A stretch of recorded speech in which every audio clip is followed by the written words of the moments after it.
be 50 miles before we find one. Spend the night here. One inside, Scoob. Oh. Yikes! Like turned himself into the 10,000-volt ghost. Denny,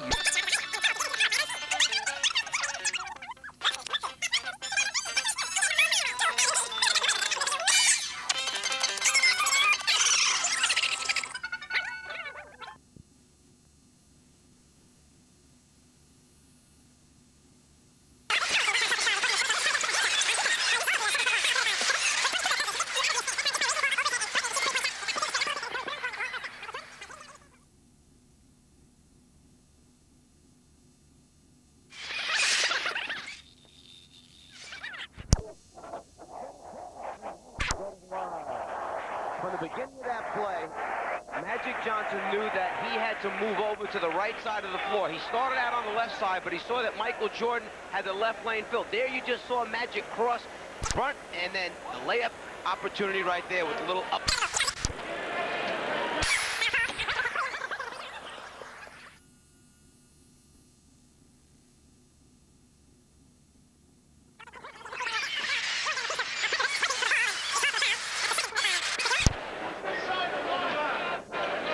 A three-point attempt, so Petrovic will go to the line to shoot three. On the right side of the screen, drawing out, challenging, and one of the points of emphasis for this USA team by Chuck Daly was to get out and challenge the three-point shooters, make them put it on the floor, make them take it to the basket, because we have the shot blocking ability underneath to cover up for one another. Drazen Petrovic second in Olympic score behind Brazil's Oscar Schmidt.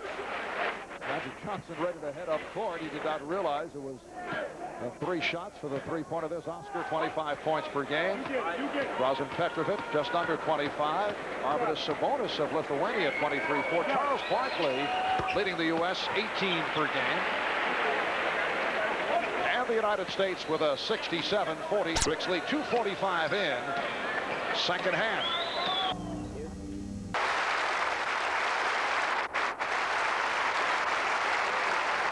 Tonight, we have as our very special guest who's going to speak to us.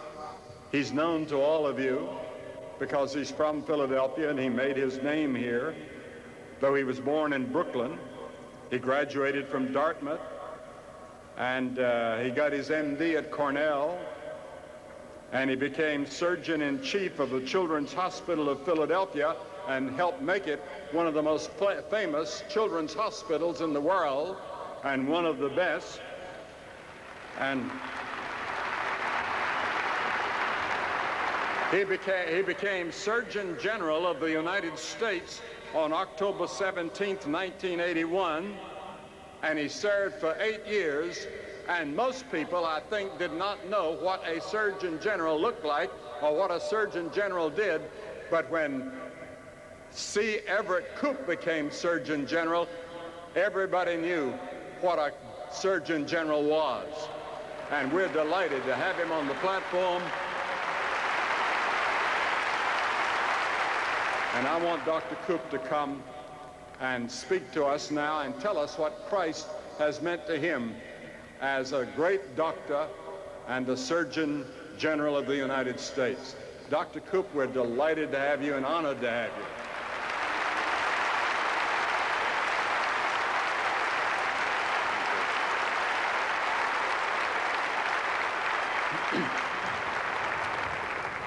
It's a source of great satisfaction to me to be back in Philadelphia. Most of the important things that happened in my life happened right here. I did my internship here after graduating from medical school in 1941. My surgical training took place here. My 4 children were born here. My parents died here. The career that I forged in pediatric surgery started here and ended here. It was here that I was, as you heard, the Surgeon-in-Chief of the oldest children's hospital in the land, and I held 2 professorships at this great University of Pennsylvania. It was from here that I was called to Washington by Ronald Reagan in 1981 to be your Surgeon General. But the most important thing that happened to me in Philadelphia was that it was here that I became a Christian.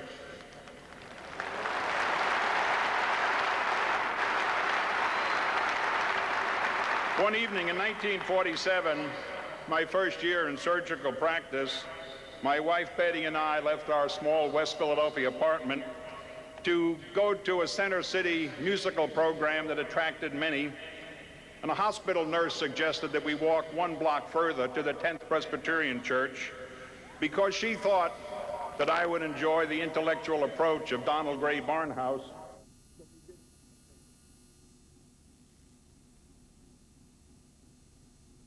My feet took me from the hospital to the 10th Presbyterian Church, just a few blocks north of the hospital.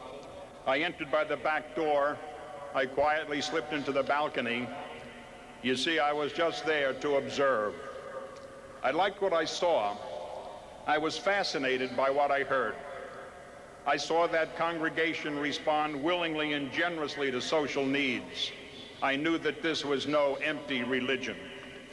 I heard teaching from one of the most learned men I ever knew, a true scholar who possessed a gift of illustrating the complexity as well as the simplicity of Christian doctrine by remarkable and incisive stories and similes. I was interested enough to go back the next Sunday, and a few hours later I returned for the evening service. I did that each Sunday for 2 years, except when I was out of town, and I never missed a morning or an evening service. Now, since I was a busy surgeon and the only pediatric surgeon in the Atlantic coast south of Boston, going 2 years without having a Sunday morning or Sunday evening emergency had to be a miracle. After about 7 months, I realized I was no longer just an observer, I was a participant. What made sense to that congregation now made sense to me. But it was new to me.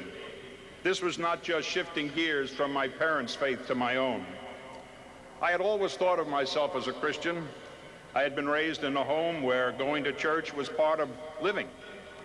Much of the family's social life centered on church activities, and I'd been a member of the Sunday school from the cradle roll on. But I did not have a clue about who I was spiritually, where I had been, or where I was going. When I was 12, we moved and joined the Baptist Church of the Redeemer. I didn't know what a Redeemer was, and it never occurred to me to find out. It was not until I sat in that Philadelphia church balcony that I really understood the basics of the Christian gospel. We're all sinners, unable to satisfy God's standards of righteousness and justice, no matter how hard we try. I learned that sin did just not mean the big bad things we do, or even the little bad things we do, but it means anything that does not measure up to God's righteousness. But I was not alone, because the Bible tells us that all have sinned and come short of God's standard. I learned that the word that the Bible uses for sin is also applied to archery, and it means to miss the mark. We all miss the mark of God's righteousness, no matter how hard we try. Like many other nominal Christians, I suppose I've been trying to live as correctly as I could, but like them, I knew in the depths of my heart that my nature, like everyone else's, was sinful, and my efforts to reform myself were of no avail. I knew that, like it or not, we are all immortal and must spend eternal life someplace when this life is done. Over those several months, sitting in the balcony at 10th Church, the preaching from the pulpit made it all clear that the essence of Christianity was not what we did, but what Christ had already done for us.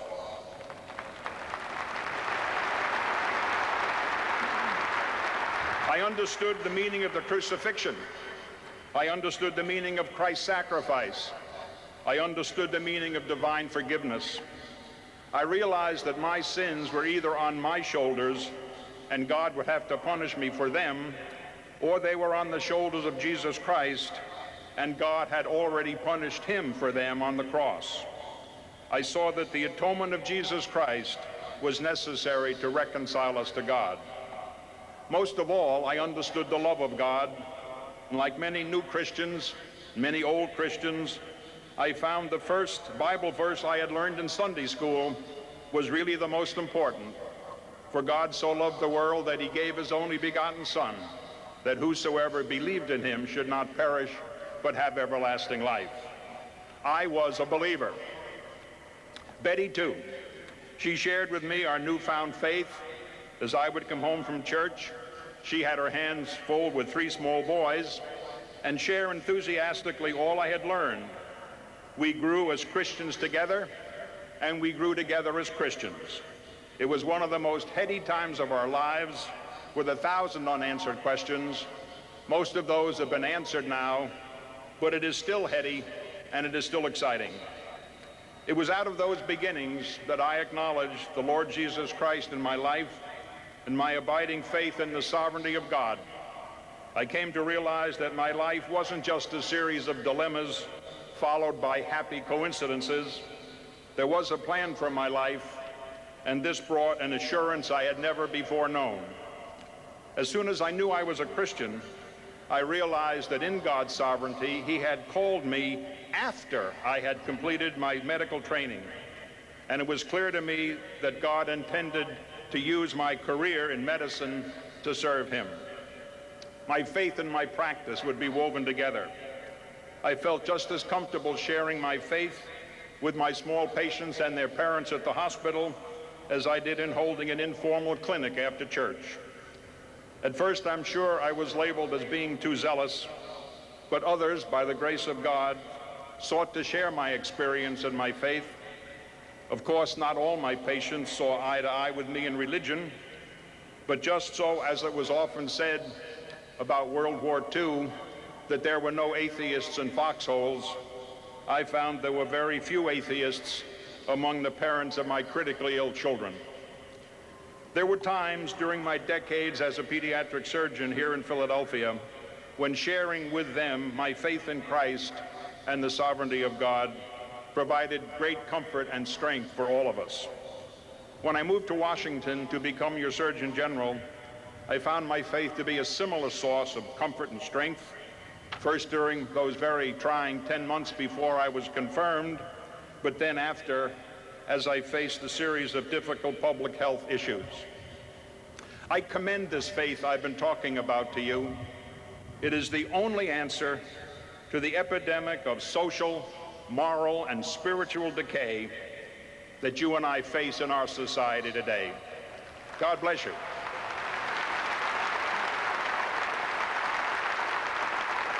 The Brooklyn Tabernacle Choir ministered to us with an exciting sound and a message that...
Homecomings. Those times in life that touch us deeply, when family and friends return. Whether it's dad home from a business trip, a daughter coming home from college for the holidays, or perhaps a neighbor returning after an extended hospital stay. Though circumstances may differ, the emotions are very much the same. Hearts race, tears may flow, embraces are long, and there is a feeling of reunion, a sense of healing. Possibly the most heartwarming homecoming experience is the return of a prodigal son or daughter. After the allure of life in the fast lane and living the good life, the world and its pleasures have taken their toll. Eleanor! Reality has set in, and it's time to come home. Now is the time for forgiveness. A time to put the past aside and let God take the fragments of a life and make them whole again. Prodigals and Those Who Love Them is Ruth Bell Graham's new book that chronicles the stories of both famous and little-known wanderers.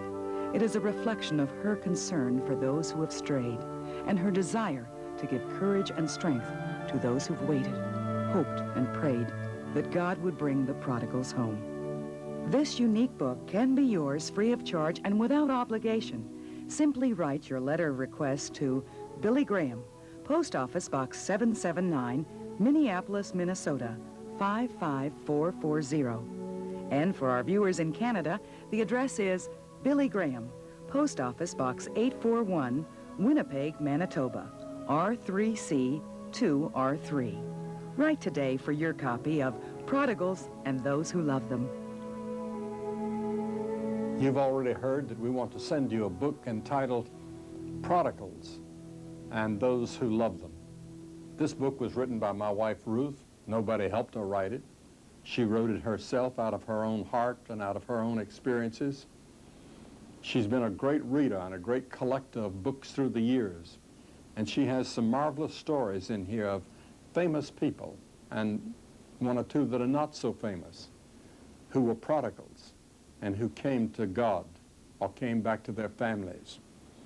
And she also encourages mothers and wives and people at home to pray for their prodigals, those that have wandered away. She said, don't give up. Believe that they're going to come back and answer to prayer. And she gives experiences. She has poetry and so forth in that book. We want to send it to you, free and postage paid. And then I want to say a word about our finances. We have a heavy program this year. We still have our Portland Crusade that's coming up this month. And then the following month in October, we're going to be in Moscow holding a crusade, God willing, in one of their great stadiums. So in your prayer groups or in your Sunday school or in your churches, request prayer, especially for the Moscow crusade.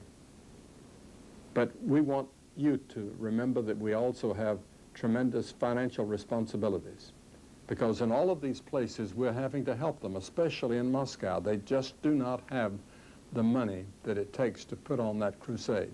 So we need your help for that, as well as these other ministries that God has entrusted to us.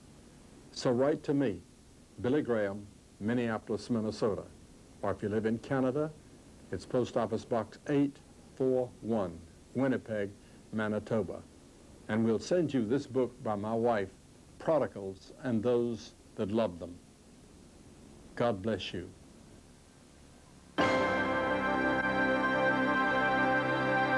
Before we return to Veterans Stadium in Philadelphia, let me remind you that at various times a phone number will appear on your screen during the rest of the program. This is a number that connects you with someone who is concerned about you and who wants to talk with you and to pray with you. So write the number down. If the line is busy, just call back later. We do want to help you. And now, America's beloved gospel singer, George Beverly Shea. In times like these, we need a Savior.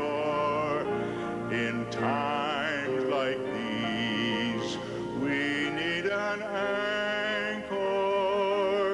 Be very sure, be very sure your anchor holds. grips the solid rock. In times like these, we need the Bible. In times like these, oh, be not idle.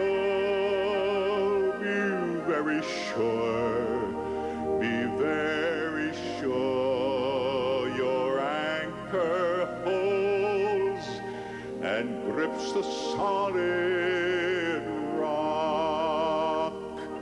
This rock is Jesus. Yes, he's the one. This rock is Jesus, the only one. Be very sure, be very sure your anchor holds and grips the solid rock. Rock of ages, cleft for me,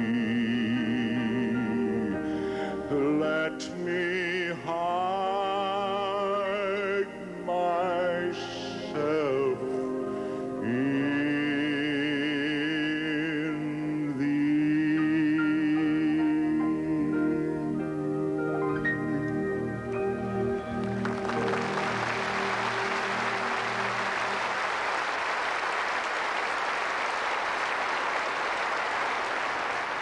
I want you to turn with me to the 16th chapter of Matthew's Gospel. The 16th chapter of Matthew's Gospel. And this is the first time in America, I think in at least 20 years, that I've preached in shirt sleeves. I feel like a preacher down in the South today. And I guess this is the southern part of Philadelphia. So we can still say South. The Pharisees also with the Sadducees came, and tempting desired him that he would show them a sign from heaven. And he answered and said unto them, when it is evening, ye say, it will be fair weather, for the sky is red. And in the morning it will be foul weather today, for the sky is red and lowering. Oh, you hypocrites, you can discern the face of the sky, but can you not discern the signs of the time? A wicked and adulterous generation seeketh after a sign, and there shall no sign be given it, but the sign of the prophet Jonah. Isn't that strange that Jesus would say the only sign?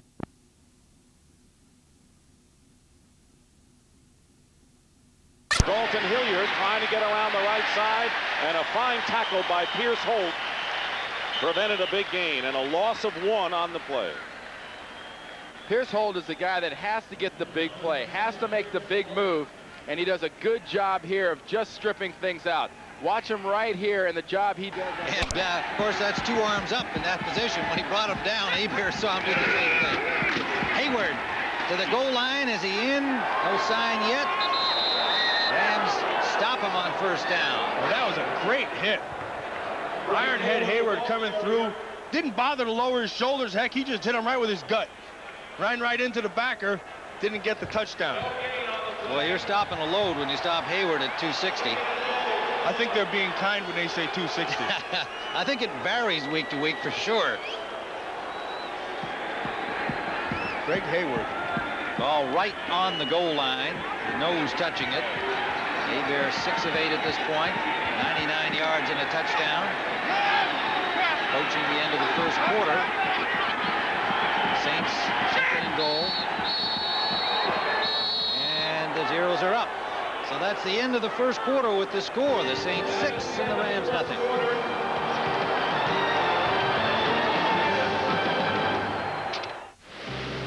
Panasonic presents a unique and highly evolved smooth operator. The new Smooth Operator 2 with float control is the only razor to unite the comfort of twin independent floating heads with the closeness of a warm, wet shave. Don't try this with any plugged-in razor. The new Smooth Operator wet dry razors from Panasonic. Smoother than you ever thought you would be. When the team leader puts you in charge for the first time, that's when you find out how good you really are.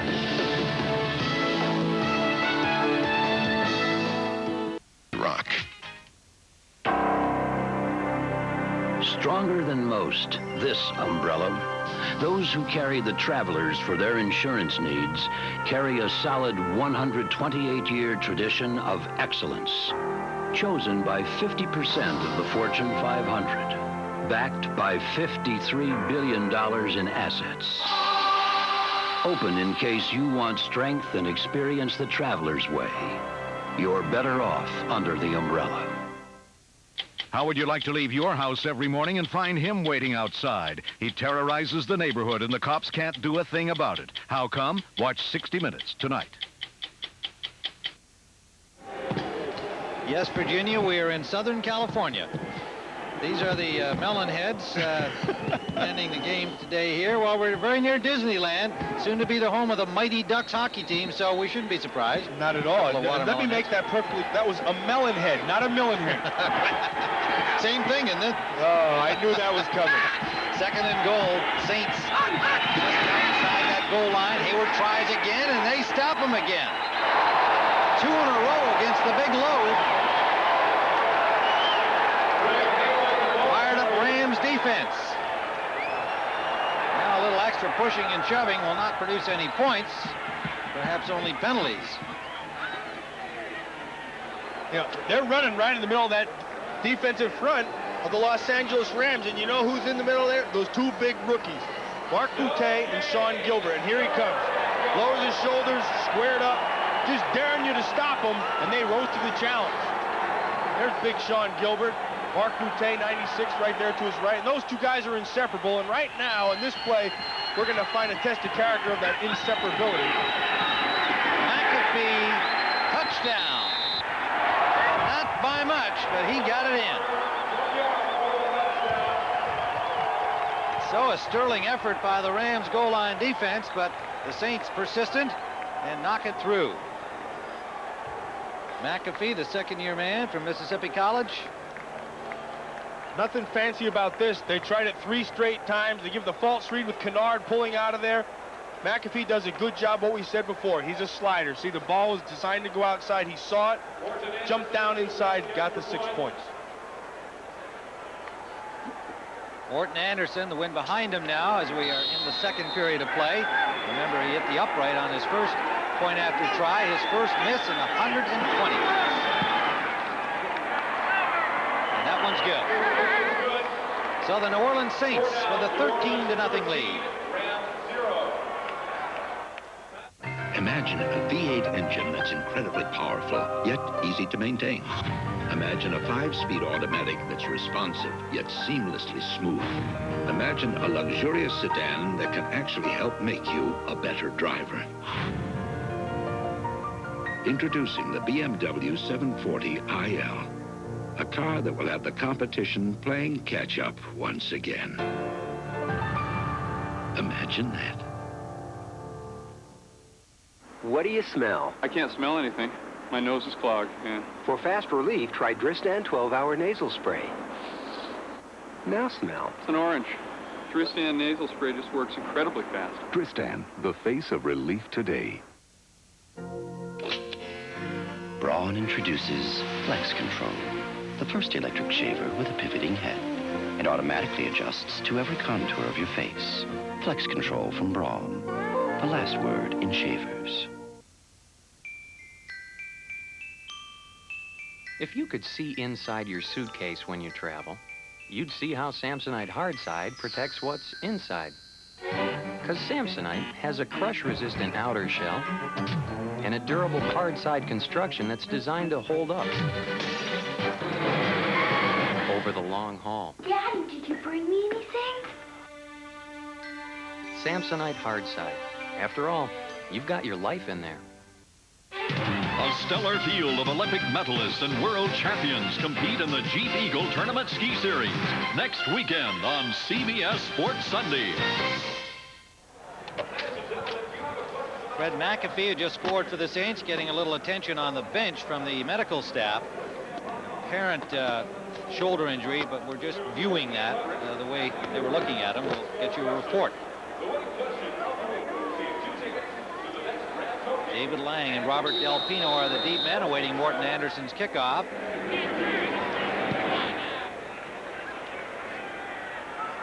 comes down at the 1-yard line, taken by Del Pino. And Del Pino gets out to the 17, close to the 18-yard line. And Tim, on that touchdown, what you cannot teach is just pure running instinct, and that's what Fred McAfee does. Now, you're going to watch this ball as it's handed off. It's going to be designed to go outside. Now, what a running back has, see the guard pull, see, this is where it's supposed to come, right out here, right in this area. But what McAfee sees is inside. See, boom, there's a hit, and there's the slide. Slides to the outside, gets in for the score. McAfee, you can see, appears to be in some pain. He doesn't look too happy for a guy who just scored the touchdown to give him a 13-0 lead. So let's get a medical report on him. This is Gary, Cleveland Gary, and not much, maybe 2 to the 20-yard line of the Rams. Cleveland Gary to the 21-yard line. San Francisco defeating Minnesota earlier today, but they need a New Orleans loss today to clinch the NFC West title. Yeah, you know that tackle right there, that was Wayne Martin, number 93. And it's funny, talking to this Saint defense, they say, pick for me a most valuable player of your defense. And they're loaded with MVP candidates. But the guy they point to is Wayne Martin. The reason they say is because he has elevated his game, and in doing that has elevated the play of this whole defense. Number 1 choice in 1989, just gets better every week. Cleveland Gary out to the 23-yard line. Sam Mills made the stop. Right, now, even when you're considered the MVP of your defense, hey, football is still football, and this is going to show you how. Watch Wayne Martin right here, number 93. See this guy right here? He's clearly having an all-pro season, and he's going against Malinchik and Jackie Slater, so 2-on-1 is tough to beat. But the thing he does very well there, which kind of goes unseen, is he builds a point and holds the point of the play, and that doesn't allow to get blown out and run right up the middle. And it helps Sam Mills get a clear shot at the tackle. Mills came in with 97 on the season, 74 of them solo. Mack and Buck are into the secondary on the passing down. That's complete to Emil Harry. First down, Rams. Everett on the mark to the 34-yard line.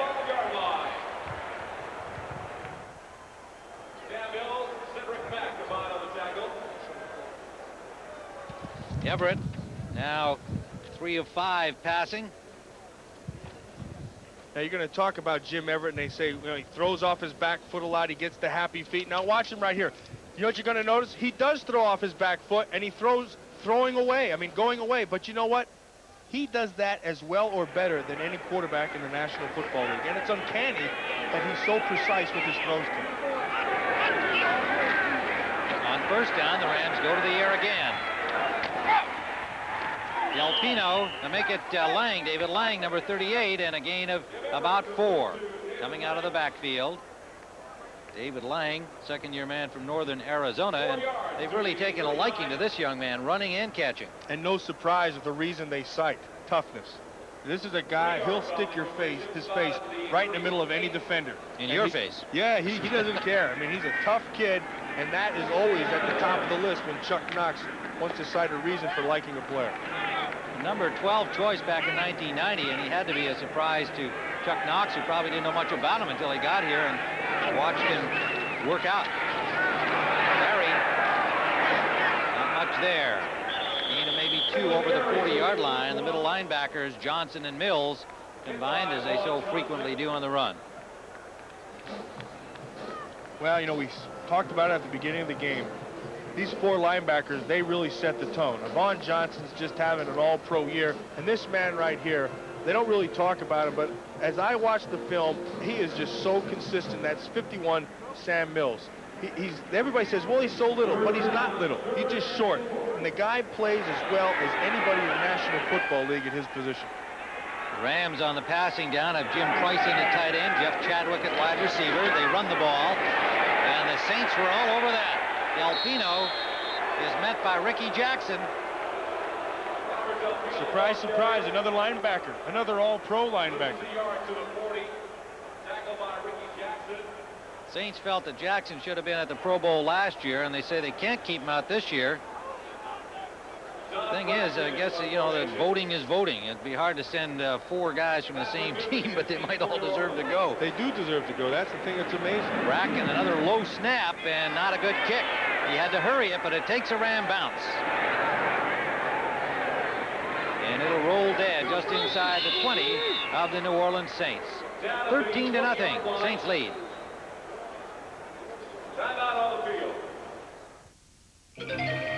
Eclipse. Noun. The motion of one heavenly body passing in front of another. An eclipse occurs only with the perfect alignment of arcs and curves and angles. Eclipse. Verb. To surpass. To leave others behind. Eclipse. From Mitsubishi. The word is getting around. Now get up to $2,000 off a 92 Eclipse GSX with factory-to-dealer incentives. Citizen, citizen, citizen, citizen, elegant citizen, citizen, elegance. Oh, his citizen, citizen, one citizen with lots of citizen, elegant, elegant, average, elegant citizen. We've got elegance. What else? Isotoner gloves. Put on your isotoner gloves and let's go out and play. So you take care of the hands that take care of you.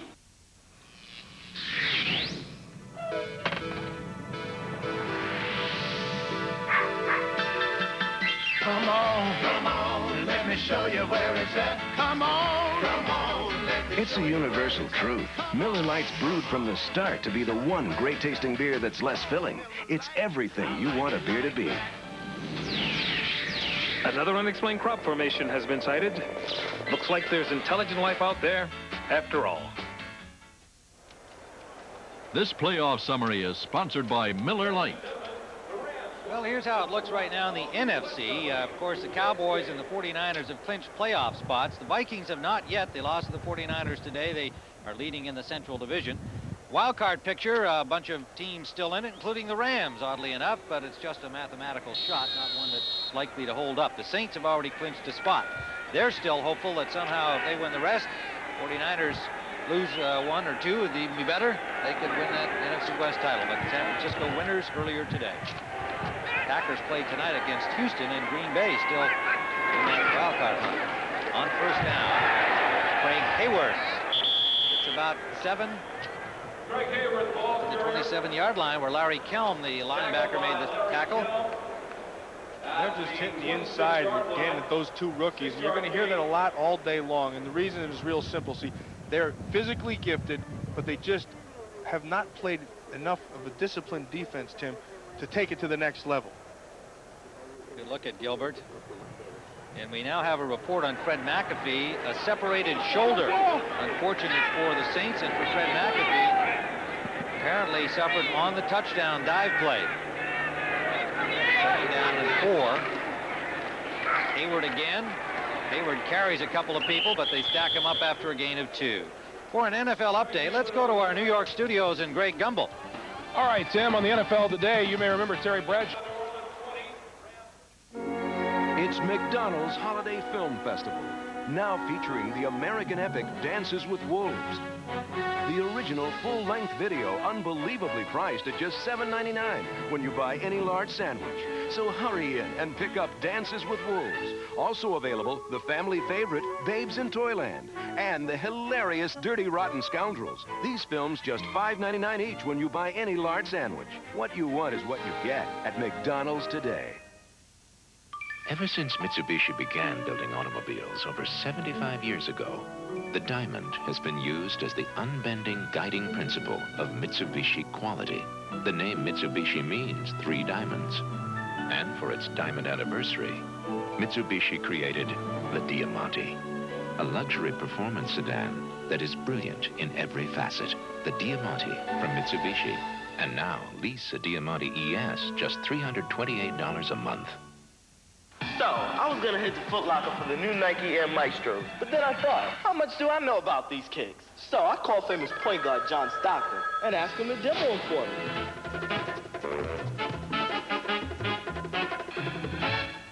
Then I I hear only Foot Locker's got the Nike Flight 89s. So I get old John on the horn again. So, for new Nikes, you know what to do. Just go to Foot Locker. The new Nike basketball shoes at Foot Locker, where it all begins. John, is that you? Island Adventure is back. I want you. Wish I could be flattered. The unlikely duo is coming. Watch your back. I'd rather watch hers. January 2nd, Raven. Huddled by the Rams defense on the sidelines as New Orleans has opened a 20-0 lead. Still 4:23 to play in the first half.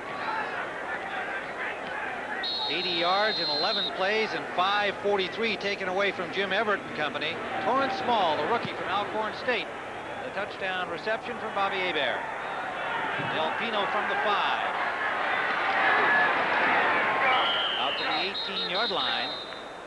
Robert Del Pino returned from the 5-yard line. And we'll be right back. Hooked up by James Williams. Eclipse, noun. The motion of one heavenly body passing in front of another. An eclipse occurs only with the perfect alignment of arcs and curves and angles. Eclipse, verb, to surpass, to leave others behind. Eclipse, from Mitsubishi, the word is getting around. Now get up to $2,000 off a 92 Eclipse GSX with factory-to-dealer incentives. This holiday season, give him a gift that will help bring you a little closer. The revolutionary Gillette Sensor. Just try Black & Decker's Power Driver with torque control. You'll notice one major difference, the clutch. The higher the setting, the more powerful it gets. Power Driver and Power Driver with torque control from Black & Decker. I'm on the road every day of the week, making over a dozen stops along my route, so I know the value of good brakes. I've got a lot of little lives depending on them. And when I'm out on the road with my family, our lives depend on good brakes. That's why I depend on Meineke. At Meineke, we do brakes, and we do them right. We analyze the whole system, pinpoint the problem, and fix it, period. No matter why you're on the road, you can depend on brakes from Meineke. I do. This baby was born much too soon. How far would you go to save him? The race to save the smallest survivors. 48 hours, Wednesday. Chuck Knox calls this an affordable play. And what that is when you have the opportunity to make the play, you've got to make it. This right here, that's Todd Light, number 41. He has a clear opportunity to make the tackle. Poor job. Bailey comes over the top to wrap the arms. Another poor job. The Los Angeles Rams from their 20-yard line here on first down. The pass to Gary for a gain of 6. Everett to Gary.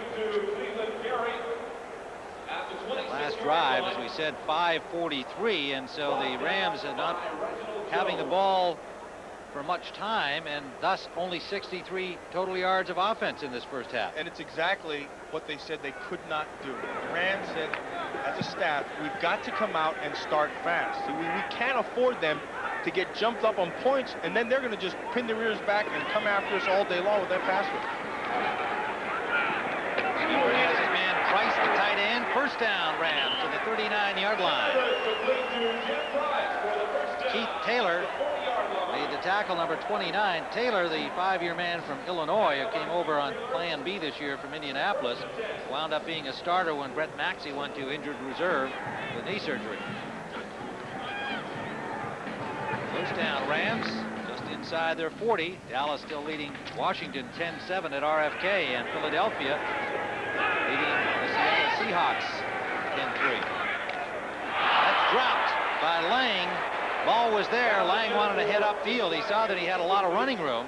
There was no defender on him. Again, you know, he'll be held accountable, and he talks about that all the time. Chuck Knox says, look, affordable plays. These are the plays that you cannot afford to not have. You've got to be able to make them. And when we get into the film room, what I talk about there is accountability. He's shaking his head on that one. That was a great opportunity because Lang had some running room ahead of him. Price and Chadwick are in offensively. Ronaldo Turnbull rushing from the left side, and the pass is complete to Chadwick. Stopped short of the first down. It'll leave third and about a yard and a half. Jeff Chadwick, he's emerged as their go-to guy for this Ram offense. Now they have Flipper Anderson, who works down the field real well, and Henry Ellard, who's been doing it for a long time. Chadwick, they picked up in Plan B, and he's really been their guy. Illegal use of the hands to the face. Number 78, 10 yards, still second down. Jackie Slater picks up the penalty. Yeah, watch Jackie Slater, he's right here. Now, one of the things you got to remember about Jackie Slater, he'll do whatever it takes to get the job done. Now here he goes with the headbutt, gets the hands up, too high on Ronaldo Turnbull's face, just keeps on pushing, he got caught. Saints have a number of subs in on defense. Les Miller and Robert Goff have come in to give relief to Martin and Warren. Rams have picked up 6 penalties for 35 yards so far, and the Saints, no penalties, and they've been excellent at that. They lead the league in that category. This guy, Jackie Slater, who just got caught, he's not a guy who normally has a lot of penalties. He just got caught there, and you know, if he had his druthers, his hand wouldn't be there. But he's also a guy who's done it for a long, long time. Thank you. A little clock fixing. Here's Jackie Slater. Warren and Martin are now back in, having had a couple of plays off on the defensive front of the Saints. Second down and 20 inside the 30 of LA. Everett flushed. Intended for Ellard, almost picked off, and then almost caught by Price.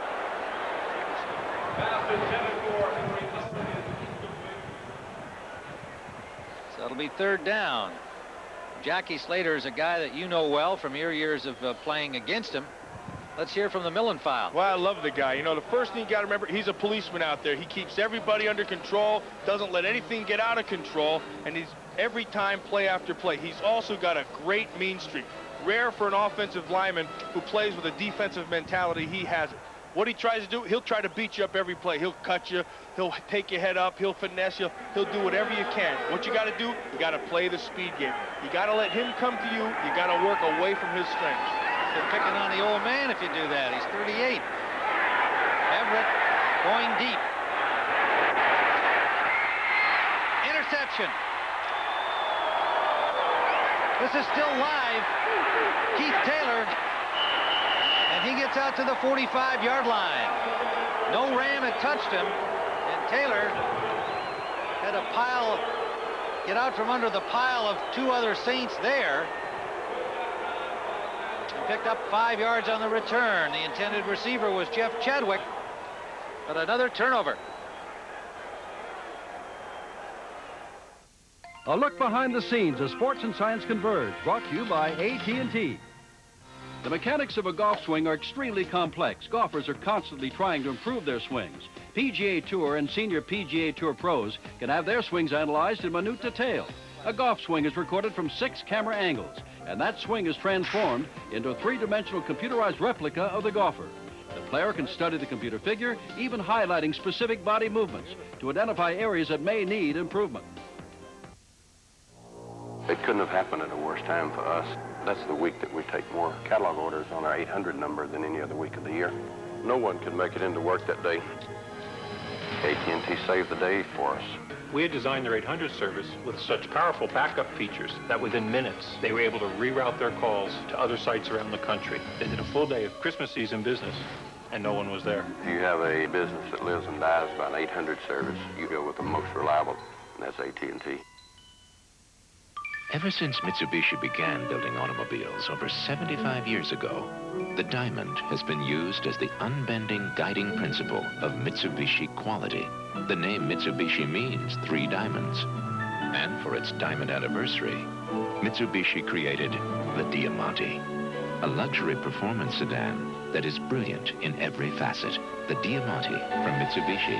And now, lease a Diamante ES just $328 a month.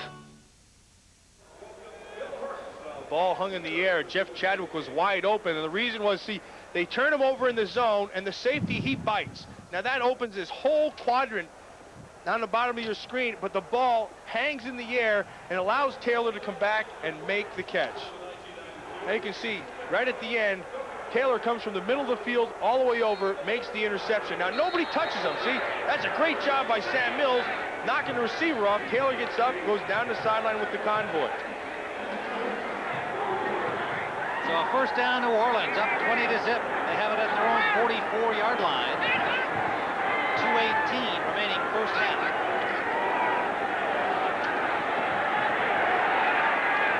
They're incomplete. Good coverage downfield. On his third read, he tried to get it to Hurley and off the mark. He was well covered as well. When I talked to Bobby Hebert about the conservative nature of this offense, you know, the thing he tells me all the time is it comes down to being patient. He said, you know, we're not going to push the ball down the field and take chances. We've got that great defense. We've got Morton Anderson to get, and we know that. Everybody knows it. My job with this offense is to be patient, take my time, be a little conservative, move the ball down the field and get some points. And it's been effective. Into the playoffs with a 10-3 at this stage. Dunbar smacked into one of his own blockers. Still picked up close to 6 yards on the play. Robinson made the tackle for the Rams. And we'll be back at Anaheim Stadium in a moment.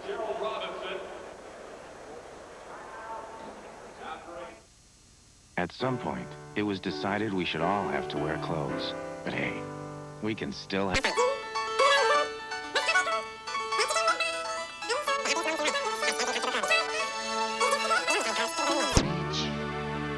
Your children well. Not just underwear, but everything you want to wear over it. Simple, comfortable clothes. The ones you love to live in every day.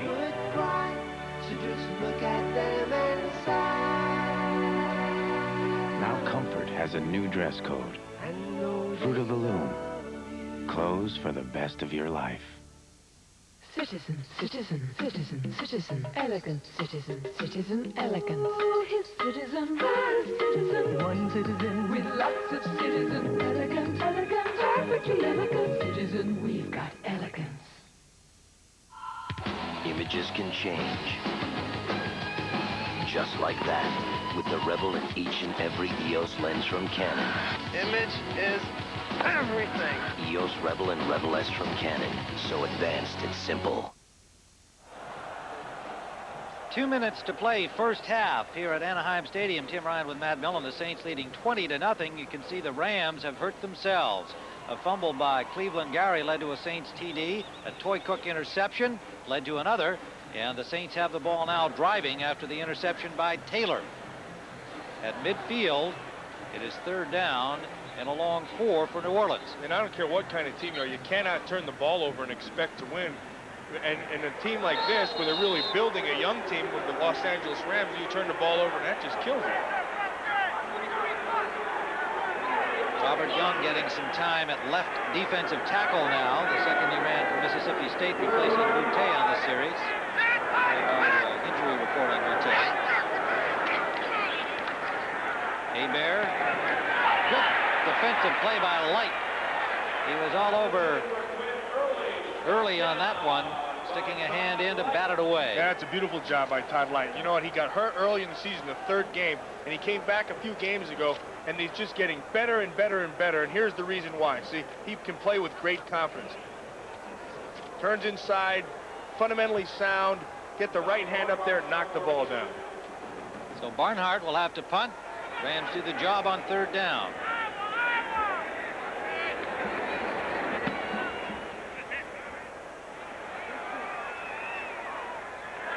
Into the end zone and a touchback. So Everett and company will try to get something on the scoreboard here in this final 1:44 starting from their 20-yard line. Well, next Sunday on CBS, starting with the NFL Today at 12:30 Eastern Time, this will be our lineup. The Redskins will be at Philadelphia. That will be a war and, of course, affecting the playoff picture. These Rams will be at Green Bay, the surprising Packers still in the playoff hunt. And then at 4 o'clock Eastern Time, the Bears will be at Detroit, and Chicago finally getting a win after a drought. And the Lions also winners today. Well, let's see what Everett can do here in this last minute 44. This will set the tone for the second half. Ball was tipped at the line. Closest man to it was Cook, and Cook, sorry that he didn't really go for it. And you know, Tim, up until that last interception by Everett, he was really on the money. He's throwing some very nice balls. Now, the last one hung up on him and it allowed the interception by Taylor, but Jim Everett came out and is throwing some pinpoint balls. 6 of 13 at this point for just 50 yards here in the first half. But remember what he did in the second half last week. Of course, that was Tampa Bay, not this outstanding defense of New Orleans. Wayne Martin, the man, put a hand on that ball. Second and 10. Flushed by an inside rush. Mills steers him out after Everett picked up 5 to the 25-yard line, and the Saints had good coverage downfield. And I mean, Gerald Perry just manhandled Pat Swilling. Swilling tried to take him back underneath. Now you're going to watch right here. See this? That's Gerald Perry. Now watch him. Swilling tries to work the power game on him, and you just cannot do that. Now watch this. Just get out of my way. Just throws him to the ground. Such is life in the National Football League for a big OT. They say Gerald Perry can be really something special. He's really come into his own. He's got great feet, got good hand, and more than that, he's got that big, strong body. Just approaching his prime as an offensive lineman. He's only 28 in his 5th year. Everett got nailed as he released the ball. The ball was caught, then dropped. Willie Anderson and the Saints have recovered it. Vince Buck comes up with a loose ball, and New Orleans has it. Well, when it rains, it pours, Tim. That ball was thrown right on the money. Flipper makes a nice catch, turns up, and can't hold on to it. And that goes back to the great defense. All right, here, watch Mack come up. Boom, ball on the hand. Just gets it out. Cedric Mack, beautiful job. And the thing that you'll always notice about this Saint defense is there's always people around the ball, constantly. Comes from their defensive line, comes from the secondary, linebackers, everybody gets to the ball, and that's why they come up with all the miscues. Disastrous first half for the Rams, and 124 to play in the first half. With that's a lot of time from the 33-yard line. Hebert sees good coverage, goes off to Hayward. Hayward hurdles one player and gets down to the 11-yard line. Larry Kelm made the tackle, but he went over the top of Henley. Maybe just as well for Henley that he did. Yeah, well, it's funny. Yesterday I said to Carl Smith, what matchups are you looking for? He said, what I'd like to get is Darrell Henley matched up on Craig Hayward, and here he gets his wish, and you'll see the exact reason why he wanted it. Hayward getting the ball, turns that 270-pound body straight forward, just hurdles him. You know, you got to remember, this guy, he's an athlete. He can do a lot of things. It's disguised under all that weight. Craig Hayward. And it's at the 12-yard line. Well, coming up at halftime, our NFL Today halftime report, we'll have Greg and Terry bringing you up to date on scores and highlights. Of course, the playoff picture becoming more clear with each passing Sunday afternoon. They'll update you on all of that. Bob, I'll tell you what. Somebody's telling a big fib here for the New Orleans Saints. You guys see this right here? That says 260, and I'm telling you, he looks as big as some of his offensive linemen. But what you have to remember about Craig Hayward, as big as he is, the guy is an athlete, and he's one heck of a good football player. Now look at that body. It's not what you would draw up if you want to get the perfect Adonis kind of running back. First down from the 12-yard line. Hebert has some time and a good defensive play. Darrell Henley. That's right, Darrell Henley. And he's a fighter. And that shows, look, in the National Football League, you're always going to make mistakes. And that's just what the game is all about. And there are times you're going to be embarrassed. And look, to be honest, you're not going to go run up if you're Darrell Henley and try to hit Craig Hayward right in the face. But now you get back the next play, regroup, and make a play. It's exactly what he did. Breaks in the ball, knocks the ball down. And Henley, a good tackler. He had 58 tackles coming into the game. And they've asked a lot of these secondary players on the Rams. They've had to make a lot of tackles. Okay, see that? I was going to circle it. 172 pounds. You know, that's a 100-pound difference when you're going to tackle somebody. Second and 10. Dunbar stumbled at the 7, dove over the 5-yard line, and he'll be close to a first down. Terrell put the stop on them there, and we have 54 seconds left in the first half. That's their second charge timeout. You own some Zadcor, right? Think I should sell it? I got out weeks ago, right after my broker's firm downgraded the stock. Now don't tell me that your broker's still hot on it. Who knows? I use a discounter. A discounter? What do you think? That just because you know how to make money, you know how to invest it? Well, I just thought that, you know... I've got a terrific guy over at Payne Weber. Call him. Come on, how's some broker gonna know what's right for me? He'll ask.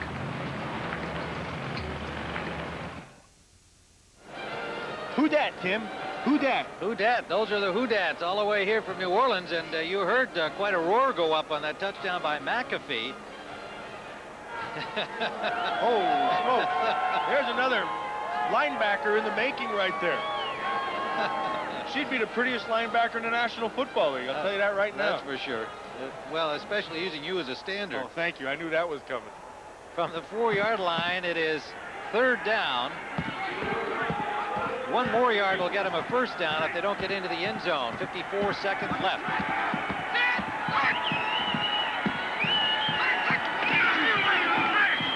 Play action intended for Hilliard, and it's incomplete. Good job by Anthony Newman staying right with Hilliard every step out of the backfield. Yeah, what he did was another great example of staying between the passer and the receiver. So what happens when you get in between? That has got to be a perfectly thrown ball. Now, watch the top. You're going to see Newman. Ball's going to be thrown and has enough air under it. Now watch, he does a great job of staying in between. Ball has to get over, and that has to be right on the money. Newman makes the play. So Morton Anderson comes on. He'll be hitting it from the 12-yard line, a 22-yard attempt.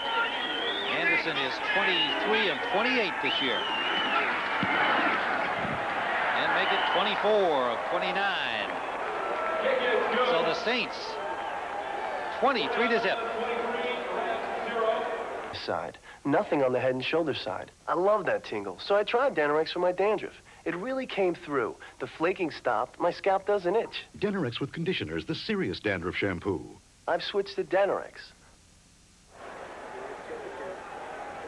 Well, this is that brilliant defense of the New Orleans Saints, and they have played brilliantly today. You start to wonder, you know, if they don't go the distance this year, then you start to look at the age of some of their outstanding players. I mean, these guys want it this year. They don't want to be in a situation where the big one may pass them by. Right, you know, and that's on your mind. Look, you're getting older, and it's got to be at the front because they've had an opportunity in prior years. They get to the playoffs, and they've stumbled. They get their first round. They've not won a playoff game in New Orleans. They have the ability with this team, with this dominating defense, and with players like this, Ricky Jackson, they have a chance, Tim. They're all right there chance. now. I mean, really prime time, but again, how long does prime time last? Jackson's 34, Mills 33, Johnson's 30, Wilkes 33, Warren 33. They really want to do it this year. Anderson booms one right through the end zone, over the end line. He really caught that with a wind behind him. Well, here's some of the action from earlier, and Greg and Terry will be updating you on the details of that. Chicago, a badly needed win for morale purposes. San Francisco edging Minnesota. Detroit with an upset at Cleveland today. Atlanta walloping the Bucks. Kansas City only 7 points better than New England today. The Patriots will fight you despite lack of talent. And Indianapolis beating the Jets by 4. First down Rams from the 20-yard line. Complete to Price, the tight end. Well covered, only got about 3 yards on the play.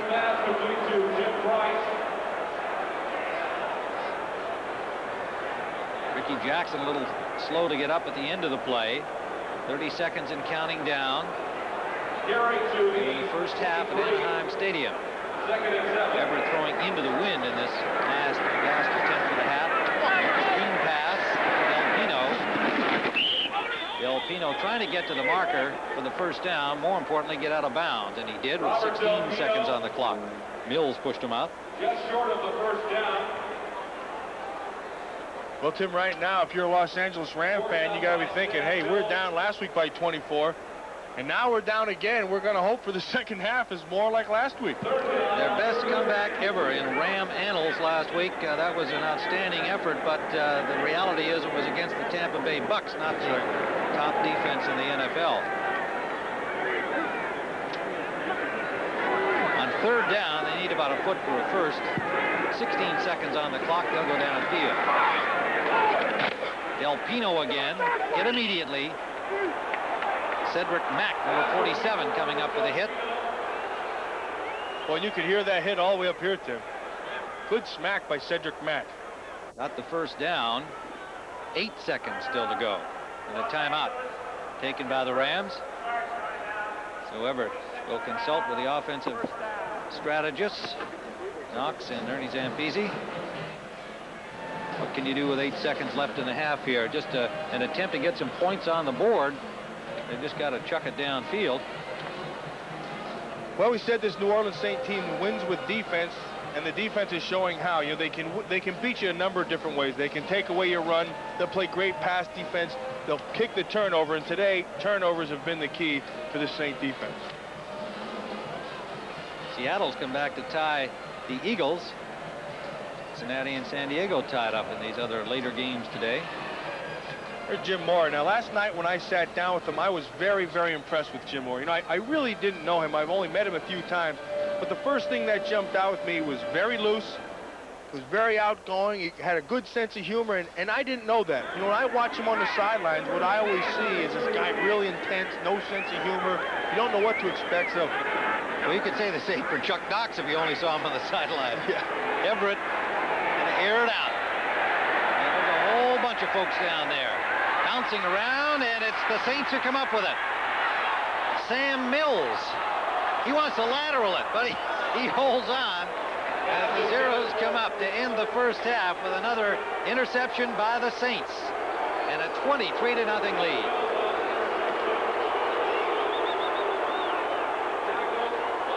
CBS Sports coverage of the National Football League is sponsored by Mitsubishi.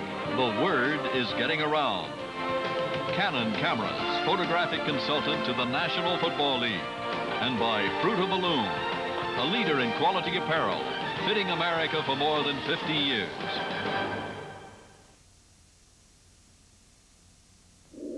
For those who thought full-size luxury car owners were taken for granted, change is in the wind. Introducing the all-new Cadillac Fleetwood Brougham.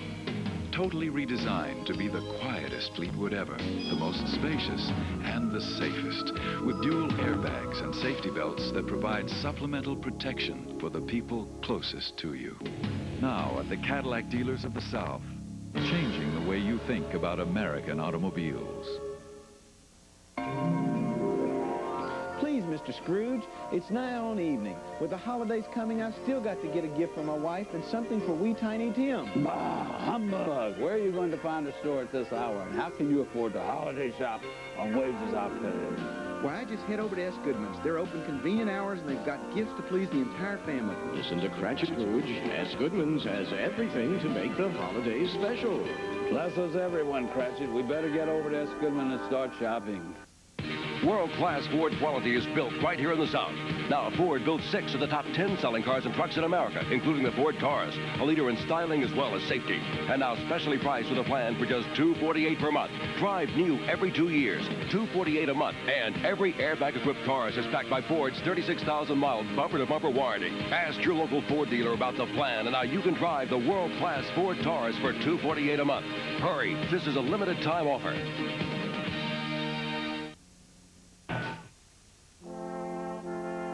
No smoking signs used to be infrequent and somewhat apologetic. But year after year, the world's gotten harder and harder on smokers. And the painful truth is, every year smoking's gotten harder and harder on you. Make this a real new year. Resolve to quit. Help save a life. Your own. Suppose you want to work, but you lack skills because of a disability. Goodwill Industries can help with training that could qualify you for a number of jobs. help you earn your own way, and feel great doing it. Find out about Goodwill job training. If you've got the will, Goodwill has the way. The NFL Today Dockers Halftime Report is sponsored by Levi's Dockers. Nobody does color like Dockers. And those who've been watching the Saints and the Rams, welcome back to New York. Greg Gumbel along with Terry Bradshaw. Halftime score, the Saints leading L.A. 23-0. Saints can clinch a wild-card home game with a victory and a loss by the Philadelphia Eagles. Other action happening right now. Dallas is leading the Redskins 17-7 in the second quarter at RFK Stadium. Ricky Urban gets his helmet pumped in preparation for the game. When Wood retires, meet the new head coach. Like that headset. It makes me look a lot like Mike Dick. I think you'll look a little like Garth Brooks. Evening shade, Ben. Dad, how's Santa going to know Miss Y's living here now? Hey, don't worry, guys. Santa and I go way back. Did you date Santa, too? Hearts Afire after Evening Shade Monday. All those who love great comedy say aye. The heat of stardom ignites a songwriter's rage. I want 50,000 to begin with. And fair play could become foul play in the heat of the night, Wednesday. This is CBS. When I performed my famous kite experiment, I was doing something you should never do, experimenting with electricity. To avoid making the same dangerous mistake, never climb trees or poles near power lines. Allow yourself plenty of clearance when operating heavy machinery. And always keep a safe distance from electrical substations. Remember, you don't have to be a genius to be smart about electrical safety. You just have to be careful how you conduct yourself. Now that I'm entering the real world, there's two things I really need. A good job and a reliable car to get me there every day. Well, I've taken care of the car because I just bought a new 93 Ford Escort. After all, the Escort was named one of Motor Trend's top 10 car buys. And Ford backs it with a 3-year, 36,000-mile warranty. Plus, the Escort's built in America, so buying it creates jobs. Maybe even mine. Get cash back on the #1 selling Ford Escort at your local Ford dealer today. When I performed my famous kite experiment, I was doing something you should never do, experimenting with electricity. To avoid making the same dangerous mistake, never use aluminum ladders near power lines. Allow yourself plenty of clearance when operating heavy machinery. And always keep a safe distance from any place you see this sign. Remember, you don't have to be a genius to be smart about electrical safety. You just have to be careful how you conduct yourself. Weekdays at 4 on XVT. Greg Gumbel, Terry Bradshaw with scores and highlights from earlier today at the Metrodome. Steve Young got off on the wrong foot. Thrown off of his back foot, Greg. Not enough power on the ball. Andre McMillan sitting there waiting on it. 8th interception of the year. 2nd return for a touchdown. Ricky Waters on the sideline watching his replacement, Amp Lee. He'll go 43 yards here. Lee, 2 touchdowns on the day, 23 carries, 134 yards. After the game, his feelings on getting the opportunity to perform. I feel great. I don't feel like a backup would feel because I think I have skills and I'm able, if I need be the starter, then I can do that. I've never had a backup mentality, so that's not a question. It's just a matter of getting a chance to play with Ricky playing well all season. 49ers win it 20-17 at Soldier Field. The day for Mike Singletary playing his final game. Is he a Hall of Fame linebacker, Terry? Oh, I don't think there's any question about that, Greg. 12 years of greatness, 9 straight Pro Bowls. Here's another example of him stopping thoughts. Just a great day by the Bears in general. Jim Harbaugh, 14-yard touchdown pass to Neil Anderson. The Bears win it 30-6 in Mike Singletary's last game in Soldier Field. How tough is this for you to say goodbye? I wish I could explain it. It's very, very, very tough. But at the same time, you realize that it's time for something else. But it's extremely tired. I can't even imagine trying to explain that to you, but I just know that it's time to go on. Pittsburgh's loss gives the home field edge to Buffalo. In Detroit, the Lions over Cleveland 24-14 in the warehouse. Andre Ware looked good today. 10 of 14, 130 yards, 2 touchdowns, Greg. And here's a guy that was once 3rd string and some said he was even going to be kicked out of there. Great day for Andre Ware. The Lions beat the Browns. It means Buffalo clinches a playoff spot. In Kansas City, the Chiefs were down early to New England, but came back. John Vaughn fumbles, and Charles Mincy recovers and returns 30 yards for a touchdown in an icy cold rain that saw 10 fumbles, 6 turnovers on the day. The Chiefs win 27-20. In Tampa, the Bucs hosting the Atlanta Falcons, and Deion Sanders on the receiving end of a TD pass. Well, this is kind of like rubbing it in. This is Wilson's 5th touchdown pass of the day. There you see Deion flanked out wide, straight down the field. Atlanta 35-7 over Tampa Bay. That 5 TD passes an Atlanta Falcons record by Wade Wilson. And at the Meadowlands, fans continue to salute injured Dennis Byrd, but it was Jack Trudeau coming off of the Colts bench. 23-yard touchdown pass to Charles Arbuckle. Those Colts are 7-7 on the year with the 10-6 win over the Jets. In the NFL today will continue right after this.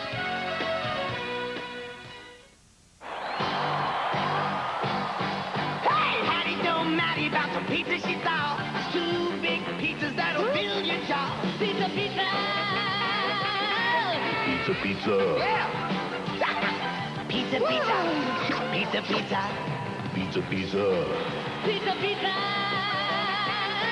Pizza, pizza. And now at Little Caesars, you can get 2 pizzas with cheese and pepperoni for only $5.99. Pizza, pizza. The DeskJet 500 black and white printer. The DeskJet Portable. The DeskJet 550C printer with color. See what you can do. With DeskJet printers from Hewlett-Packard, it's easy to make it happen. It's a family Christmas, Murphy style. Certainly is festive in here. Which way to the slot machines? Murphy Brown. Ben, she loves Christmas. That's some tree. Must be 7 feet. He's still getting used to the idea. Rip the paper? She kills the tree, but she saves paper. Love and More, Monday. All those who love great comedy say aye. Christmas Eve, a baby's about to be born. And guess who shows up to deliver the greatest gift of all? I looked up and I saw Santa Claus. Tuesday on Rescue 911. CBS Sports coverage of the National Football League is sponsored by Oldsmobile, the power of intelligent engineering. DeskJet printers from Hewlett-Packard. DeskJet printers, make it happen. And by Radio Shack, your Christmas electronics store. A breezy day in Anaheim, California, but most of the wind has been blowing on the side of the New Orleans Saints. Tim Ryan with Matt Millen here, and a 23-0 Saints lead. Of course, Chuck Knox able to rally his troops last week, but this is a different situation, Matt. Completely different, because you're going against the best defense in the National Football League, and what that defense was able to do in the first half was whatever they wanted, and it came out in the form of turnovers. They just kind of had their way with the offense of the Los Angeles Rams. Well, obviously turnovers are the worst thing that can happen to a team, and in one half alone, 5 turnovers by the Rams have been costly indeed. And you can see 233 yards of total offense for the Saints because they've had the ball much of the way and not an error on their part. 16 points produced as a result of those Ram turnovers.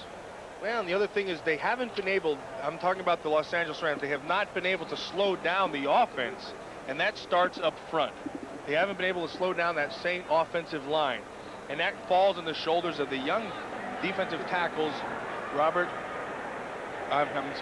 and Boutte. Bobby Hebert with 2 touchdown passes in the first half, one to Eric Martin, the other to Torrance Small, the rookie. After going 2 games without a TD pass, Hebert back on track. Morton Anderson was ready to pound that ball, only to find it blow off the tee in front of him. He ran right by it. That stirred up some excitement on the troops along the front lines. And now you see it, now you don't. That looked like the Charlie Brown play. Yeah, he put it. That's right. Lucy's supposed to be pulling that thing right up. He falls in his rear end. So he'll try again. Anderson, if you missed it along the way, actually missed a point after today. A little mistiming on the hold from Barnhart. And he had gone 120 times without a miss. Point after departure. Well, a close look at the ball and contact into the end zone. Didn't miss it that time, Tim. No. He has the wind with him, and it has been from our appearance up here, watching passing and kicking, it has been a factor down there on the field. We can certainly feel it high here in the television booth, but it does seem to be a factor down on the field as well. Well, you wonder if it's a factor on some of the balls he's thrown down. The one interception was one that hung up, and he had Jeff Chadwick clearly wide open. The ball hung. Yep. You know, and that was into the wind. If you want to be kind, you say, you know, the wind held it up there. But forget that first half. 10 out of 18. He's got to come out hot as a pistol right now if they want to have any chance in the second half. On first down, he's throwing. It's complete to Price, the tight end. He gets to the 31-yard line, and that'll be a Ram first down. And when they had some success early in this first half, it was that kind of play. You know, underneath the zones, finding the seam, boom, nice quick delivery, balls on the money. Swilling and Johnson, the linebackers, both on the tackle of Price. Swilling with 10.5 sacks. Jackson with 11.5 on the other side. 14 sacks up front by Wayne Martin. They've been doing the job rushing the passer, and they don't blitz a lot. That's what's really interesting about their skill level. Cleveland Gary picks up maybe 2.5, 3 on that one as he's stacked up by the middle of the Saints defense.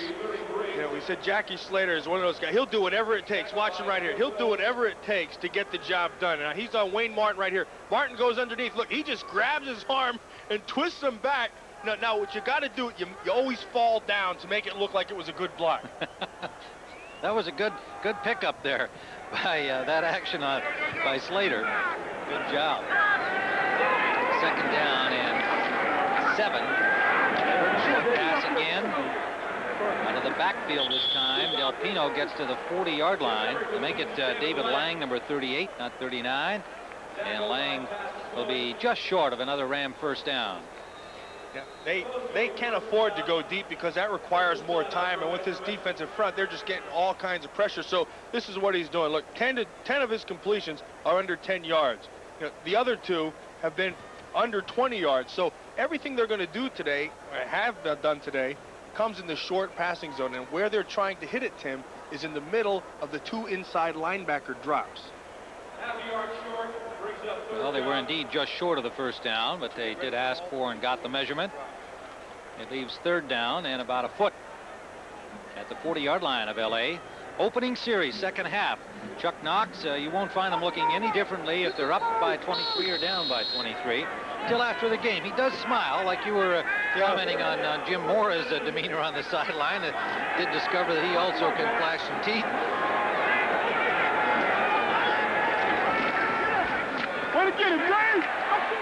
Gary has the first down to the 45-yard line of the Rams. So L.A. keeps it moving, and that gets a response from the faithful. Yeah, they got them fired up. You know, that's what you got to have. We mentioned earlier that in the National Football League, your mind is the biggest thing, right? Once you get in, you start playing with confidence, start thinking you're pretty good. Hey, things start to happen, and it happens collectively. It goes from individual to individual. And if this guy can get hot, get that offensive line going, they have a chance to get back in it. Don't forget, it's going to be tough because this is a #1 ranked defense in the National Football League. Actually the second, I'm sorry. Gary with 958 yards on the season now, 35 today, and that one incomplete out of bounds. Some pressure on Everett, and threw it about 10 yards out of bounds. Swelling. Now watch Pat Swilling right up here, Tim. And you know what he's going to do? It's working on Gerald Perry. Now you saw Gerald Perry just beat him with physical strength. So what do? You go back, you use that spin move. But now, this is what makes Pat Swilling great. See, right there at the end, we stopped it, but the guy never stops playing. And that's a characteristic of this Saint defense and all great defense. They just never stop. Everybody gets to the football. Swilling with his own radio and TV show down in New Orleans, a popular player, and has some skills in that department. Watch out, Millen. Everett's pass is blocked at the line of scrimmage by Wayne Martin. That's the second blocked pass by Martin today, having an all-pro year. And I spoke with him last night about that, Tim. I said, hey, you know, you'll be over in Hawaii. He said, you know what, I won't be over there. I said, why not? He said, well, you got Dolman, you got Reggie White. He said, there's a couple guys that are just having as good a year as anybody. And I said, well, you got 14 sacks. You can see this right here. That puts him right at the top of the league. He was a half a sack behind the leader going into the game. And this guy, what he's really done is, like I said earlier, he's elevated his play, and that's really helped the whole front make them better. So the Rams have a 3rd and 10, a key early play in this second half. They have any chance to get back, and it's off the mark. Intended for Ellard. On the coverage was Toy Cook, number 41, has an interception already today. Big one last week against Atlanta. After that, he said, you know, I had an opportunity earlier to pick up a fumble and missed it. He said, I asked myself if I'm always going to be shackled in mediocrity. Yeah, you could tell the guy went to Stanford, shackled in mediocrity. Now, if he'd have been to Penn State, he'd just say he had a bad day. So the Rams will have to punt. Could you spell bad day? That would be the next test for the Penn State kid. Bracken's punt. Good one. Into the wind. Backs up Patrick Newman. And then he is buried at the 22-yard line. First man there, Roman Pfeiffer. We'll be right back. I'm the kind of guy who likes to get around. I'm never in one place. I roam from town to town. I got a 3.1-liter V6 engine, 4-speed automatic with overdrive, cruise control, power windows, power locks, air and more. Just $15,995. The Oldsmobile Special Edition Cutlass Supreme. It's all yours for a song. It's your money.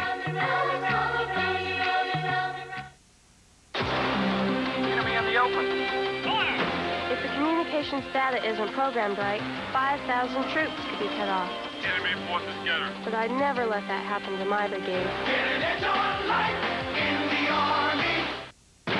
Tom Cruise, Jack Nicholson, Demi Moore in a Rob Reiner film.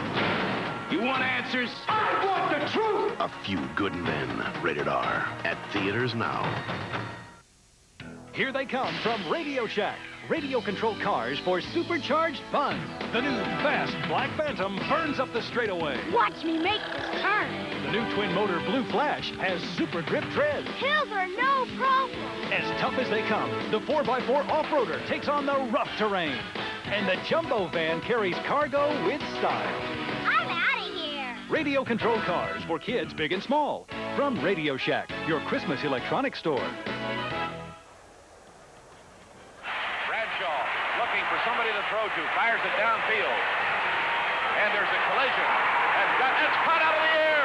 The ball is pulled in by Franco Harris. Harris is going for a touchdown for Pittsburgh. Franco Harris pulled in the football. I don't even know where it came from. Well, if you're old enough, you remember that. Next Sunday on the NFL Today, we have one of the greatest moments in NFL playoff history. It's called the Immaculate Reception, and it happened 20 years ago. And I, unfortunately, have to admit, I do remember it. Bradshaw takes credit for throwing a great pass on that play. Yeah, he takes credit for a great pass, but an unbelievable hit and a great catch. Sure was. Saints first down at their 22-yard line. And a 23-0 lead. Dunbar. Not much, not anything. Maybe a loss of about a half yard. Good defensive work by the Rams. Peel stretching it out, and underneath the stack, Kelm. Good job by Roman Pfeiffer holding the outside and really turning everything back and doing a good job. Now, Roman Pfeiffer is a young guy, and he needs to get a little bit bigger if he wants to play in the National Football League. He's got the good skills. He's quick enough. He's kind of, not an overly strong guy, but he can hang in there. He's just got to get a little bit more meat on that bone, and he's going to be okay. Pfeiffer, just a second-year man, their number 2 choice last year. Out of UCLA. Hebert, it's time, and it is incomplete, intended for Wesley Carroll. And good coverage again by the Rams with Darrell Henley sticking to him like glue. He tried to hit another guy. Last week he hit 10 different receivers in their win. Now today, he's thrown it all over the place. 6 to the wide receivers, to the tight ends, to the running backs. And that's a good thing about a quarterback. He keeps everybody in the game. Bobby Hebert, when you're running a route, you got to always be ready for the ball because it's going to come to anybody. Well, that was a real similar pattern to Everett last week in the second half against Tampa Bay. Carl Smith, the offensive coordinator now has 3 wide receivers in, make it 4. 4 wide out on 3rd and 9, and they go out of the backfield to Hilliard. Hilliard breaks 1 tackle and is apparently going to pick up another first down. Another good example of showing patience, waiting for it to develop. Dalton Hilliard comes out. They're going to let the receiver pattern go down. Now watch number 21 right here, the offset back. See, they're going to let the receivers go down the field and stretch the defense in that zone. Hilliard will just come out and get underneath the zone and turn the ball upfield, getting the first down. 11 yards on the play. If you joined us late, Fred McAfee, injured in the first half. The Saint running back, after scoring a touchdown, suffered a shoulder separation. And we understand that Ronaldo Turnbull's hamstring is bothering him again. May not get back in. Hebert out to the sideline. Diving grab. Good catch by Wainwright, the tight end, number 87. Frank Wainwright, the backup to Hobie Brenner. 17-yard gain, another Saint first down. So what you do, you come out with a 3 tight end look right here, then you go with the play action. You send Wainwright down the sideline. He just releases late, gets in that zone on the far side. Beautiful catch, dives, gets his hands on the ball. Hebert with a nice touch in that zone. He just lets himself, hey, that's a great job. Stretch the body out, make sure of the catch. Frank Wainwright is a second-year player from Northern Colorado. Number 8 choice last year.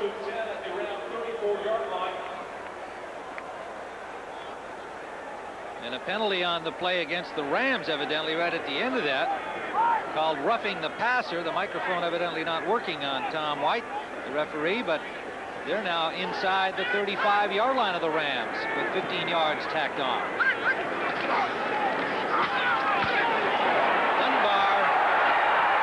The 20-yard line of the Rams. Anthony Newman made the stop. Another wrinkle to the old counter OT, and here's the wrinkle right here. See, they're using Ironhead Hayward as their tackle. They're going to pull the guard, keep Stanbrook back. Now they use Hayward. See right there, they pull him, and Von Dunbar just sees this beautiful hole right up the middle. Good job.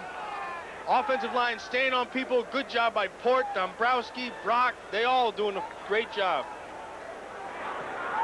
14-yard gain. Hayward, the lone setback in this formation on first down from the 20-yard line.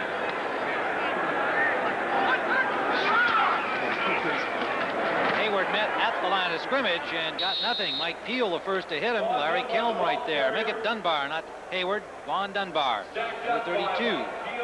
Continuing in that running back slot.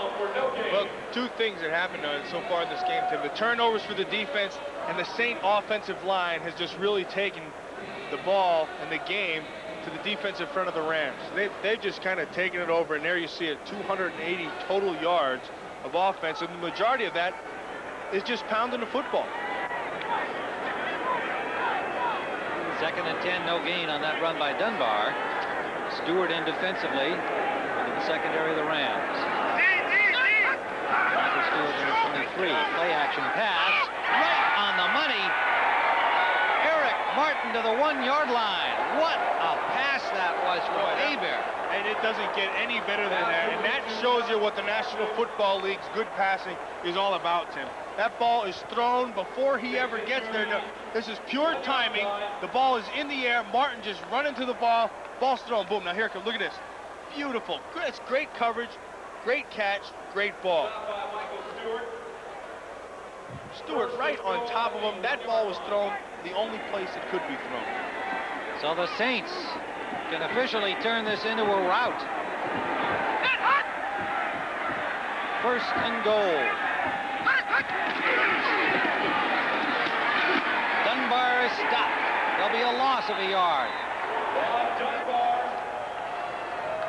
Chris Crooms, a rookie, came up from the secondary, and Leon White, the linebacker, number 55, a free agent pickup this year from the Bengals. Yeah, watch Leon White, an inside backer. Now, what you do as an inside backer, first, you got to find the ball. After you find the ball, you got to square your shoulders right like that. See it, boom, meets him head on, keep your feet moving, wait for your help to come. You can't draw it up any better than what Leon White did right there. Loss of a yard on the play. 2nd and goal. The ball right on the 1-yard marker. Hayward to the lead blocker. Dunbar behind him. Dunbar. Touchdown.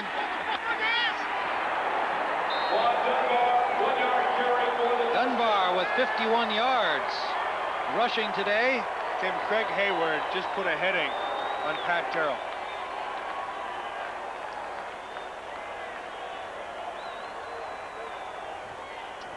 I formation, your key, all becomes the fullback. Now, it's one up front. Watch the surge. Top of your screen right there. Boom. See Terrell? Hayward just lays that big noggin on him. Craig Hayward. Somewhere above 250. Morton Anderson. And with 6:47 still to play in the third quarter, it is now 30-0. If you think these guys are tough on each other, you should see how we tested the Oldsmobile Achieva. Because we recently pitted it against the Honda Accord and Toyota Camry. And after 100,000 miles, in an independent test, in the real world, guess who won? It's your choice.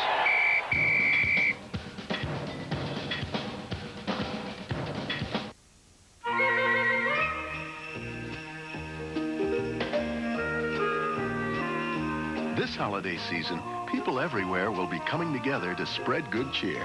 And what better way to celebrate than with O'Doul's, the premium non-alcoholic brew from Anheuser-Busch that beer drinkers drink when they're not drinking beer. And O'Doul's has only 70 calories. So enjoy the holidays with plenty of ice-cold O'Doul's. When regular drills hold you back, send in the Ranger cordless drill from Black & Decker.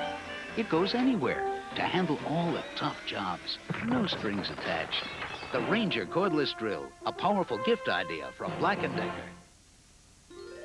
The Norelco razor hugs every contour, every curve, for a shave incredibly close and comfortable. It's the one with floating heads. For the perfect shave that makes the perfect gift, Norelco. We make close comfortable. In Division I AA, it's settled on the field. The battle for the NCAA Division I AA Championship next Saturday on CBS Sports. 6:47 still remains in the third. The Saints lead the Rams 30-0. Last week, Jim Everett was 25 of 38, 342 yards and 3 touchdowns in that remarkable comeback against Tampa Bay. Anderson pounds it into the end zone. It'll start from the 20. Today, Everett is 12 of 22 for only 87 yards. Big reason, clock time all in favor of the Saints. And This is the Oldsmobile Cutlass Supreme Special Edition. It's got a V6, 4-speed automatic, air, cruise control, and other neat stuff. It's also $4,000 less than a Honda Accord, $4,100 less than a Toyota Camry, and more than $5,000 less than that Nissan Maxima. The Cutlass Supreme Special Edition. It's your choice.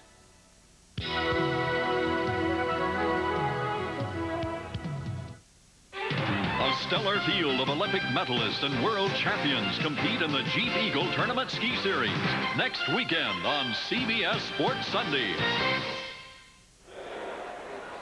here's an audible reason why they wear pads in the National Football League. Dunbar's touchdown, listen.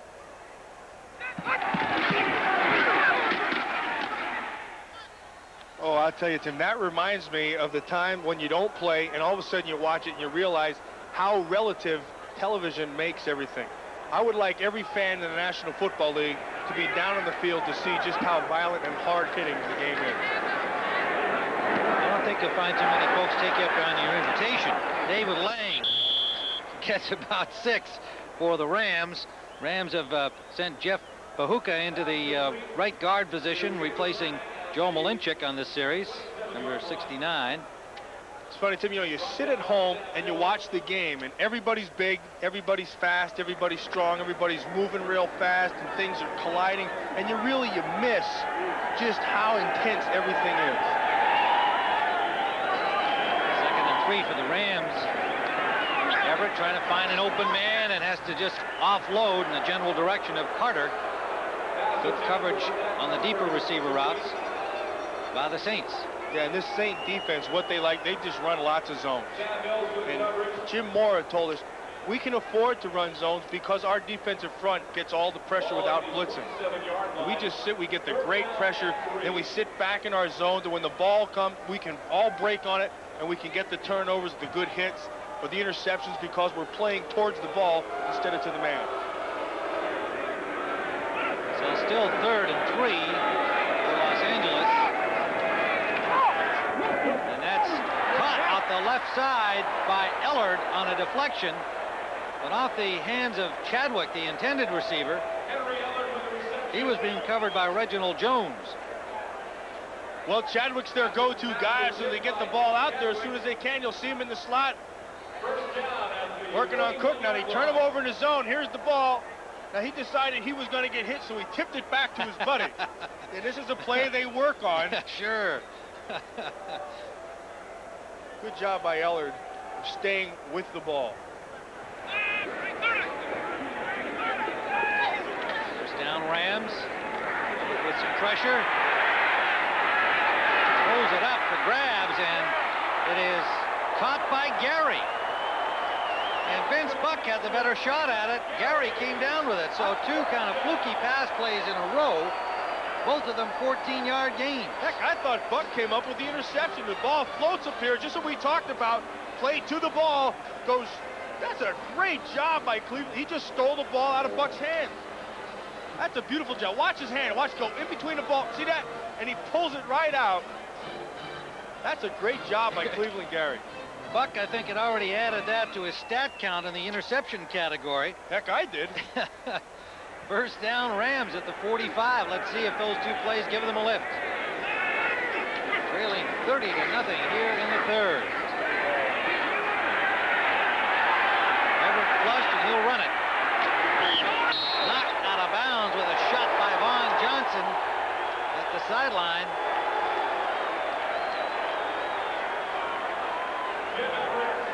Boy, Vaughn Johnson just came up and gave him an Excedrin headache number 25 right there. Watch at the end, you know, he's going to try to get the most that he can. Johnson works off the block and just lowers the boom on him. But, you know, Everett just popped right up, ran right back out there, didn't say anything. 9 yards on the carry. Vaughn Johnson, another one of those linebackers. You know, there's so many guys out there, but this guy here, he's big, he's strong, he runs well, plays great pass coverage. He's without peer in the National Football League. Well, everybody moving a little early that time, and that brings flags from every striped shirt on the field. Now Everett pops up to say, hey, don't get on my case. That was Joel Smeanji, who's out there now, number 99, reserve linebacker. Now, he doesn't mind taking a shot from Vaughn Johnson, you know, because that was all clean. Now at the end, there's clearly they're offsides, and so why are you going to hit me now? Well, because I don't get to play too much. I'm just trying to get a little action. Well, see, that plus the fact that he knows that Vaughn Johnson's been there and he understands it. Now watch at the top of your screen here, number 99. He's going to come off. They jump off sides right here. See, now he just keeps on coming. Everett rolls out to his right. Not a really good hit. Not really. He really let up on him. You could see him even in the slow-mo there. Slow motion view, just holding up as he saw the flags and heard the whistles. Nonetheless, it is at the 31-yard line and a Ram first down. See, he knows Vaughn Johnson, so he's not going to say anything to him. But the young guy, he didn't know, so he jumped up right in his face. Now we're tracking that Washington game at 17-10. Dallas in the 3rd. Washington just took a field goal. Oh, Gary breaks 2 tackles to the 3-yard line.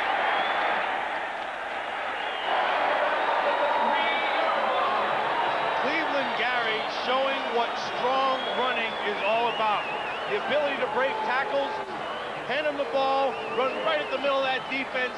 Sam Mills in the hole, gets blocked, pulled outside, runs right through Atkins. That's a great job, great balance, good strength, and good stiff arm at the end. Jones stayed with him to get him out of bounds. Right here with Atkins, see that boom, he got hit and he just kept his feet moving. And they love the feet of Cleveland Gary. They just wish he'd have a burst of speed at the end of his run. First and goal from the 3. Gary gets maybe a yard. 3:16 to go in the 3rd. Rams yet to score, down 30-0, but threatening here. Cleveland Gary was 65 yards. I remember a few years ago we were playing him in San Francisco, and he had the same kind of problems dropping the ball. We got down in the goal line. They handed him the ball. He dropped it once. It came back up, hit his knee, dropped it again, bounced back into his hand, and he scored. And I knew immediately that we were in for a long day. Here's Gary again. This time he is stuffed and the ball comes loose. Saints have it. Ricky Jackson. Flag is down. A flag down at the line of scrimmage as Jackson returned it to the 25-yard line.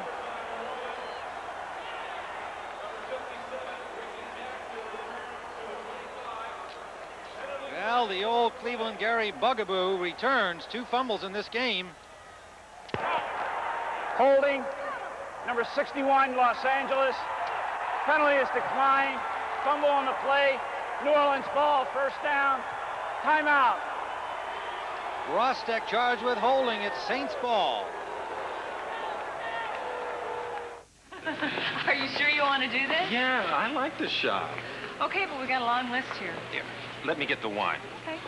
You know what? It's a great Chardonnay. I hope they have it. Everything looks wonderful, you guys. Hey, Bill, what's the story with this wine? Yeah, Bill, what are we drinking? You tell me what you think, and I'll tell you what it is. I think it's great. Ernest and Julio Gallo present a very special Chardonnay. It's time for a change to Gallo. Are you looking for a car with exceptional value? Because the Oldsmobile Cutlass Supreme Special Edition has got a V6, 4-speed automatic, air, cruise control, tilt wheel, power windows and locks, AM/FM cassette, and lots of other neat stuff. And it costs only $15,995. Well, you probably want to get back to the game. It's your money.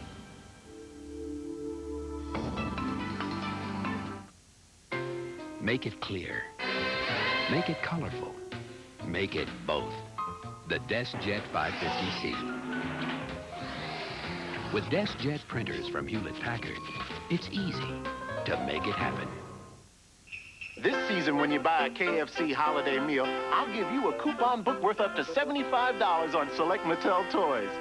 The KFC holiday meal. Feed a family of 4, just $9.99. Happy holidays! You are watching the National Football League on CBS Sports. Cleveland Gary, who had 65 yards rushing and had just made a big play, turns out to be the victim there of a fumble at the 3-yard line of New Orleans. And the 6th turnover today for Chuck Knox's Rams. Tremendously costly in this defense. Boy, they just make you pay and pay and pay. And especially make a big play on them, they're going to do something to get it back. They made that case today. Dunbar. Fine run by Von Dunbar to the 42-yard line. Well, for an NFL update on that Dallas-Washington game, let's go to Greg Gumbel in New York. All right, Tim, at RFK, Washington had first and goal from the 1, couldn't get the touchdown. A year ago, the editors of Popular Mechanics took home a special car. They drove it all over, in all conditions, and reported every problem they had. Here are all the problems they had to report.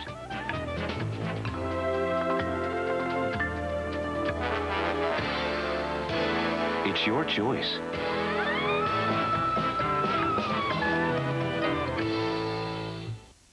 Attenzione, cos'è questa cosa qua? It's the Canon Photura. Sembra sospetto. Guarda qua, With futuristic flash and long-range power zoom lens.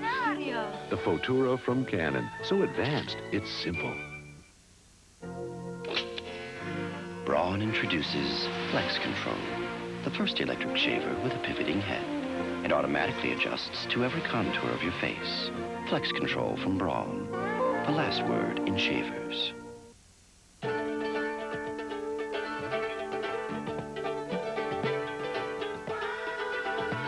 When you were 2, there was no greater joy than the feeling of being naked. Fruit of the Loom makes panties and now bras. Yes, bras.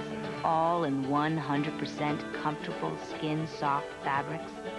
So 20 years later, you can get that feeling all over again. Fruit of the Loom. Clothes for the best of your life. The Saints defense magnificent today, shutting out the Rams as we begin the fourth quarter. They have just been too much in every department against the rush, against the pass. And the offensive line has done a fine job protecting Bobby Hebert and opening up holes for the likes of Fred McAfee, now on the sideline with a separated shoulder, Vaughn Dunbar and Craig Hayward. Hilliard has not seen too much action carrying the ball today.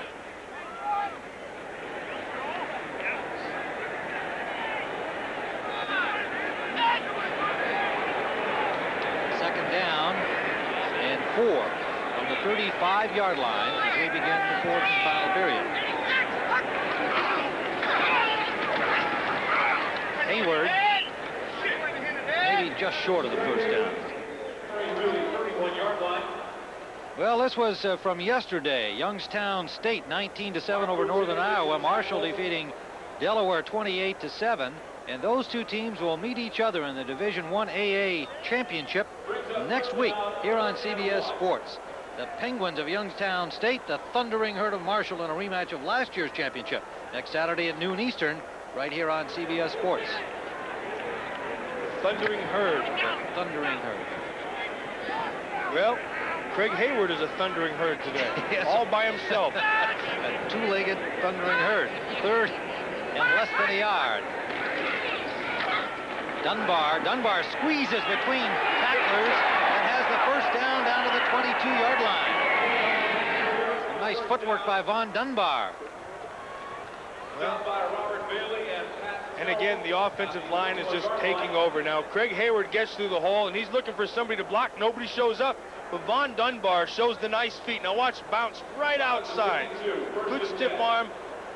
Hayward thinks the play's over. Now watch him at the end, puts his head up. Oh, like he could have got more. That offensive line of the New Orleans Saints, really, they have just completely taken over this game. Dombrowski was the main man at the point of attack with his block, number 72, considered to be their best offensive blocker. First down at the 22 of the Rams. Dunbar again. Kind of stops and starts. And he has a great look at the field, and he just gives you that stutter step and finds some more green. First down inside the 10, a 13-yard pickup by Dunbar. And they don't show, finally got him. Yeah, they don't show any signs of slowing down. They just take the ball and they're just ramming it down their throats. Let that offensive line just man up, get people on. You don't have to make the big devastating block. You just got to stay with your people, and that's what they've done very well today. Dunbar approaching the 100-yard mark. He's got 91 on 13 carries. First and goal from the 10.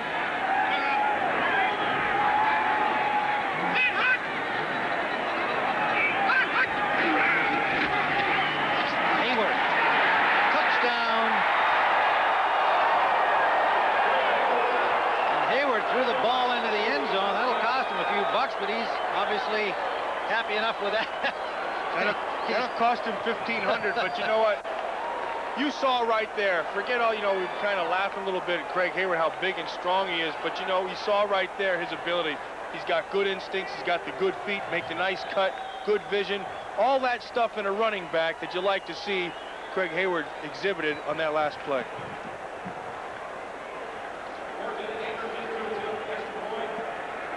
Anderson will try to make it 37-0. From the greatest comeback a week ago to perhaps one of the Rams' most humiliating defeats.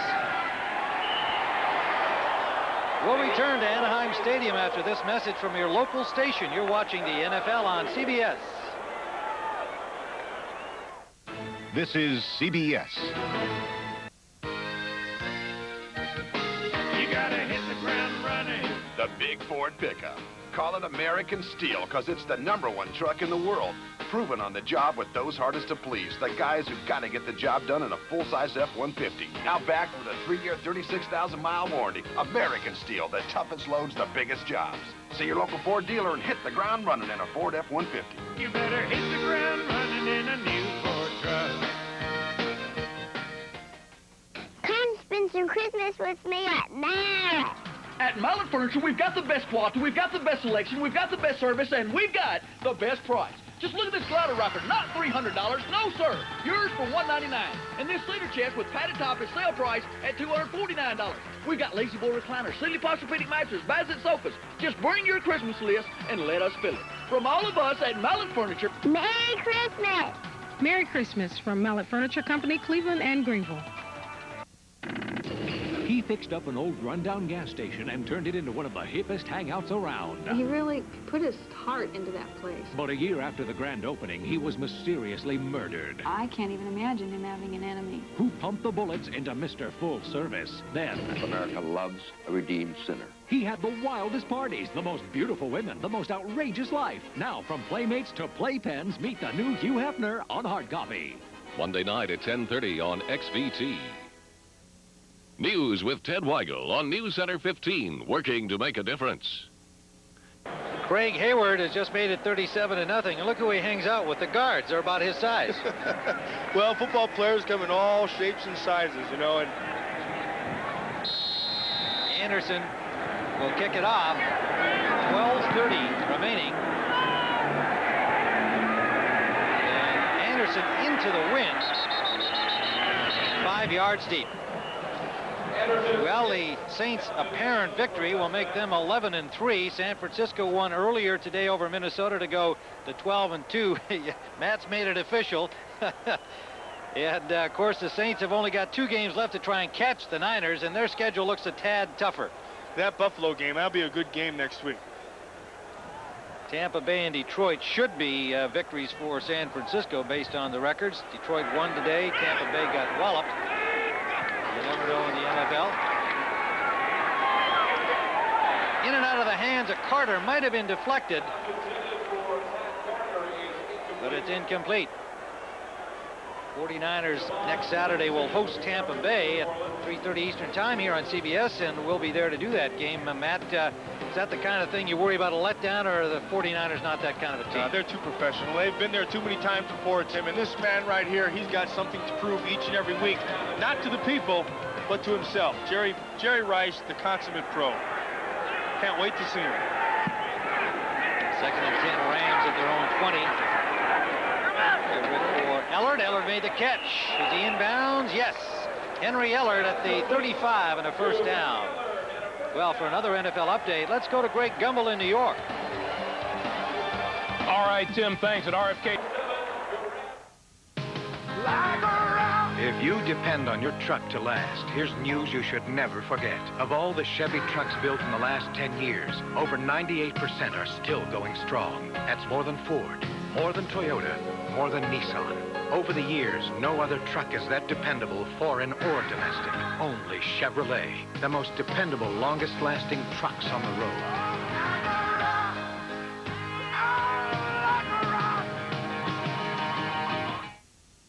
When it comes to camcorders, always ask the right questions. Like, who delivers the finest picture and sound?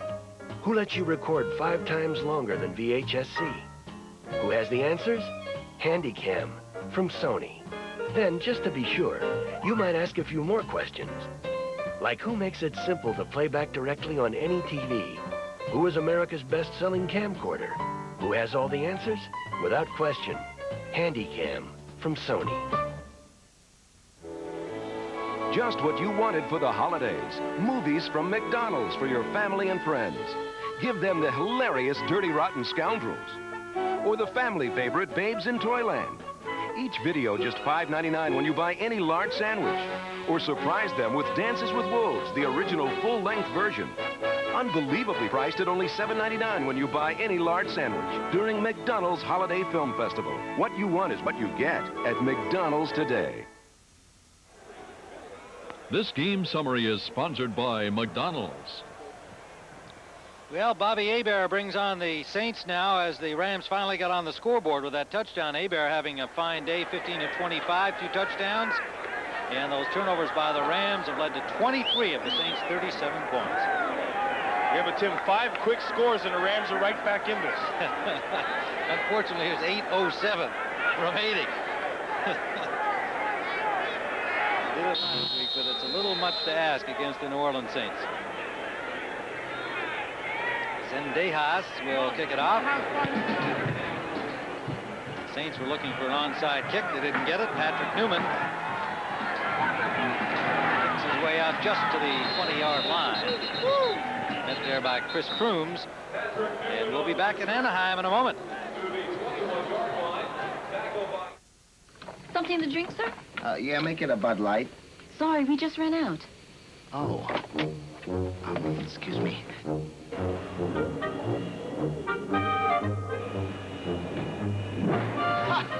Bud Light? Try Flight 261 out of L.A. Oh, thank you. If you want great taste that won't fill you up and never let you down, make it a Bud Light. Do you have a Bud Light? Yes. Welcome aboard, sir. Great. Where are we going?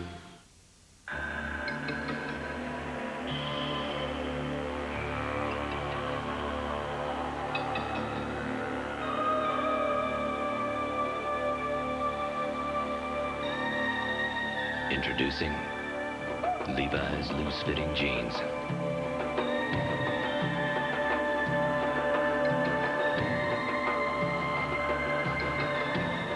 A loose interpretation of the original. This man has 2 of the fastest feet in the world, but even they can't pump a brake as fast as this Chevy Cavalier's standard anti-lock brake system. Oh, yeah? Without ABS, no matter how fast your feet are, this can happen. Whoa! But to help you stop and steer on slippery surfaces, Cavalier's anti-lock brakes pump on and off up to 15 times a second. Yeah, but can they do this? The safety of ABS. What else would you expect from the heartbeat of America? CBS Sports. Tim Ryan with Matt Millen, 7:57 remaining at Anaheim Stadium. Last time the Rams were beaten real badly, 33-0 in 1984 by the 49ers, and right now the Saints on course to improve on that. Ignominious fact in their press guide. Mike Buck is the new quarterback for the Saints, and on first down, a gain of about a yard by Hayward. Mike Buck is a third-year man from Maine, number 6 pick in 1990. He's a big guy, 6'3", 225 pounds, 25 years of age, has not gotten to play too much behind the very durable Bobby Hebert.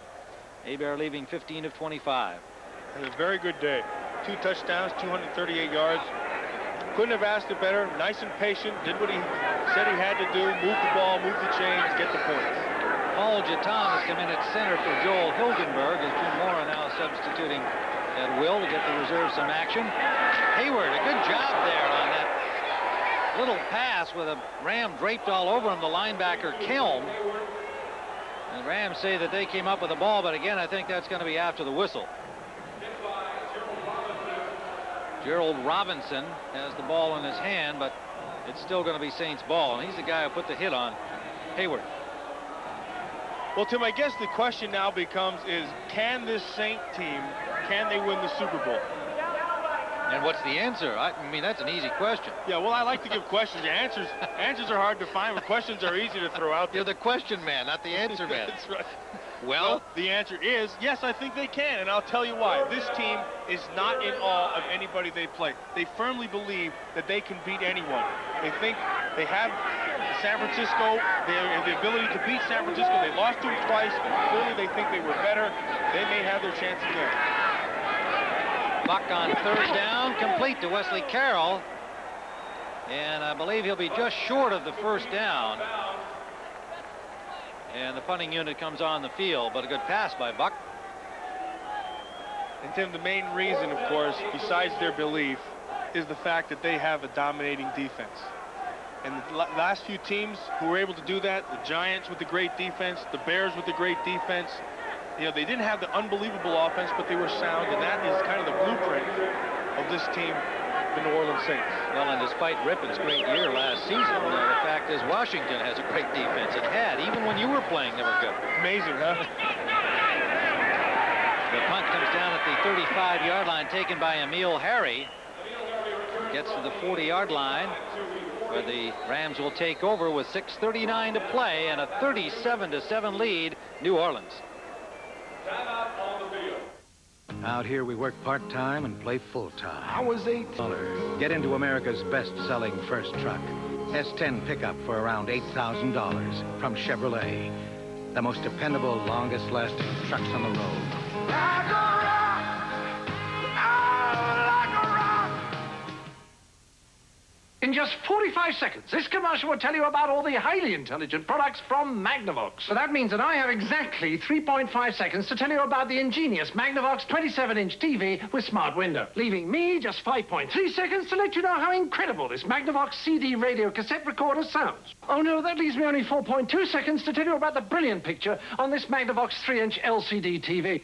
Excuse me, I've only got 6.1 seconds to tell you this Magnavox digital shelf system has a carousel CD changer. And I have 1 second to tell you, time is up. What do you mean time is up? What? We've been standing here for hours. Get my agent on the phone. Don't you know who I am? Who timed this commercial? The ingenious products from Magnavox. They're smart, very smart. The quick finish power sander from Black & Decker. To do as much as easily, your hand would have to move at 15,000 strokes per minute and be equipped with a handy on-off switch. The quick finish power sander, a powerful gift idea from Black & Decker. It's the Rams' ball here in Anaheim, but the Saints' defensive starters are on the sideline looking on here now. They've done their job today.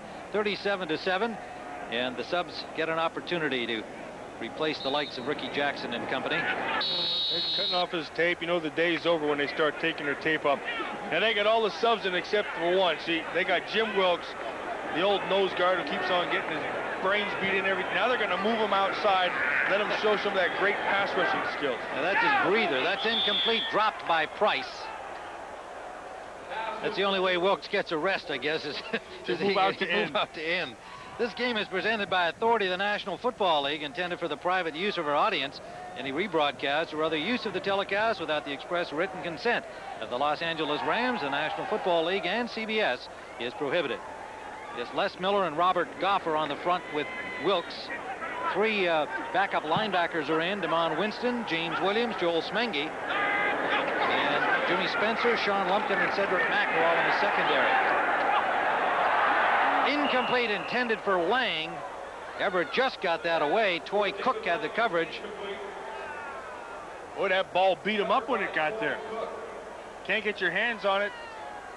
Ball comes flying at you. You just get one hand and try to make the catch, but that just beat that right hand up. Now he stays with it. Good effort. Just couldn't quite get there. So it's a third down, LA, at their own 40-yard line.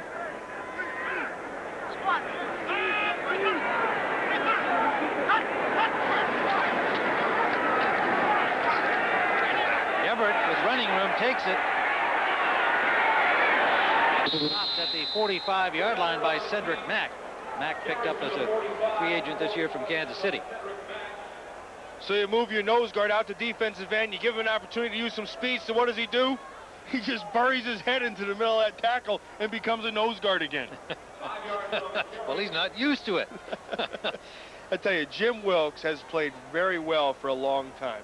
And he's the kind of guy that all of a sudden you look up and, you know, Wilkes has 6 tackles. Wilkes has 5 tackles. And more important, he's pushed the pocket inside. He's held his own. He holds the point of attack, allows those linebackers right there, you see Swilling and Jackson, to work around him. And he is a pivotal part of that defensive front.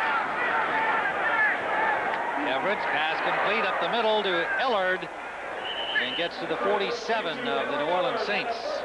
Keith Taylor made the tackle. You see right there in the 50-yard line, there's one of those Polaroids that they take. You know, the Saints must, and the Rams, they take all those pictures and they show them. Now the referee, he just picked it up and crumbled it up. But you know, the pictures were so bad that they just threw them out on the field. They couldn't take them anymore.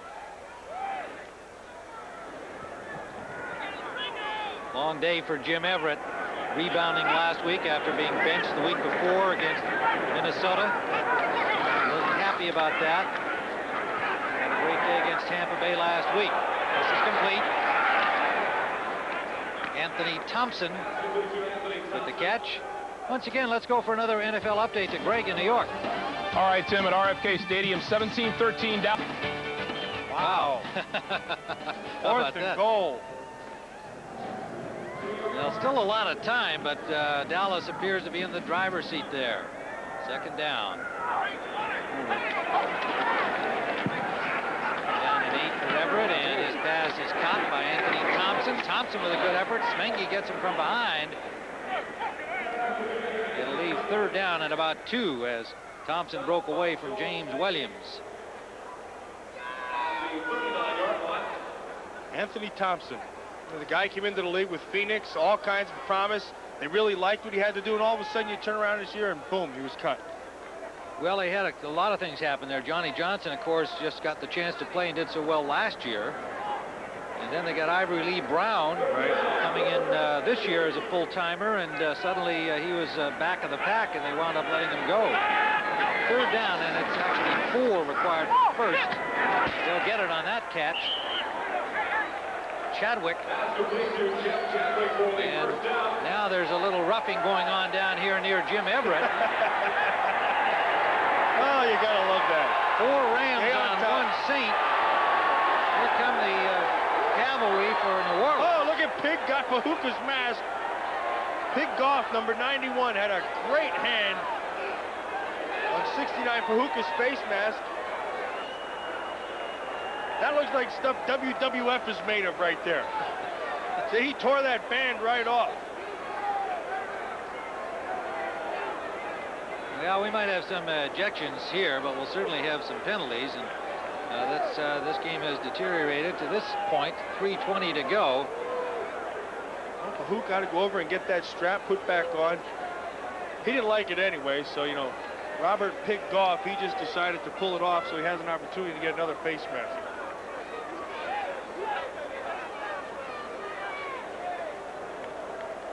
Tom White, the referee, had to consult with his entire staff here to pick out the culprits in this caper.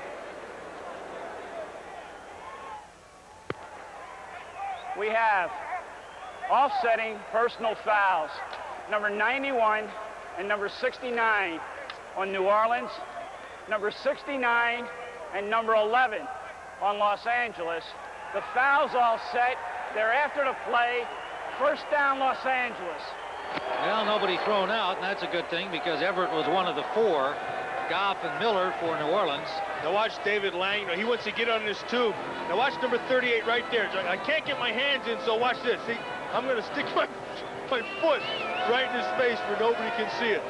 That's David Lang, and I think that falls into the category of unsportsmanlike conduct, but he got away with it.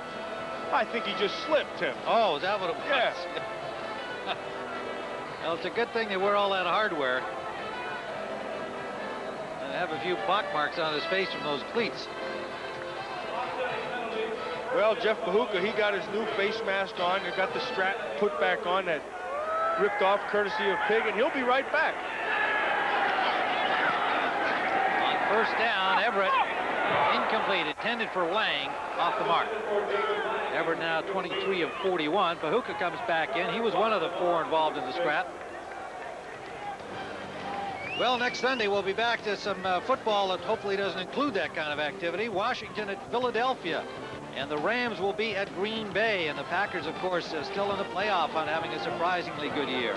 At 4 o'clock Eastern time, the Bears at Detroit. Both winners today. Check the local listings for the game and time in your area. Next Sunday, it all begins with the NFL Today at 12:30 Eastern. Well, Jim Moore, again, not showing a lot of emotion on that sideline. It's his way, but he knows he's got this one in the pocket. Ellard spins away, and he'll score. Touchdown. And a great job of keeping his feet inbound right there, Tim. Ellard, the 31-year-old veteran, not seeing the ball as much this year for the Rams, but he can still do it, and they know it. And Henry Ellard had his complete game streak snapped at 144. Now he's going to be outside to your left. Watch Ricky Jackson come up. He hasn't had a sack. He's going to crawl to it to see if he can. Non-stop. Ball is right on the money. Now watch the feet. Beautiful footwork. Henry Ellard shows you how he's done it for a long time in the National Football League. Keith Taylor, the man he turned around, number 29. Zendejas for the point after. And so the Rams, avoiding the shutout, have now made it 37-14, improving on the score somewhat. 3:07 remaining. 4 more touchdowns, Tim. Like you said. Like you said. Well, here's a look at what's happened earlier today in the NFL. San Francisco staying ahead of the Saints with a victory over Minnesota 20-17. Chicago getting a win over Pittsburgh. Kansas City outlasting New England 27-20. Indianapolis 10-6 over the Jets. Atlanta beating up on Tampa Bay, and Detroit upsetting Cleveland today. Kansas City moves to 9-5 in the AFC West with their victory. Once more, let's go to Greg Gumbel in New York. Watch this one, Tim, at RFK Stadium in Washington. Hey, Tim. Like I said, there was a lot of time left in that game with the Redskins at home. Unbelievable. And the rest of the National Football League will hold their breath if Mark Rippon can get hot. The Redskins and the Houdats enjoying this action here in Los Angeles. A trip to L.A. and an impressive performance by the Saints, who will earn their 11th victory of the season, barring a miracle finish by the Rams. The offside kick try, and it looks like the Rams got it, but the ball didn't go far enough to make it legal. Yeah, the rule said it has to go 10 yards or be touched by the opposing team before they can recover.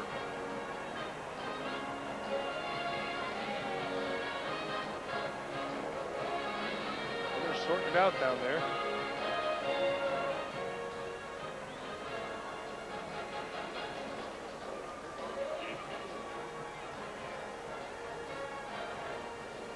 Say 46. Jim Mora waits. The whole team waits.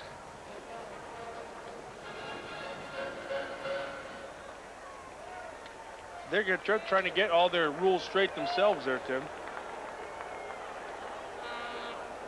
Tom White, the referee in the white hat. Well, again, a little microphone problem. Well, that's the problem. Maybe the switch isn't on. No, that's not the problem. But we can't hear him. But you could see from the signal there was a procedure penalty against the kicking team, the Rams. They did maintain possession, but the ball did not go far enough for them to legally have a first down there. So they'll kick it again.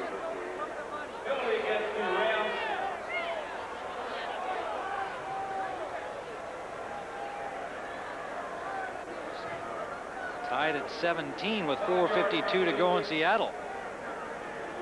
That could be a very costly loss for the Eagles should the Seahawks get in front there in the final minutes of that game. Eagles at 8-5 behind Dallas at 11-2. Dallas in that fight to the finish with Washington. Try it again, and touched and taken by the Saints. Eric Martin, sure-handed receiver, made a sure-handed grab of that deflected ball, and so New Orleans will have it with 2:58 to go and a first down at the 39-yard line of Los Angeles. Yeah, see that guy right there? See, that's Archie Manning. There's Archie Manning. I'll tell you, that was that's the all-time. Yeah, there, wave good right there. Hey, Arch. Tell you, that's the all-time great Saint quarterback right there, and I absolutely loved watching him. And you know what? There's a guy playing right now, Tim, Brett Favre, who reminds me very much of him.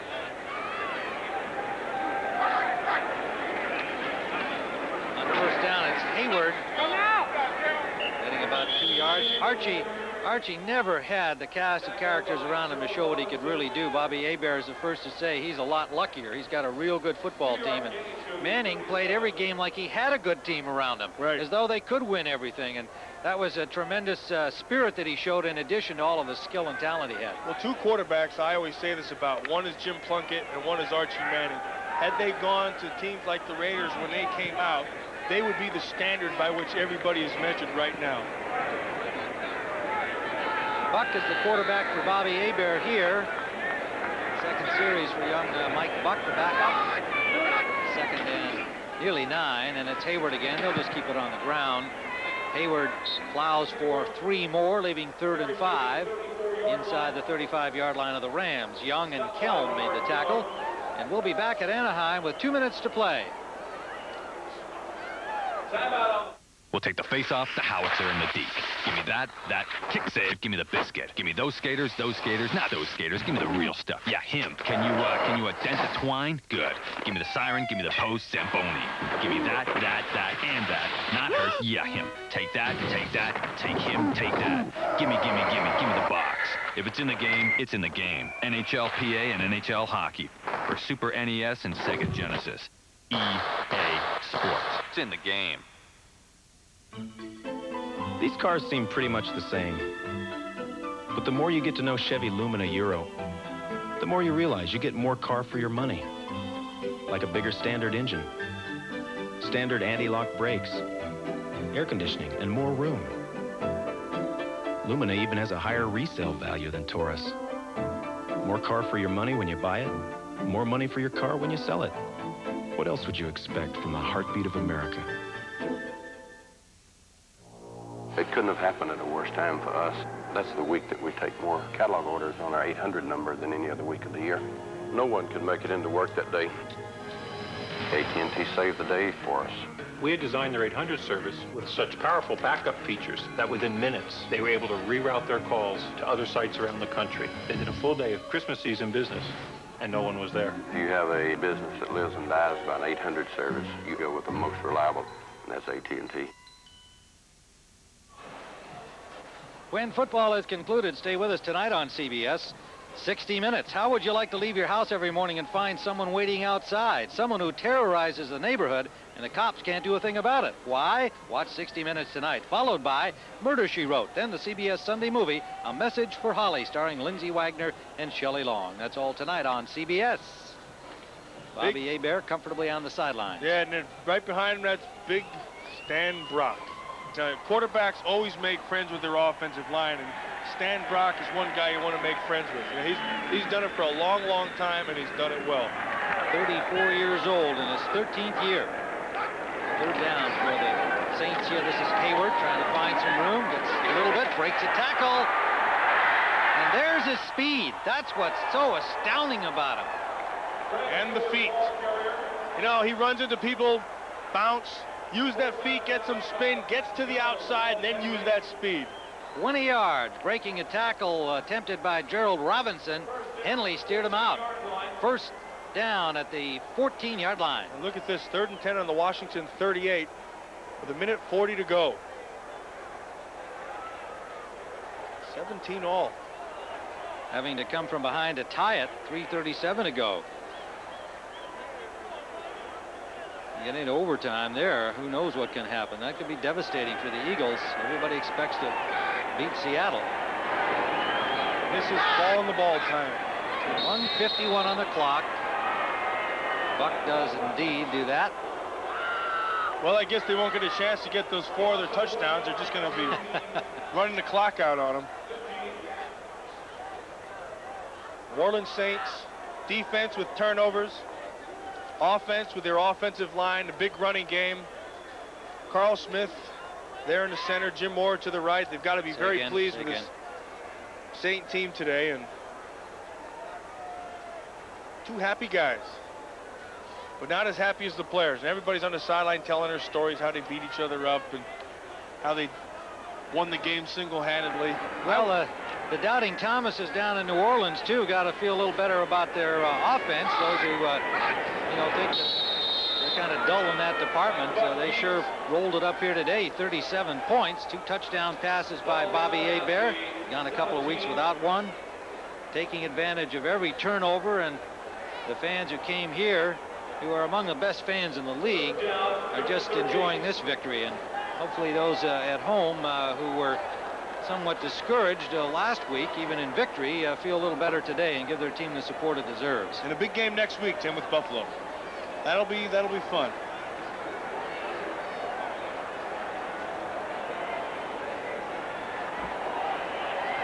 So on third down. They'll just let this count down. A tough day for Chuck Knox. But his team is nonetheless on the road back here in Los Angeles. You can see the good things that are happening for the Rams. And so the final score is 37-14 New Orleans, and they have now won their 11th game of the year. So for Matt Millen, this is Tim Ryan saying so long from Anaheim Stadium.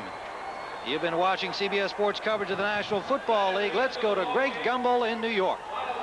All right, Tim, thanks very much. So the New Orleans Saints keep pace with the San Francisco 49ers, and the Dallas-Washington game is now close to 1 minute to play in the game. There's 1:08 and counting at RFK Stadium in Washington, where the Redskins are leading Dallas 20-17. As you pointed out just a moment ago, Mark Rippon and the Redskins aren't playing well, but this has been a giveaway type of day with the Cowboys. Yeah, in big games, it's big plays and it's turnovers. Today, the interception by Aikman in the end zone when they had a sure field goal or a field goal attempt, and then the controversial, was it a pass attempt or was it a fumble? They ruled it a fumble. That's another turnover. The Cowboys today, the turnovers has made the difference in this game. All right, Terry, 20-17 Washington. Let's take you to RFK. Pat Summerall and John Madden. The Eagles tied and still playing. Final score here at RFK, Washington 20, Dallas 17.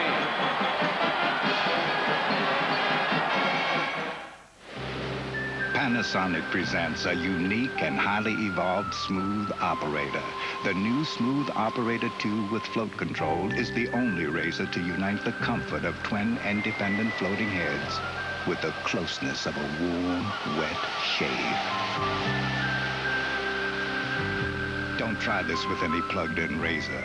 The new Smooth Operator wet dry razors from Panasonic, smoother than you ever thought you would be. The magic of the holidays. It's captured in holiday cards, holiday carols, and holiday windows. Now MasterCard offers a little magic of our own. Master Values, an exclusive program that saves you up to 25% instantly when you use MasterCard at thousands of stores nationwide. Look for offers with your monthly statement. Master Values. It's like getting a gift when you buy a gift. Only from MasterCard. So for John Madden, this is Pat Summerall saying so long from RFK Stadium in Washington, where the final score was the Redskins 20, the Cowboys 17. 60 minutes is next, except on the West Coast, the Mountain Time Zone. We've been watching CBS Sports coverage of the National Football League. This royal throne of kings, this earth of majesty, this little world. United brings you non-stop service from 6 U.S. cities to London's Heathrow and the land of poets. This earth, this realm, this England. Come fly the friendly skies. When you look for champions, you look to CBS Sports. She hired him to build her house. Now she may be trapped inside with a psychotic killer. Richard Dean Anderson, Mark Helgenberger, through the eyes of a killer, Tuesday. This is CBS. Got to drive that Grand Am, take it for a ride, see how it feels from the inside. If the great looks and super low smart buy payment of the Pontiac Grand Am are driving you crazy, drive on over to your North Mississippi Pontiac Pros dealers and get your Grand Am for just $225 a month. It's the only cure for what you got. See Cosmans, Indianola, Greenville, Automall, Neighbors, and Earl McKay. Don't deny it, everybody knows it's either go crazy or go Pontiac Pros. I'm paid to buy the high-volume copiers. I don't want to have to worry about them. The corporate line from Canon. If our copiers are working or people are working. High-volume copying systems so reliable you don't have to think about them. All I want to know is it keeps copying, sorting, stapling. End of story. The corporate line from Canon, the #1 copier company and the new power in high-volume copying. Enjoy the quality service of Morris Office Machines, the Delta's authorized Canon dealer. From Playmates to Playpens, the new Hugh Hefner on hard copy.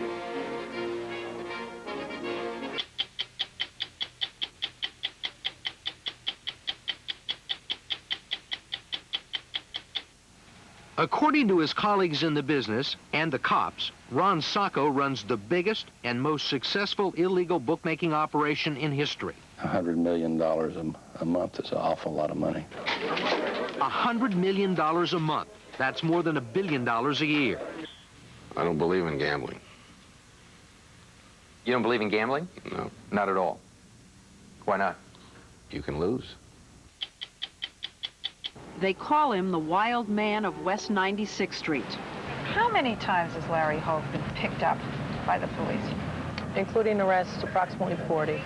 The police want Larry Hogue off the streets. The community wants Larry Hogue off the streets. But as it turns out, that's all but impossible under the law without Larry's consent. If the law compels it, then, as they say, the law's an ass, right? Someone once said the Constitution isn't a suicide pact. Let me just ask you something. The work that you do in this kitchen is very important, correct? Yes, It's definitely. evidence that will be admitted in a court of law in someone's trial. It could be, yes. What are these tubes up here? Those are blood samples, urine samples. And over here you've got... Hey, don't do that to me. Mustard? You keep blood next to jelly? No, I don't keep blood next to jelly. That is the blood over there, and... The blood's over there, the jelly's over here, and the hot sauce is here. I'm Mike Wallace. I'm Orly Safer. I'm Ed Bradley. I'm Steve Croft. I'm Leslie Stahl. Those stories and Andy Rooney tonight on 60 Minutes.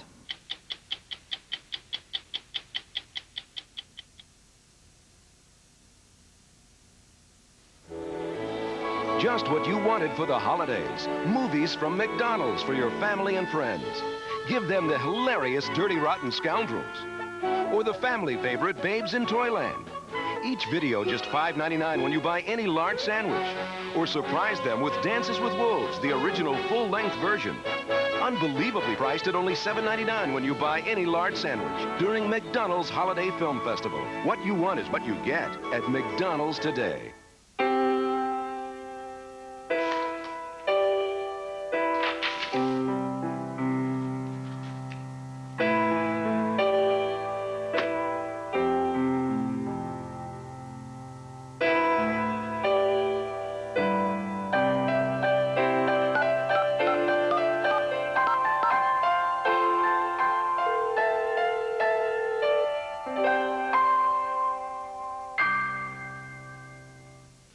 At Ford Motor Company, quality is more than just the way a car is built.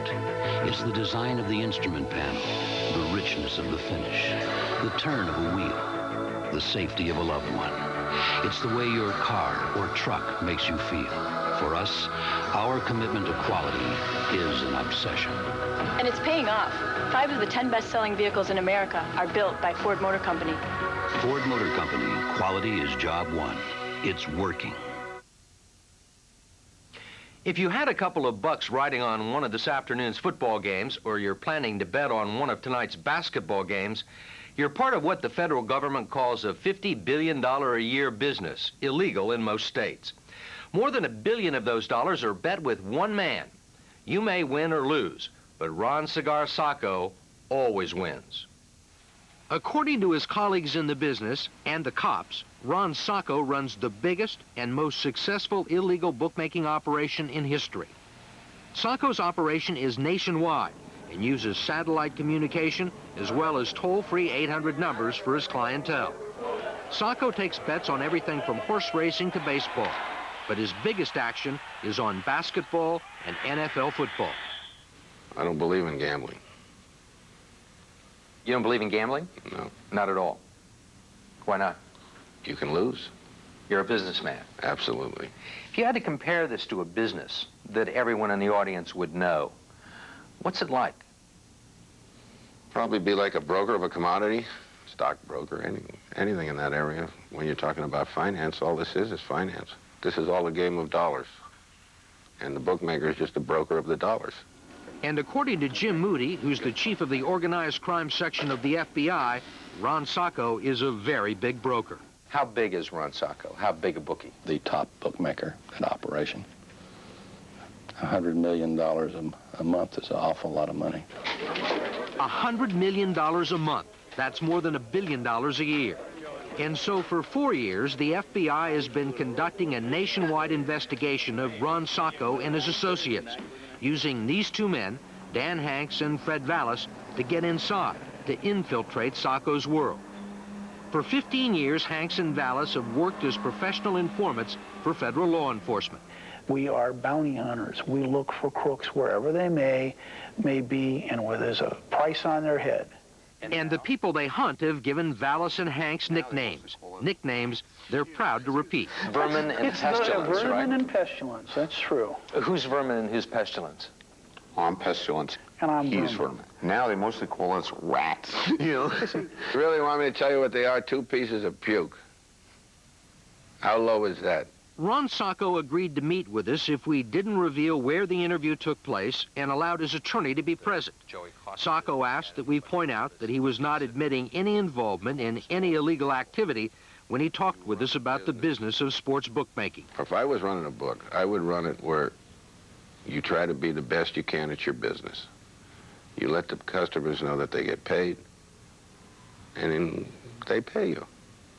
People play because they want to play and they want to get paid. Like any broker businessman, the bookmaker makes his money by charging a commission, 10%. That commission is known as the juice, the vigorish, or simply the vig. And that's the lifeblood of the bookie. Can't live on love. If you're a bookie, the key to success is to get the public, the gamblers, to bet as much money on one team as the other. That way the bookie doesn't care who wins. He gets his 10% commission either way. And to make it come out even, he offers a point spread, like the one you see in your daily newspaper, that tells the bettor how many points his team must win or lose by for him to collect a bet. If too much is bet on one team, the bookie could lose a lot of money. So to attract bets to the other side, he adjusts the point spread, literally changing the odds. And how does the bookie, who usually extends credit to his clients so they can bet, how does the bookie know that he'll get paid? People pay their debts in the bookmaking world, where they may not pay them in the rest of the credit world. Guy will pay his bookie before he'll pay his mortgage. Why do you think? Well, on the East Coast, because the bank isn't going to come back and blow your brains out because you didn't pay the mortgage. That's right. One reason. Unaware that they had been government informants, Ron Sacco and his associates hired Hanks and Vallis to install phones that couldn't be traced. Hanks and Vallis are geniuses at that. They're so good at what they do that even the police can't always tell where a bookie joint is located. And how do you do that? The phone company's got to know where the phone's located. Oh, no, they don't. When the phone company installs a phone, like say they're going to install a phone at your house, the dial tone goes over miles and miles of cable to get to your house. And you can tap into that cable anywhere along that line.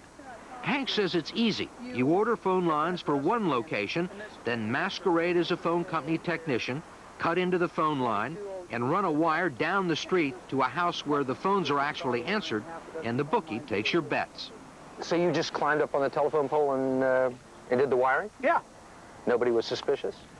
You're wearing a phone tool belt, you look like a phone man, walks like a phone man, must be a phone man. As trusted phone mechanics, Hanks and Vallis were allowed into the inner sanctum of Ron Sacco's operation. Ron Sacco's the king of the bookmakers, who recognized the potential if you could bring all bookmakers under one roof. If you could set up a clearinghouse for every bet made in the United States. What he did eventually is he set up a system where it was almost like master charge. His system is so big that you have to know this person has a credit limit of $1,000. Oh, they want to extend over their limit. We have to send them to a supervisor to get that approved. A bookie with vision. A bookie with vision. He was a bookie with vision. Once Hanks and Vallis gained the trust of Ron Sacco, they went straight to the police and offered to work undercover. We approached the FBI, and they welcomed us with open arms. They said, we've been trying to get these guys for years.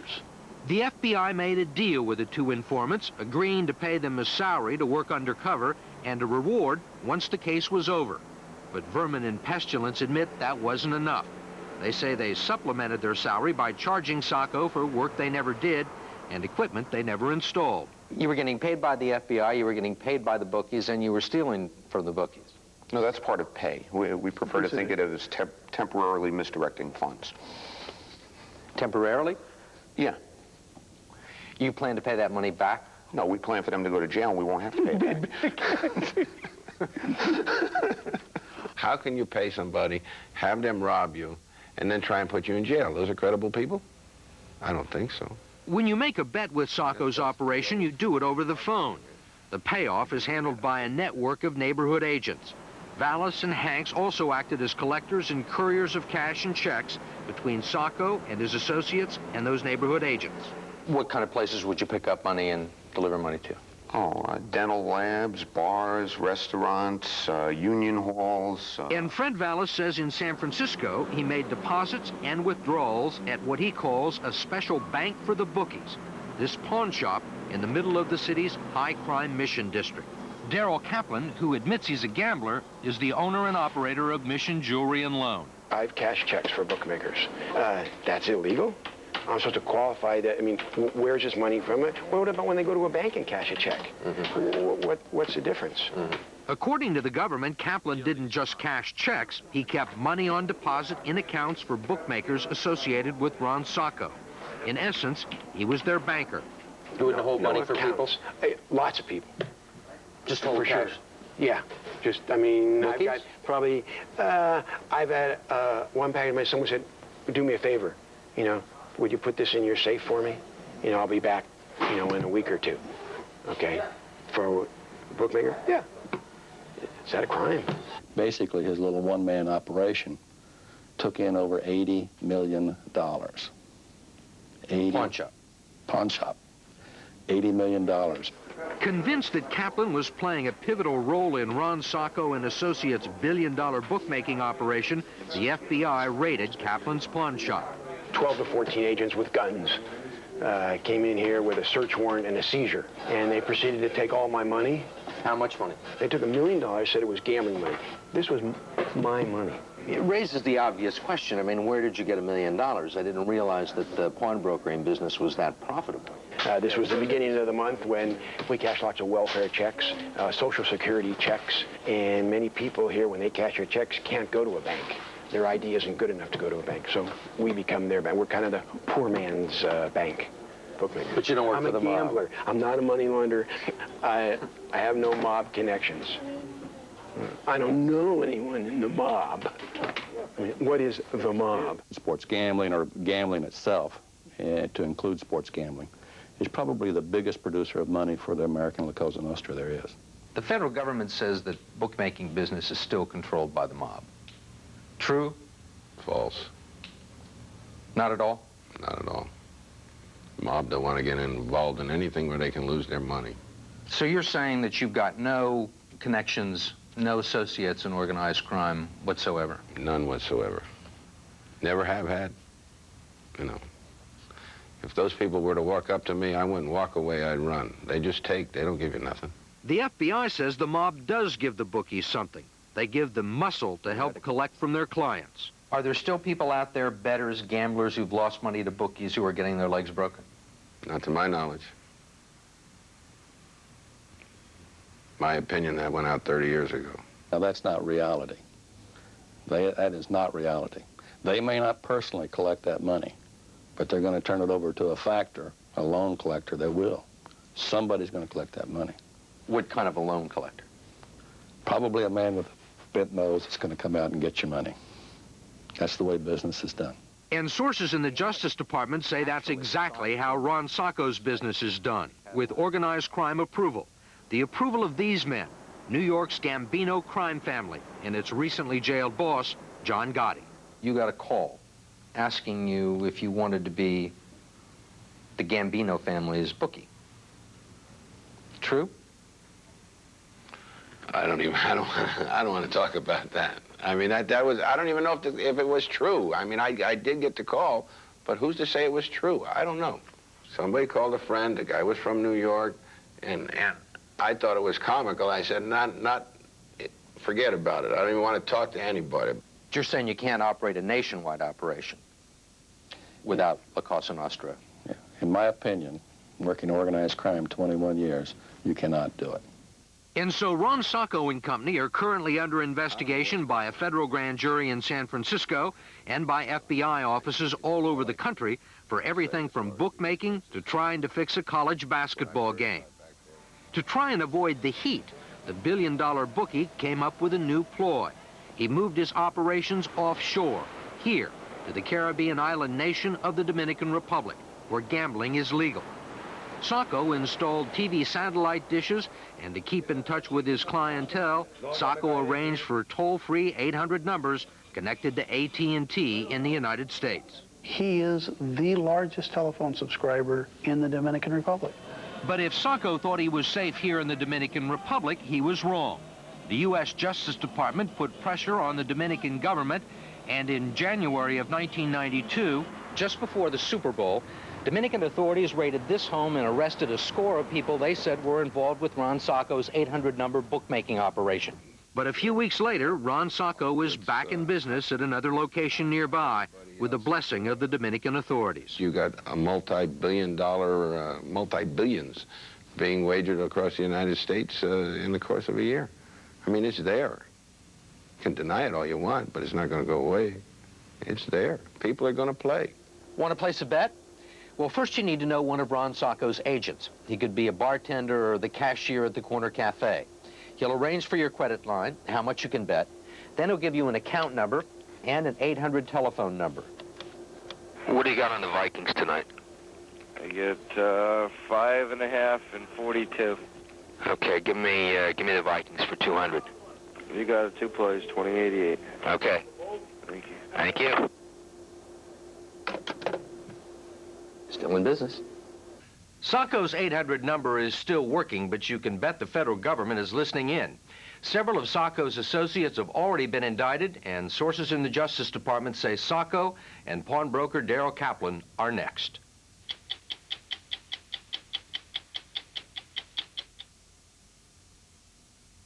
Now you can take your favorite juice with all its great taste and stir in new Dristan Juice Mix-In. Dristan will ease your cough and nasal congestion and soothe your pain without drowsiness. New Dristan Juice Mix-In is the newest way to take care of your cold. New Skill FlexiCharge cordless tools all share the same battery pack. So when you need a recharge, they keep on working. The FlexiCharge interchangeable power system from Skill. BKTV at the movies. I love this place. Burger King celebrates the magic of Aladdin, Disney's all-new animated adventure. And now, only at Burger King, you can get an Aladdin Magic Cup free. Whoa, corporate, let's move! If you love the movie, you'll love the cup. Fill it with an ice-cold drink, and it magically changes color. And it's free when you order this, one of these, and a 32-ounce soft drink. It's your way right away. I love this place! This man's incredibly close, comfortable shave comes from the Norelco razor. But to see how he got it, we must go back to when he began shaving. Not just above the skin, but below it. Here, our lift and cut system lifts the hair so when it's cut, it can drop below skin level without the blades touching your face. Try it, and you'll keep going back to Norelco for a perfect shave. Norelco, we make close comfortable. Aspen's controversy over gay rights. Is this Hollywood hotspot getting the cold shoulder or not? Tomorrow on CBS This Morning with Harry Smith and Paula Zahn. It's a family Christmas, Murphy style. Certainly is festive in here. Which way to the slot machines? Murphy Brown. Then she loves Christmas. That's some tree. Must be 7 feet. He's still getting used to the idea. Rip the paper? She kills the tree, but she saves paper. Love and War, Monday. All those who love great comedy say aye. So many of the mentally ill are homeless and addicted to drugs that there's even a name for them. MICAs, mentally ill chemical abusers.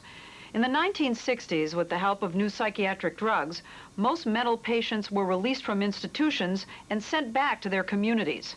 In too many cases, that meant onto the streets. This is the story of one MICA. His name is Larry Hogue.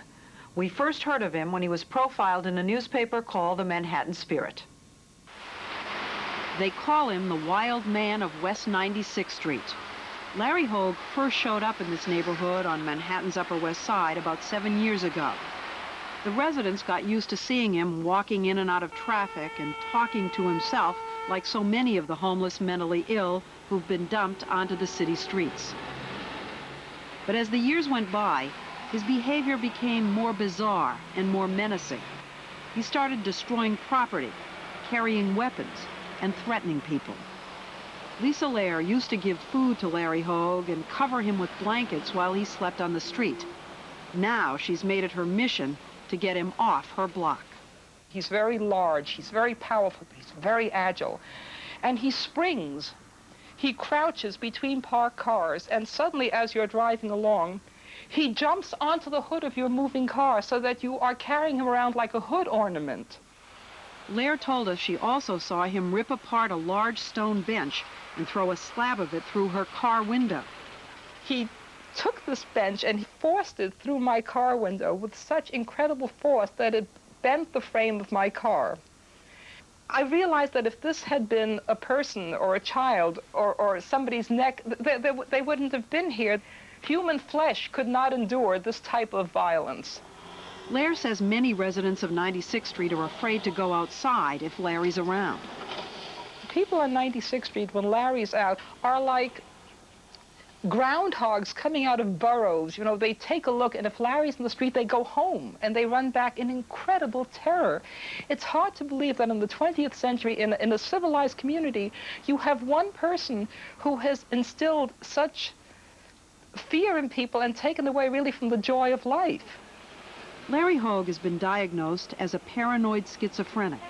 He suffers from irreversible brain damage. He told psychiatrists that his mental problems started after he was hit in the head by a propeller blade while serving in Vietnam. I'll give you $3,000. Now go away. Every month, he gets $3,000 in veterans' benefits, which he picks up at a local bank. He's often homeless because instead of spending the money on housing, he spends it on drugs and then heads right back to 96th Street. All these people live in the neighborhood, and all of them have had some type of run-in with Larry Hogue. I was at my school bus stop, and I was with a couple of kids from my class. And Larry came up to one of the kids, and I was right there, and he, like, grabbed him. He just grabbed him. Are you personally afraid of him? Yeah. Now, did he threaten you? Yes, on more than one occasion. And you were also afraid? Terrified. My son was terrified. Why is your child so afraid? Did Larry do anything? Well, he has witnessed Larry doing many things. I have a 90-pound Akita, and Larry would follow me down the street, screaming at me and threatening to roast my dog and eat him for dinner. I mean, you know, he just was really acting out. And your son heard this? Yes, of course. He was walking with me. I mean, we've seen Larry light fires. Larry has lit fires under my car. I've had to call the fire department to put fires out. I've seen him walk down the street and stuff rags into gas tanks of cars and then try to ignite them. What does this do to you when you hear these stories? I'm hearing them for the first time, and I don't live here. It makes me wonder who the person will be that Larry finally kills, because he will do that at some point. Someday that will happen. That's 69th Street. Do you all think that Larry is capable of murder? Yes. Police officer Heidi Higgins runs into Larry Hogue regularly as she patrols the area around West 96th Street. She told us he's a time bomb, and she wants to get him off the streets before someone gets hurt. He's capable of anything. Do you think he's capable of killing someone? I think he's capable of killing himself and someone else, possibly, yes. Higgins has seen Larry Hogue in his violent outrages. How violent was Larry? Extremely, at times. Can you give us some examples? Yeah, he would constantly fight officers who tried to take him in for as emotionally disturbed person. Did he ever fight you? Yes, he did. Is it fair to say you were rolling around in the street? Absolutely. We fell off the sidewalk into the street where traffic had stopped at that point. The police want Larry Hogue off the streets. The community wants Larry Hogue off the streets. But as it turns out, that's all but impossible under the law without Larry's consent. and he's not willing. How many times has Larry Hogue been picked up by the police? Including arrests, approximately 40. And in each case, he's just been put back out on the street 40 times. Yes. Revolving door. Isn't that amazing, 40 times? Absolutely, and that's why we're trying to put a stop to it. Every time Larry Hogue is picked up by the police, he's taken to jail or to a psychiatric emergency room at a local hospital. He's kept in custody until the drugs are out of his system. Without drugs, he goes from being a wild man to being a calm and docile man. Since he's no longer a threat, he's released. And inevitably, he gets high again and returns to haunt the residents of 96th Street. In the last experience that I had with him, when he came after me very menacingly, I called the precinct. The precinct came, the police came. He was so violent that they took him away in a straitjacket. That was at 2 o'clock on a Saturday afternoon. When I went out to get a container of milk at 9 o'clock, he came at me again. Well, wait, how was he back out there? The same day. You can't hold someone if they're no longer a threat to themselves or to others. They don't want to be, huh? Exactly. So it's their own individual constitutional right. Absolutely. Well, what about the right of the community? You're right. You're absolutely right. And what about the right of the police not getting injured in the street? It's frustrating, and that's what we're trying to stop. Hogue's most serious crime was assaulting a teenage girl on her way to school. Jeff Agreste is the girl's father. As he approached the curb where she was standing, he punched her in the stomach without warning and grabbed her by the arm and threw her into moving traffic. And the moving traffic at that point was a big Con Ed truck, which managed to stop a few inches short of hitting her. Agreste pressed charges against Larry Hogue for attempted murder. But the jury ruled that Hogue hadn't purposely tried to kill the girl. He just acted on impulse, a wild man out of control. He was charged with a misdemeanor and sentenced to a year in prison at Rikers Island. 3 weeks after he was released on bail, he was arrested for attempted robbery. Assistant District Attorney Paul Scheckman says there's no way the criminal justice system can keep Larry Hogue off the streets. What I know is we can't do anything here until Larry Hogue harms someone seriously. And that's a terrible thing to say, and you can't make policy for Larry Hogue by waiting for him to hurt somebody. The problem, Scheckman told us, is that as long as Hogue keeps committing misdemeanors, he'll keep coming right back out the revolving door of the city's prisons. Last time he threw a brick through the window, he got 8 months in jail. But the problem is 8 months translates to serving 6. By the time he'd got the 8 months, he'd been in 4, so he served 2 more. And the community's feeling was as much frustration as when we started. And he gets out, and within a day, he's back on crack. Just right. Just right.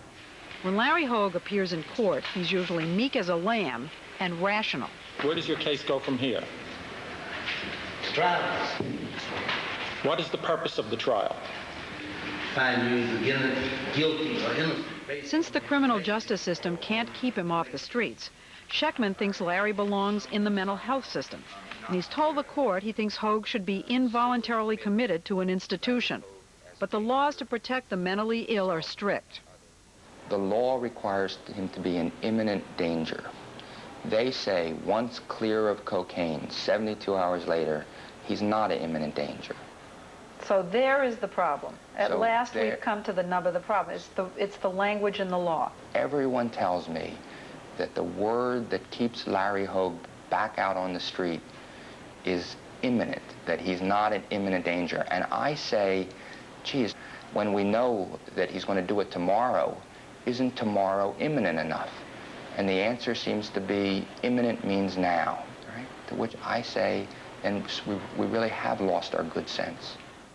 We put that to Richard Searles, the Commissioner of Mental Health for New York State, since Larry Hogue has been in and out of the mental health system about 30 times.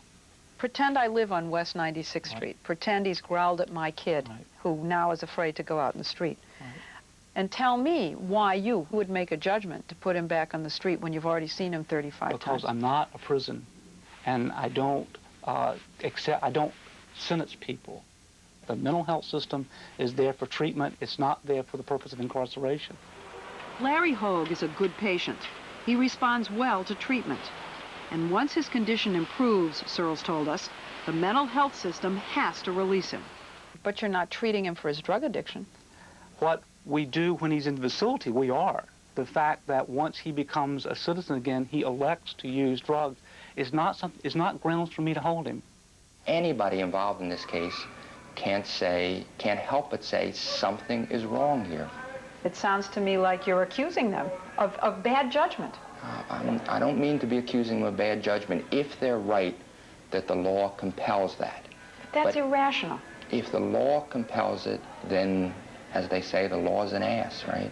Someone once said the Constitution isn't a suicide pact, right? And we should not be in a position where the law compels people to let someone back out on the street that as individuals we know is going to go right back to 96th Street and harm himself and the community. The criminal justice system can't keep Larry in prison, and the mental health system can't keep him in a hospital. So there's nowhere for Larry Hogue or the 150,000 others like him to go except the asylum of the streets. When we started this story, Larry Hogue didn't want to talk to us except to call our camera crew a bunch of assassins. A bunch of assassins, that's all you is. A few days ago, he changed his mind. He's currently in prison, accused of damaging a car. He says the charges against him are lies, and he's never caused trouble on 96th Street. But you do say, when you get out here, you're probably going back to 96th Oh, why not? I haven't done anything to those people. You can't run me in a damn hole like a rat. I'm not a rat. I have the right to walk where I want to, when I want to. I don't bother nobody. If I was doing all these crimes against these so-called lily white folks, why wouldn't I be in jail on those charges? Well, you have been picked up on some of those charges. And I've been let go. I'm not no criminal lady. Well, now, we've seen you. And sure, you've seen me in that area, and I'm going to be in that area. No, but we've seen you throwing garbage. We've seen you messing with cars. Right. The whole world is garbage. When you leave here, are you going to buy some more drugs? When I leave here, I'm going to buy me a bag of marijuana and some alcohol, some scotch, Have they asked you if you would go into a drug treatment program? I'm not going to no drug treatment program. Well, why not do that? Lady. Why? Lady, nobody dominates my life. Nobody tells me where I can go. Larry Hogue will probably be released again within a few months. Then he'll be free to go wherever he wants. And as he told us, he plans to go right back home to 96th Street.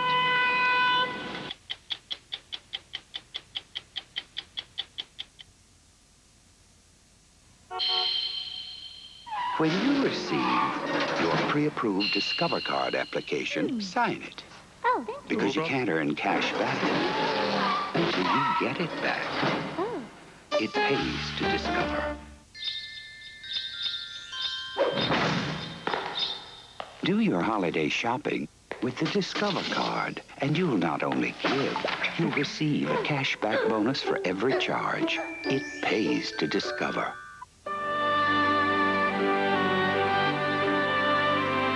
In 1867, a man named Henri Nestle began to build a food company. His name, Nestle, meant little nest. It stood for warmth, protection, family, and shelter. Today, it stands for the very best products in 162 countries around the world. Nestle makes the very best.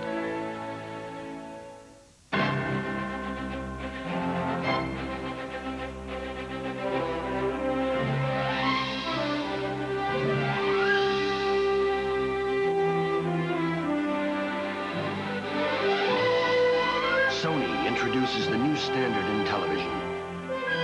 Trinitron XBR Squared.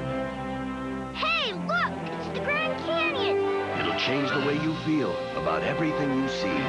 From Sony. 60 Minutes, a CBS News weekly magazine, will continue.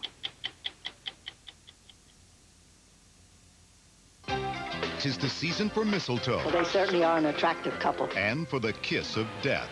Has Santa gone sleighing? I just don't believe that. Murder, She Wrote. Then, critics say A Message from Holly is ideal for Christmas. Happy New Year, Holly. Lindsay Wagner and Shelley Long are irresistible. It grabs your heart. A Message from Holly. She walked out on one man and thought she'd found the right one. We're not through yet. I won't let him hurt you. Now, one of them is a murderer. He's watching. Through the eyes of a killer Tuesday. This is CBS. Decorating for the holiday season is easy when you shop Hollowell Furniture Company. Choose an early American three-piece living room suit from M&J for just $699.95 or a low $48 a month. Dress up the bedroom with the perfect suit by Hardin. A headboard, dresser, mirror, and chest combo includes a frame, and it's yours for $299.95 or just $25 a month. Holiday style is yours at all 4 locations of Hollowell Furniture Company across the Delta. I think the GMC extended cab has been a good truck. I've been pleased with the quality. For a 4x4, it's a smooth ride, it drives good, and it's very comfortable. The GMC extended cab always has plenty of power. I've never been in a situation where I felt like I needed more power. The GMC extended cab is the best truck that I've owned or have been associated with in my lifetime. Weather with Leanne Pope on News Center 15, working to make a difference.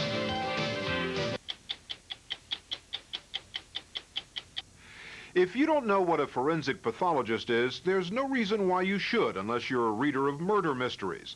A forensic pathologist is the expert often brought in by the prosecutor, usually in the last chapter, to tell the jury just how the victim died. When there's no eyewitness, what he testifies to as the cause of death can be and often is what determines whether the person on trial gets convicted. The forensic pathologist is usually an upstanding member of the community, but not always. Here in West Texas, there may not be a lot of people, but there sure are a lot of murders. Enough at least to have made Dr. Ralph Erdman one of the busiest forensic pathologists in Texas.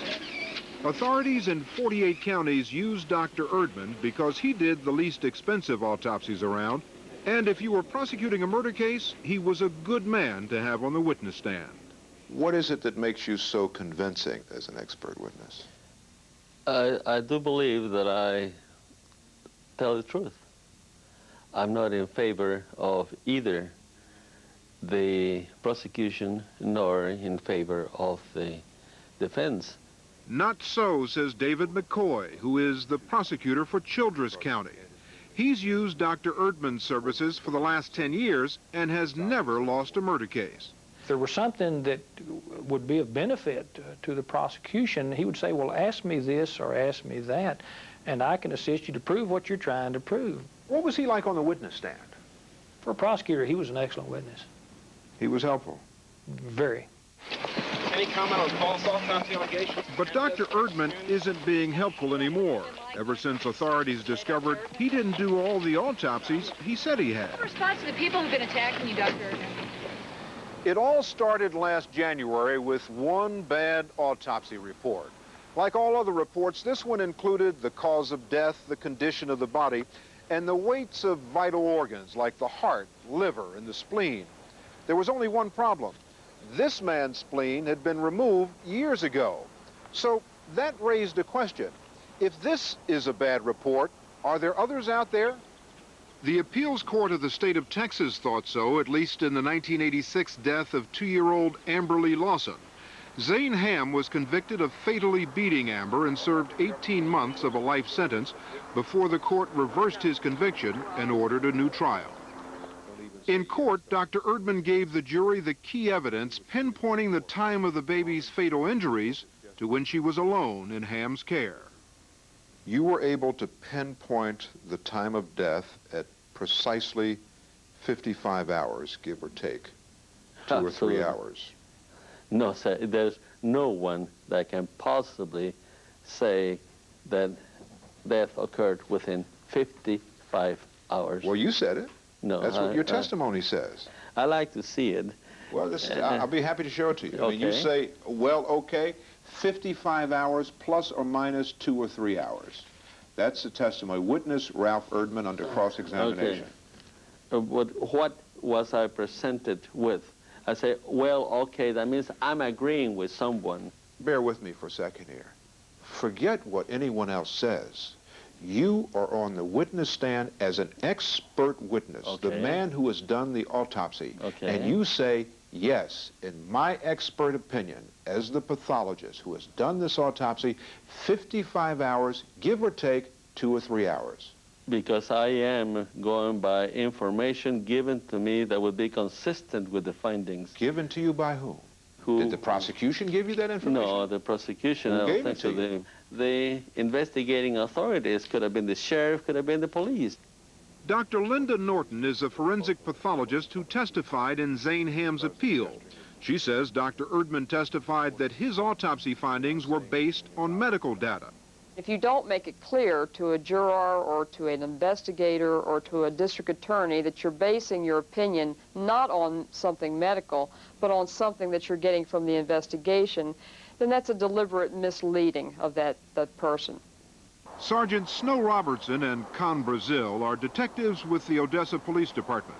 They told us that Dr. Erdman tried to make his autopsies fit what he thought the police wanted to hear.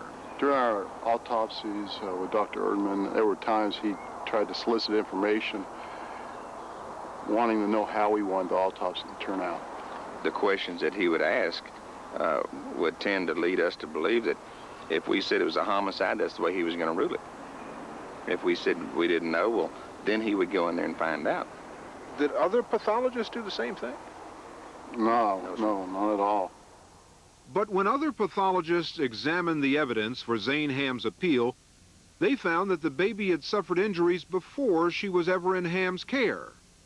Dr. Erdman's autopsy report makes no reference to those injuries. It pretty much exonerates an awful lot of other people who also had care, custody, and control of the child during other time frames when the injuries actually did occur. So we have basically completely stopped all police investigation on the case, and we have at the same time made a very airtight, simple case to prosecute. The state appeals court found that it was a little too simple. The court learned that the prosecution had evidence that Dr. Erdman was wrong, but they had suppressed that evidence. The court ordered a new trial and criticized the prosecution for misconduct. Travis Ware is the district attorney of Lubbock County. His first assistant prosecuted the Ham case. Mr. Bradley, I didn't try that case. I don't even know the facts of the case, except that Zane Ham allegedly killed a baby girl. I'm not a law enforcement person, but I would look at this as a sort of an embarrassing, if not humiliating, appeal in this case that was overturned. And you're telling me that you don't know about it? I'm telling you, I don't know the facts of the case. You mean to tell me that somebody is overturned in your office and you don't want to know everything there is to know about why that happened? Oh, I found out after it happened. And I did get to the bottom of it after it happened. In rare criticism of a colleague, 7 leading Texas doctors, including 5 forensic pathologists, concluded that Dr. Erdman's findings, in fact, were at the bottom of it. They called his conclusions medically nonsensical, either an attempt to mislead or the product of ignorance. Do you think that somebody could have been more vigilant as far as Erdman was concerned? I don't believe so. I mean, in this business, you've got to trust somebody who's supposed to be an expert. We decided instead to see for ourselves, so we asked the expert, Dr. Erdman, to show us his medical laboratory. We found it set up in the kitchen of a ranch-style house where he used to live before he turned it into his office. Do you use the refrigerator for storage of test materials and things? Yes. Right. So what are these tubes up here? Those are blood samples, urine samples. And over here you've got... Hey, don't do that to me. Mustard? Well, are you trying to discredit me? Cola? This is, as I said, a temporary situation. Right, but you... Dr. Erdman, Erdman, look, I mean, you've been here for a year. Yeah, well, so that's exactly. This is something that I don't accept. You keep blood next to jelly? No, I don't keep blood next to jelly. That is the blood over there, and the blood's over there, the jelly's over here, and the hot sauce is here. This hasn't been used in a long time, sir. Since a year, this hasn't been used at all. Realistically, and I'm not trying to embarrass you here. Well, yes, you are. I opened the refrigerator and I see picante sauce. But you saw next it. to the blood. I've shown it to you before. No, you've never shown that to me. That's the first time I've seen it. Okay. But let me just ask you something. The work that you do in this kitchen is very important, correct? Yes, It's definitely. evidence that will be admitted in a court of law in someone's trial. It could be, yes. So would you agree that that's not an ideal situation to have This whole thing, jelly having and hot this unit sauce with the temporary, blood? this is just strictly a temporary situation that I was waiting for the authorities to help me solve it. But you don't need authorities to take the jelly and the picante sauce out, sir. right? No, you don't need the authorities I to should do have that. thrown that away before you even came here. Well, maybe you should have thrown it away before you put the blood in there. We don't use that.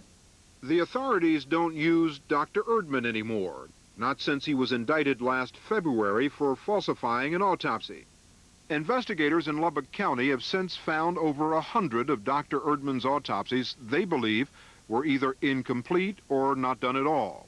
Still, other counties have learned that in several cases, including capital murder cases, Dr. Erdman has produced conflicting toxicology reports, misplaced human tissue samples.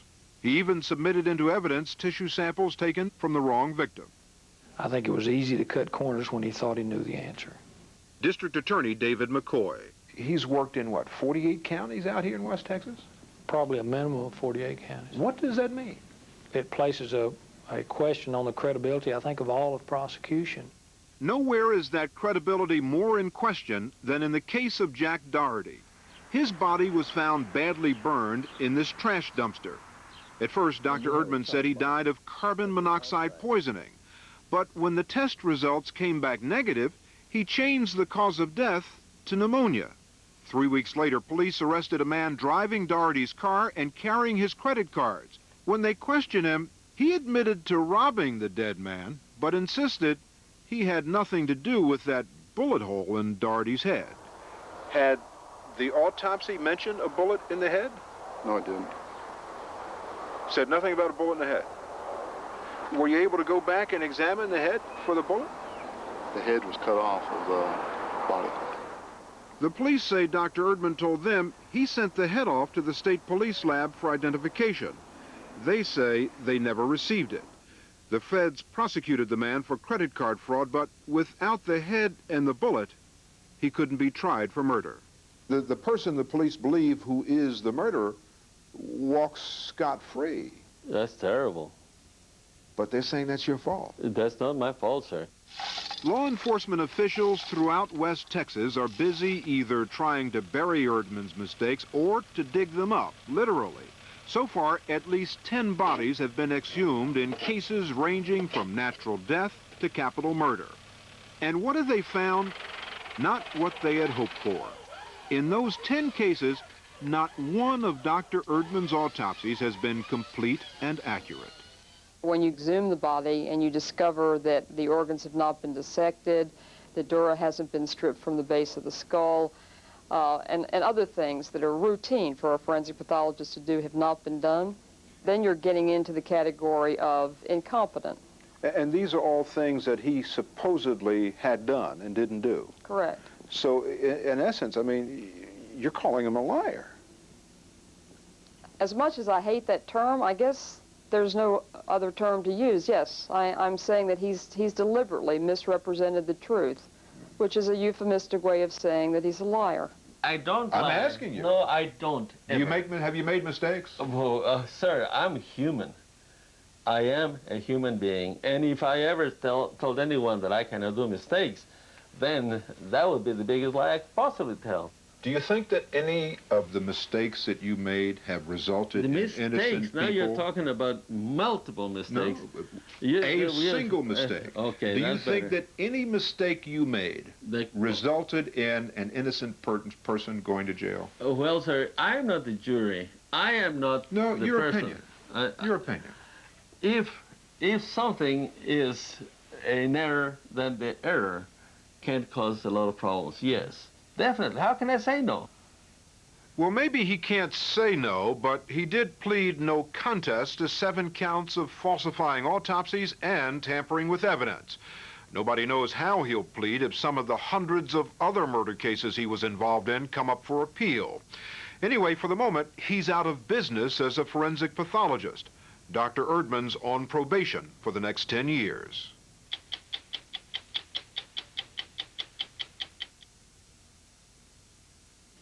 Now, the man I retained 1 year ago to recommend this corporation's property, casualty, and group health insurance companies. Here with his findings, the most sought-after efficiency expert in business, Mr. Fred Fox. Wassa.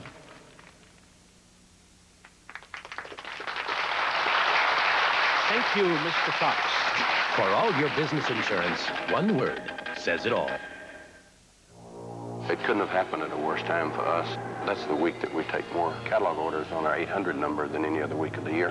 No one could make it into work that day. AT&T saved the day for us. We had designed their 800 service with such powerful backup features that within minutes, they were able to reroute their calls to other sites around the country. They did a full day of Christmas season business, and no one was there. If you have a business that lives and dies by an 800 service, you go with the most reliable, and that's AT&T.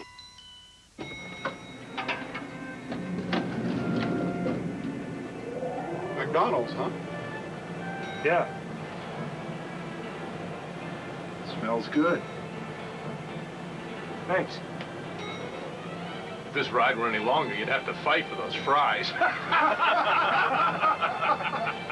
Come morning, I need a cereal that wakes me up and gets me going. These are just flakes. Just looking at it makes me want to snooze. Hold on a minute. Simple, wholesome, tastes good. Heavens, yeah. This could put some giddy up in my get along. What do you call it? Kellogg's Corn Flakes. Kellogg's Corn Flakes? You got me, didn't you? I hate that. Taste them again for the first time. Andy Rooney has a few thoughts tonight about what's right about this country. Americans have an instinctive desire to be honest and decent. The idea of doing the right thing appeals to us. It's why we went into Vietnam. We thought we were doing the right thing. Turned out to be wrong, but that doesn't change the goodness of our intention. Most Americans approve of going into Somalia.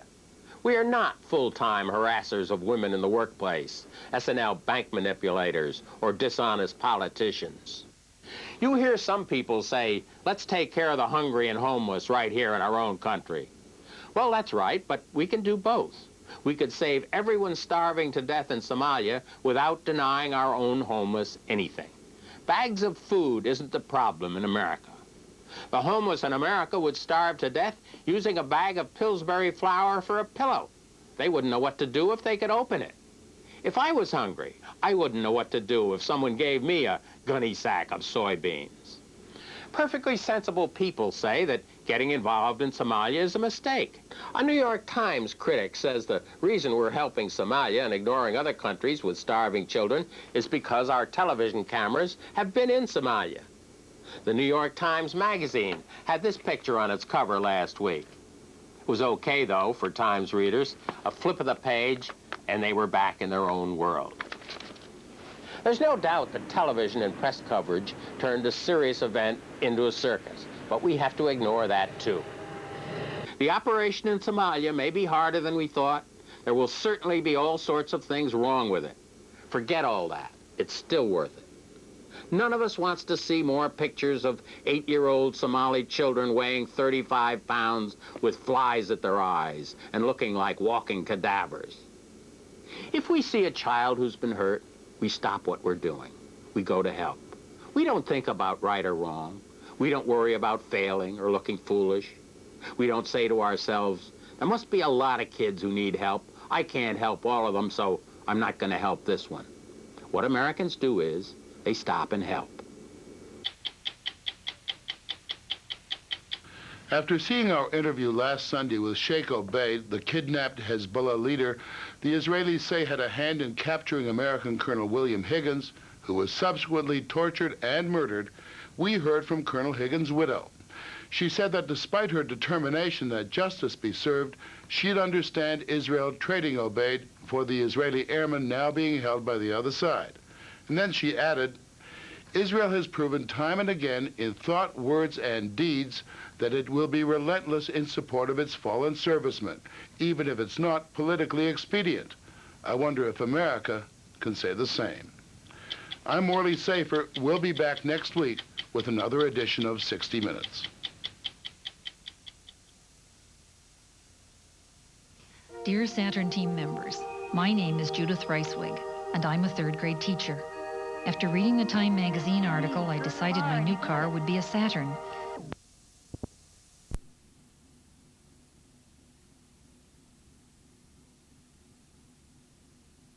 Just from Europe and Africa, and 32-year-old Jim Spivey back again in a men's 1500 final. On an all-new season premiere, Blossom runs away from home with the wrong kind of guy. Here it is. What? Key to our room. What happens next? Only Tony's new girlfriend knows for sure. Well, here's a clue. Can I have a clue? It's the one-hour season premiere of Blossom, starting at 8, 7 Central, Monday on... Everyone misses someone. Everyone needs to hear the news. When you need to hear the news, you can count on South Central Bell. We handle most of the calls you make, including long distance in your calling zone. Calls that bring you closer to the ones you love. It's just one more way we make your life a touch easier. Hello, hello, everyone. South Central Bell. With searing temperatures of 120 degrees or more in the pitiless sun of the American Southwest, the Sonora Desert appears to be a deserted landscape. Yet a surprising variety of life exists here in a continuing struggle for survival. This is Jim Fowler. Join me for Survival in the Sun, the next episode of Mutual of Omaha's Wild Kingdom. Sunday afternoon at 5 here on WTVA.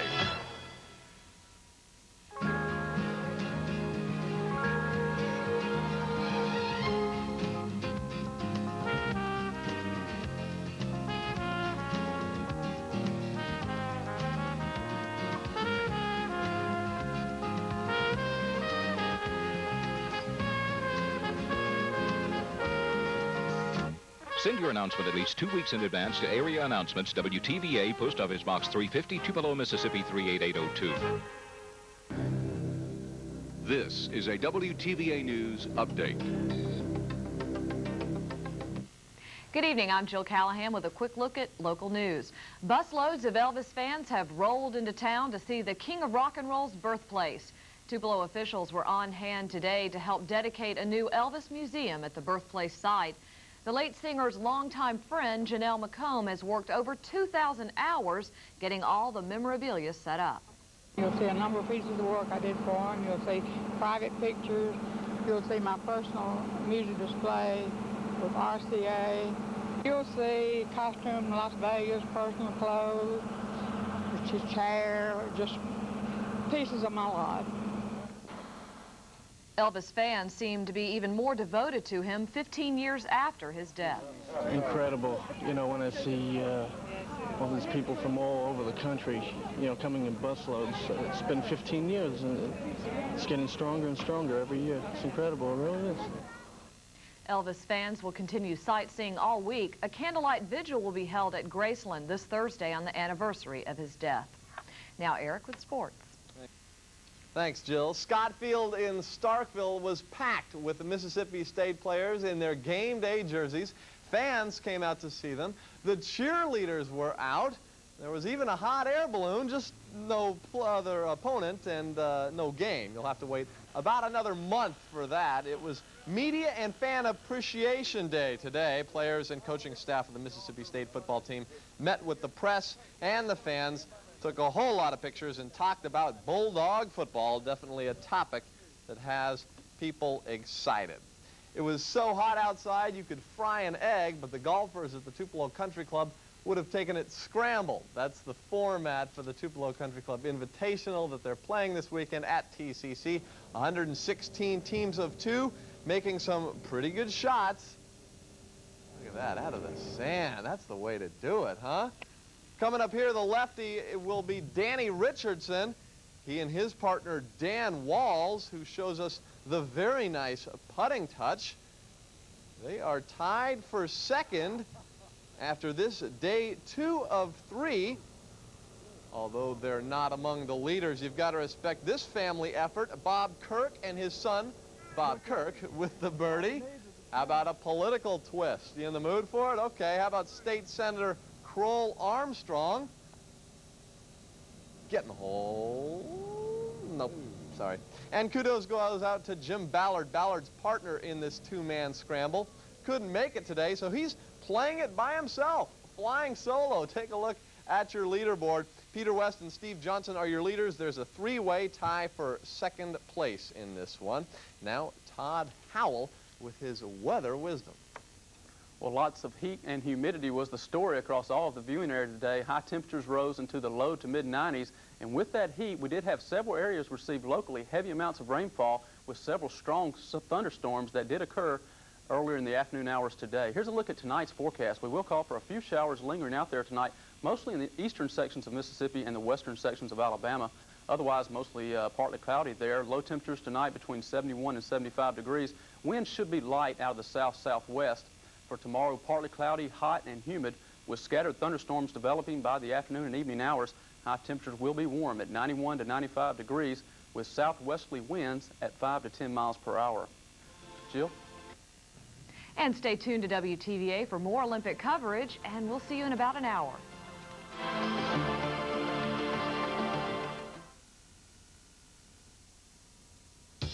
How would you describe a smart buy on a new car? Low monthly payment, 48-month financing, a Consumer's Digest best buy? At your Pontiac dealers, you get it all with GMAC's Smart Buy Plan. A loaded Bonneville SE with 3.8 V6, automatic, air, and more. Just $299 per month. This is not a lease. It's a revolutionary way to get more car for a lower monthly payment. So how do you describe a smart buy? Pontiac Bonneville. See Dawson, Big Four, Innes, Colbert, and Larry James, your Northeast Mississippi Pontiac pros. Stand by for an important announcement from Arsenio Hall. It's a night thing. This weekend, it's a night thing, all right, with that Hollywood heavyweight, Danny Glover. Danny Glover, that guy's a lethal weapon. Plus, there's Timothy Busfield of 30-something fame. And live on stage, Grammy winner Tracy Chapman. This lady's got a tune that's gonna knock you out. Hey, make that 2 tunes from Tracy. Plus, some cool conversation from Danny and Tim. That's this weekend on the Jam. Helping. That's what it's all about. Helping Mississippi's homeless adults is the goal of the Mississippi Adult Homeless Education Program. Helping homeless adults acquire literacy tutoring, basic education, or life coping skills.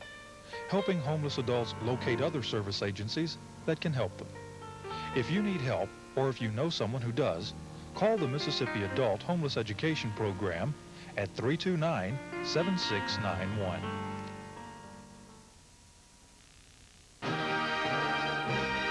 The games of the 25th Olympiad continue.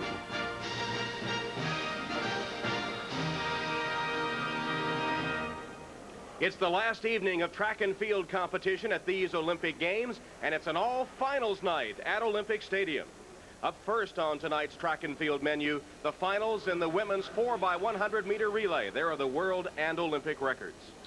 Well, if you don't know by now, the relays are run one oval around the track. That's why you have the staggered start. You must stay in your lane. Now, the baton must be passed in a 20-meter passing lane, but before you reach that passing lane, you have what we call a 10-meter acceleration zone. That's where you can build up your speed, get your momentum, but the baton must be passed in that 20-meter zone. And it's normally the position in which they make that pass that's going to determine who's going to win the race. Hello, everyone, and welcome to Barcelona. Tom Hammond and O.J. Simpson taking a look at the women's 4x100, an event in which the United States is favored juice, but as we know from the World Championships last year, anything can happen. That's right, Tom. At the World Championships in Tokyo, they were favored to win there, but they had some problems on the first exchange of the baton. As you can see, Carlette Guitry-White, she really runs up on Esther Jones. Esther just didn't get out fast enough.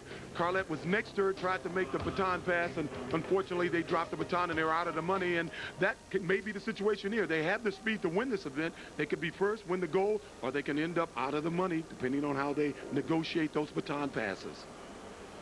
Running leadoff for the U.S., Evelyn Ashford on her third and final U.S. Olympic team. 35 years old, she anchored gold medal winners in 84 and 88. The second leg, Esther Jones, who anchored LSU's 1990 NCAA championship team. On the third leg, Carlette Guidry-White. She was the anchor when the University of Texas won the 1991 NCAA title. And on the anchor leg, Gwen Torrance, gold medalist in the 200-meter dash, fourth in the 100. The Jamaican team is a threat to the U.S. and running anchor for the Jamaicans, Merlene Ottey, won the bronze in the 200. She anchored the winning World Championship team in 1991.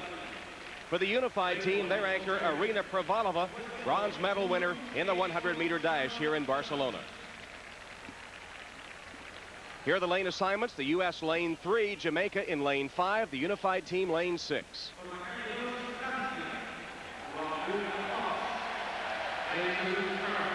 And there's Gwen Torrence, and I think this race is going to come down to this final stretch run between Torrence, Ottey, and Pravalova, assuming there's no problems with the baton passes. There's Ottey. She's 32 years old. She's nicknamed the Bronze Queen because of her many failures. Despite #1 rankings in the world, she has rarely succeeded in major international competition. This may be her last chance to win an Olympic gold medal.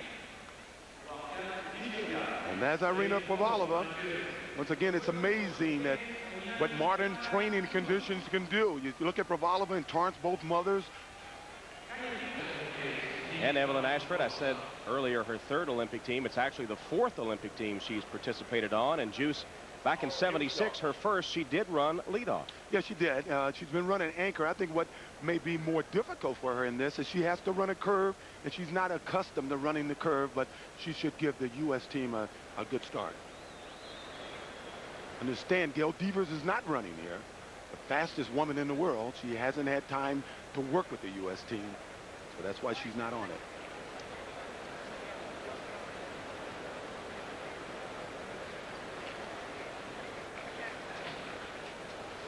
Yes, sir. Evelyn Ashford in lane 3, the leadoff leg for the United States. And Ashford off to a good start. The Jamaican team starts well. Here's the pass to Esther Jones. Not a good pass. Much like the World Championship last year when Gitry ran up on Jones, Evelyn ran up on her on that race. And now Esther Jones to Carlette Gidry White. The Jamaican team has had some problems with their exchange. They appear to have run out of their lane.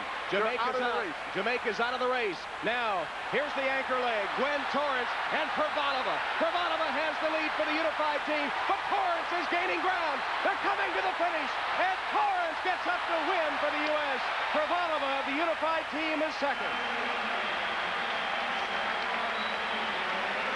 And that's why I love the relays. As I said, it would come down to the anchor leg. As you can see that the Jamaicans had some trouble with their exchange. I don't know if she got injured by another runner.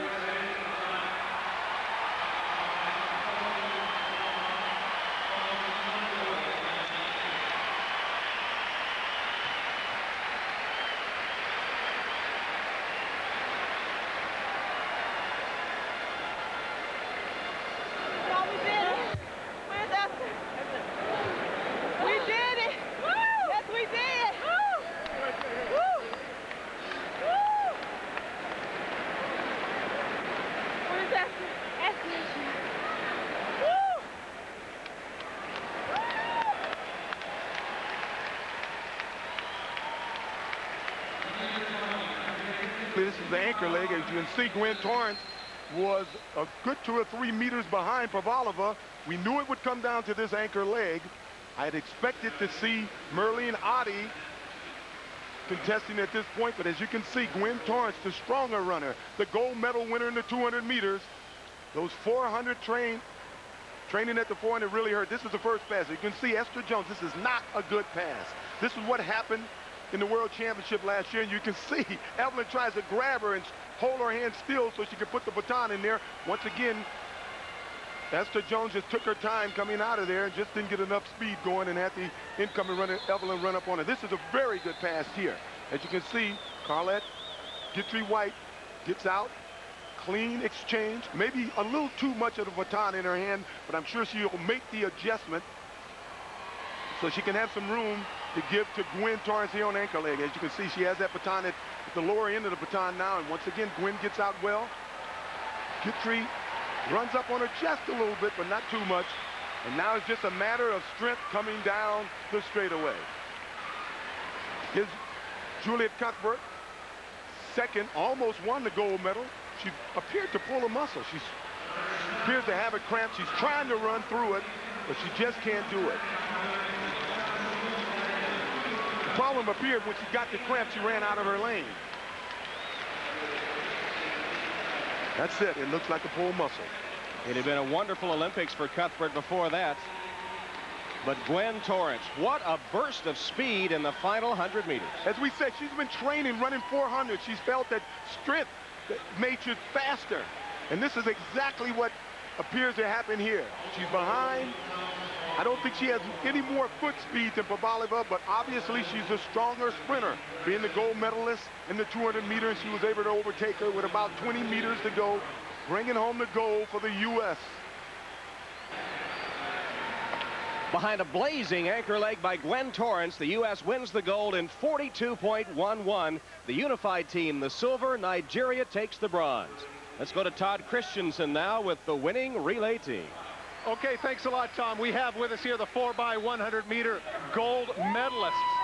And right here, first of all, Esther Jones, let me ask you, this has got to be sweet redemption for the problems in Tokyo. Yeah, it is. I wasn't really thinking about what happened in Tokyo this year. We got together and worked hard, and I'm glad we finally got it around and got a gold out of it. I'm happy. Carlette, I got to tell you, that was a tremendous pass that you had from Esther and a great pass to Gwen. Well, that was the key of getting a good stick. That's what wins relays, is good sticks along with your speed. Gwen, I got to tell you something. You ran down Pravalova. That was a heck of an anchor leg, and you showed a lot of speed. I had to make up for the 100 to show that I did have a little speed. I just had a bad start, and all I could think about it was Evelyn's last Olympics, and I had to get something for her. And I didn't want it to be silver. I didn't want it to be bronze, and I tried my best to get the gold, and we got it! Now here we are. Two-handed passes aside, Evelyn. Yeah, we saw that. Oh, no. You are the grande dame of racing. This has got to be a whale of a way to go out. I didn't want to leave here with nothing, so I got a gold medal. I got an Olympic record. I feel good. You know what? I got to tell you something. Normally, I'm nervous being around four fast women, but in this case, I'll make an exception. Back to you, Tom. All right, Todd. Coming up, we'll see Carl Lewis as he anchors the men's 4x100 relay team.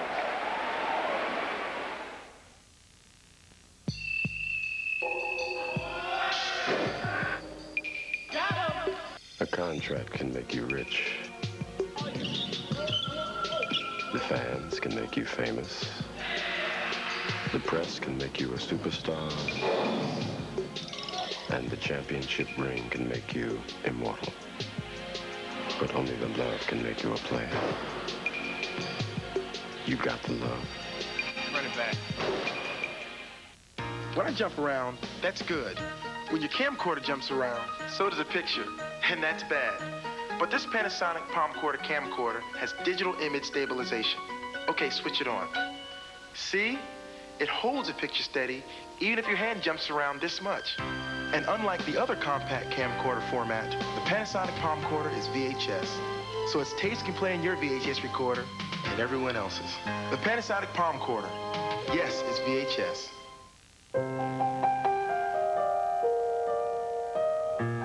You're looking at a small miracle. It's called an electronic twin-panel sunroof. It's a piece of automotive technology unlike any you've ever seen before. But then, so is this. Introducing the BMW 525i Touring. Mommy, what are you doing? The brand. In the West, it's the way a man marks what's his. We're the beef people, and our WD brand is on every steak we sell. It means our U.S. choice beef has been specially aged and trimmed to ensure more flavor, more tender, juicy beef. WD brand, the mark of quality from Winn-Dixie, the beef people.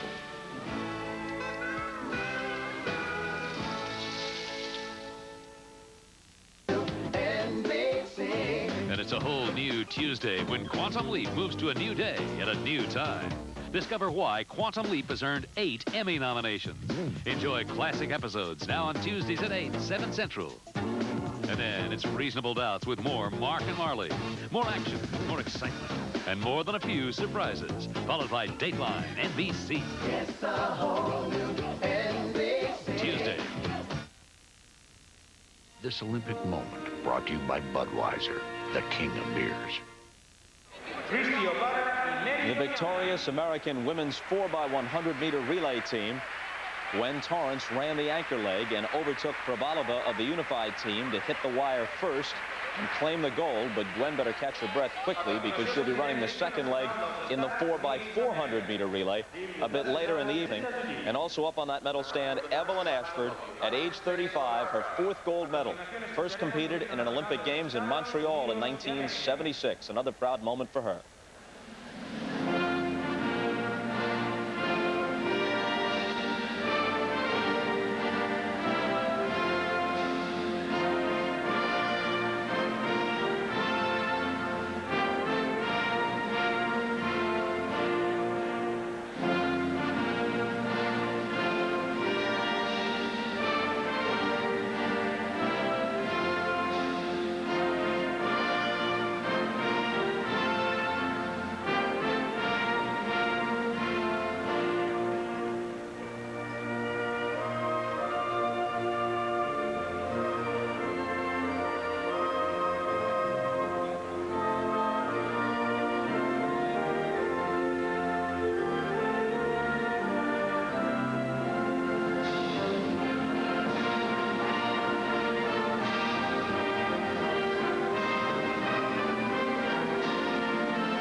And now that speedy quartet will, figuratively at least, pass the baton to their male counterparts, because just ahead it's the men's 4x100 meter relay. The United States, as always, has 4 of the world's fastest men, but even so, if past history is any indication, this is anything but a gimme gold, because speed alone doesn't always win a relay race. It happens so fast, we sometimes don't see it. Look again. It's 11.5 inches of hollow aluminum tubing weighing less than 2 ounces. But the seemingly simple task of passing the baton from one runner to the next during the 4x100 meter relay always produces the most harrowing moments for the United States track team. In a relay, you have to be perfect or very close to perfect every time you come out, because it's not easy to hit a moving target. We obviously have the most speed. We've always had the most speed in the world, but I don't think that we've had this consistent concept of how to pass the baton, and that's what's been the most difficult part. Carl Lewis is right. Adding individual 100-meter times, the United States is indeed the fastest team in tonight's field. But what makes the relay interesting is the unpredictability of the baton pass. Traveling at more than 20 miles per hour, runners enter the 20-meter passing zone and must match their speed with the outgoing runners. To maintain speed, the departing runner does not look back, and the incoming runner does not slow down. This handoff occurs 3 times, but without timing, instinct, and steel nerves, the pass doesn't happen. The way I always teach it in my class is, if they come in at full speed, you go out full speed. They come in slow, you go out slow. If they come in on their hands and knees, you go out on your hands and knees. The timing is where they both are going at the same speed. 13 times in 16 Olympics, the U.S. has completed its passes and won the gold, its last coming in 1984. But there have been miscues which turned into disasters. The first came in 1912 in the first Olympic sprint relay. The Americans were disqualified in the semifinal for passing outside the zone. It happened again in 1960 in Rome. The race was billed as a showdown between the favored U.S. and the West Germans. The Americans crossed the finish line first, but judges ruled the first baton exchange was out of the legal passing zone, and they were disqualified.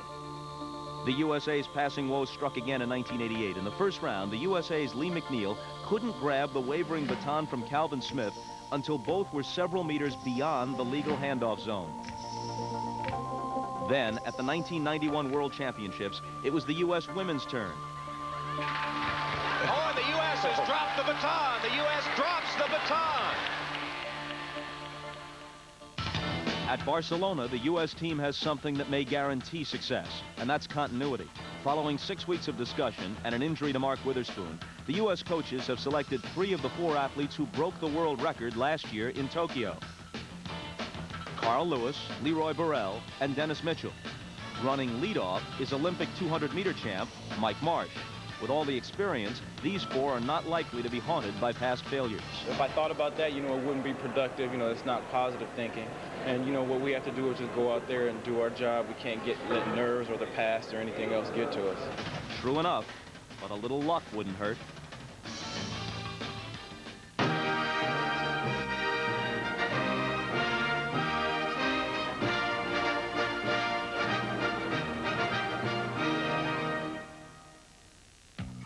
Obviously, these guys knew a lot about Bud. But was it possible they learned it all on TV? I think it was on TV. That Bud, that's beer. We watch TV. We've never seen this stuff. Budweiser beer, the king is second to none. Exclusive Beechwood aging gives you a taste and drinkability you find only in Budweiser. How could we have missed it? Well, maybe you guys should get out more. Oh, hey, Jack, look. This is one of those commercials for Main Meals. I just bought some. Main meals? You know, pasta that's ready in 2 minutes from Chef Boyardee. You can have tortellini in 2 minutes? I know how you are about pasta. Beans and pasta, too? That looks good. Fettuccine and meat sauce. Jack, where are you going? In 5 new varieties from Chef Boyardee. Main meals, the pasta you can have right now. Jack, make one for me, too.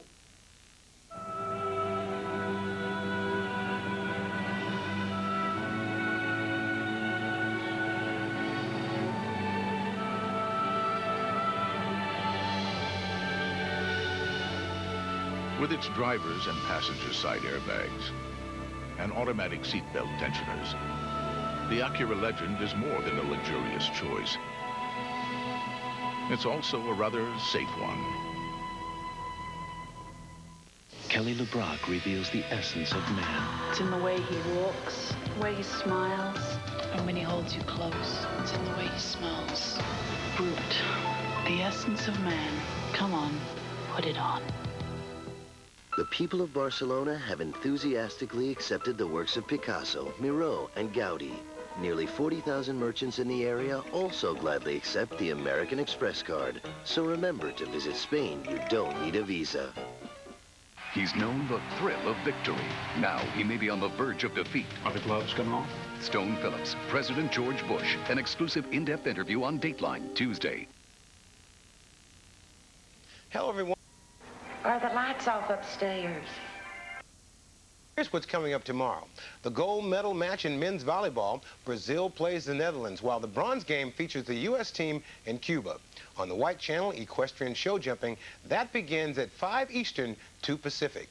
Steve Spence is America's best hope in years in the men's marathon. You can see the race live. The Olympics triplecast, a whole new way to watch the games. Coming up next, we'll see the U.S. going after its 14th gold medal in the 4x100-meter relay, the same event in which they were disqualified at the last Olympics in Seoul. The U.S. holds the world record. They set it at the World Championships last year, and 3 of the 4 members of this team were on that world record-setting team. Leadoff leg for the U.S. will be Mike Marsh, former parking attendant at the Los Angeles Olympics, now the gold medal winner in the 200-meter dash.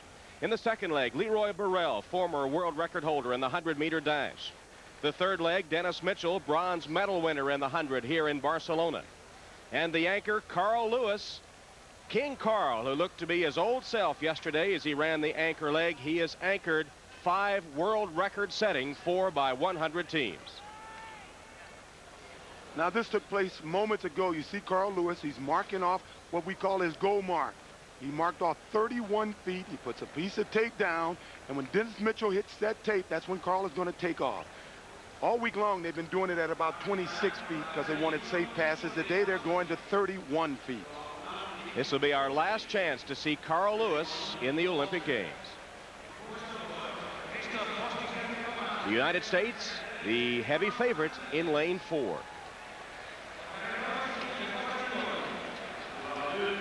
This team for the United States includes the 3 fastest men in history.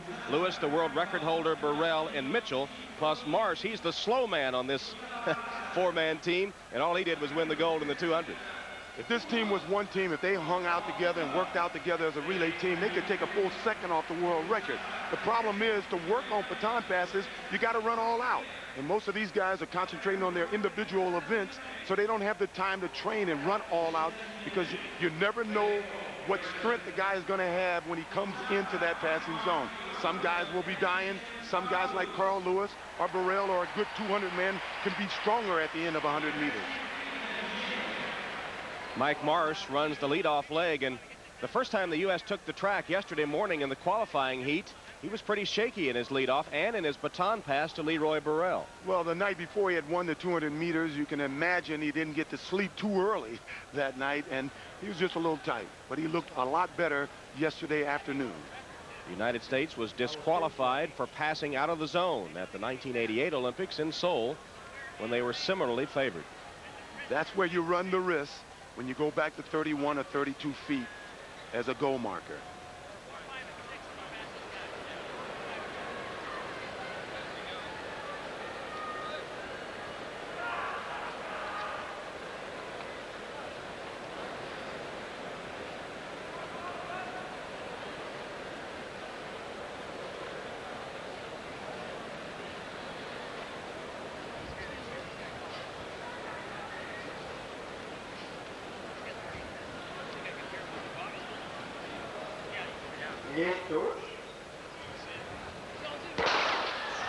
Mike Marsh on the leadoff leg for the United States in lane 4, and Marsh is away well.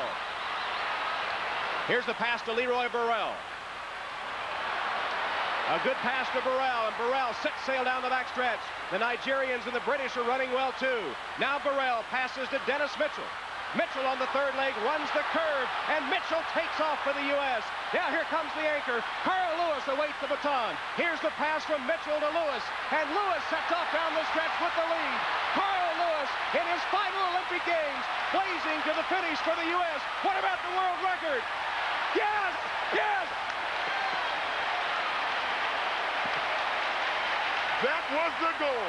A world record.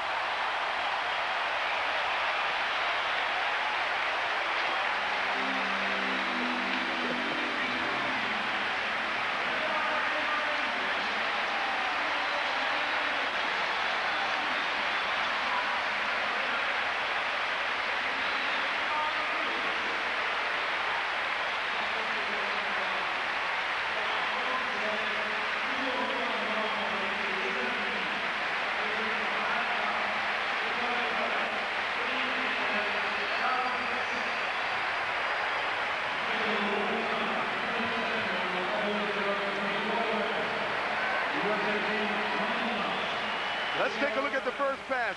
Once again, I believe this world record was broken on sheer foot speed and average passes. This is a good pass, though. Burrell is well in the passing zone. Good extension with his hand. Didn't have to slow down too much. Let's take a look at the pass from Leroy to Dennis Mitchell. Dennis may have gotten a little too much of the baton.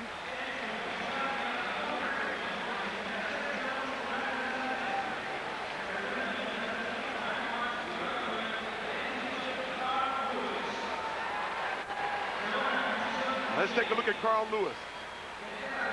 For the first time, he started on the outside of the lane. Normally, he starts on the inside of the lane. It throws him off balance sometimes, but Carl Lewis, one of the few anchor men, will take the baton in one hand and switch hands. This may be the biggest difference in the preliminary races in this race, the leg that Mike Marsh ran. As I said, he didn't run particularly well in the previous races, but in this race he ran real well. And that was, once again, not a great pass, but not a bad pass. As Dennis Mitchell gets the baton in the middle of the baton, but as he runs, somehow he manages to shimmy that hand down to the bottom of the baton. So there's some room to pass off to Carl Lewis, who, unlike anyone else, changed hands with that baton. And we're going to find out later on this year who really is the world's fastest human when Carl challenges Linford Christie, the gold medal winner. Did that replay seem fast? It was in real time. Let's slow it down and get a better look at Carl Lewis. Carl Lewis, who said he had a virus in the Olympic trials, but the way he ran these two anchor legs yesterday and today, I would say right now my money would be on him in a match race with the gold medal winner, Linford Christie. Look at Carl reacting as he looked at the clock and saw the world record, and Burrell waiting for the time. Yes! That was exciting. The world record was the only true challenge for these guys. There's no way they should lose to these other guys here based on sheer foot speed. But they were challenged by the world record. They took some gambles, and they got the world record. Well, the American flag, an appropriate background for that performance that set 70,000 people on edge here. The U.S. world record, 37.40. Nigeria the silver and Cuba the bronze. Todd Christensen has the winners. All right, thanks a lot, Tom. You know what? The wind was swirling. I thought there was absolutely no way that there was going to be a world record. But Mike, you got the U.S. team off to a great start. Well, all I needed was a good night's sleep, you know, and a little motivation, a little pressure. You know, the handoffs were good. We felt great. We got the world record in this win, and we can go faster. You know what, Leroy? I'm thinking to myself that the world record in the 4x1 must be old hat to you, but certainly a gold medal, isn't it? Well, you know, I've been on a lot of them. We've broken it or tied it quite a few times, Santa Monica and USA. And, you know, I'm a man who's had a lot of world records, but, you know, this Olympic gold means much more than all 8 of them, or 9. I don't even know how many it is. You know what? I'm here talking now with the ultimate warrior of track and field. You know what? I know that everybody wants to run the anchor, but Dennis, you own that curve. Well, I made it a point to myself and to everybody else that are my fans and that enjoy people who run the inside legs. I just want to go out there and do the best that I can on that third leg and just burn that sucker up. You know, I was thinking, Carl, everybody's right. It's obvious you've lost a whale of a lot. 2 more gold medals now in anchoring, another world record. It must feel fabulous. I tell you, when you got a dream team in front of you, it makes life a lot easier. Those guys put on a clinic out here and just gave me a lead. All I had to do was run for a record.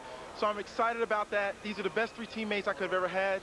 I mean, I'm happy to be on this team, but I also have to say that this race was for Mark, because Mark got injured on this track and he wasn't able to run it today.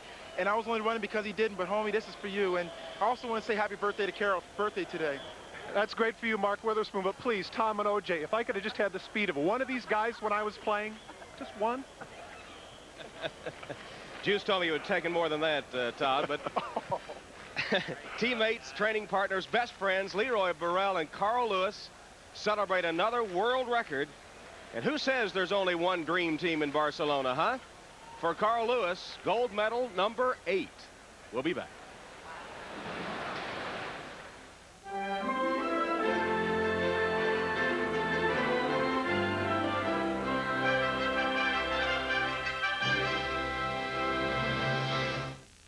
Lately, does it seem like something's been missing?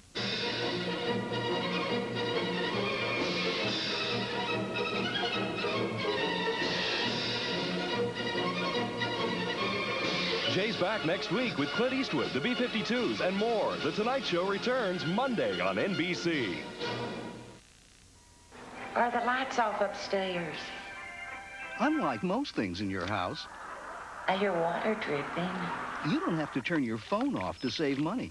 You didn't leave your little jigsaw on, did you, Cupcake? South Central Bell's area calling plan lowers your basic monthly charge and lets you pay by the calls you make. Plus, many calls to nearby communities won't be long distance anymore. Did we leave the porch light on again? Make your life a touch easier. Call about South Central Bell's area calling plan in Mississippi. In today's health-conscious society, you need the most accurate and up-to-date medical information available. I'm Dr. Bob Lanier, your host for a 60-second house call. It's seen here each weekday on WTVA News at noon and 10. It's brought to you by North Mississippi Medical Center. This is our prescription for updates on allergy, cancer prevention, fitness, and much more. Join me for a 60-second house call, your daily dose of medical news, each weekday at noon and 10 here on WTVA, Mississippi's news channel. Hi, Don Cornelius inviting you to climb aboard the Soul Train this week with the fabulous Soul Train dancers and special guests, Nia Peebles and Eric B. and Rakim.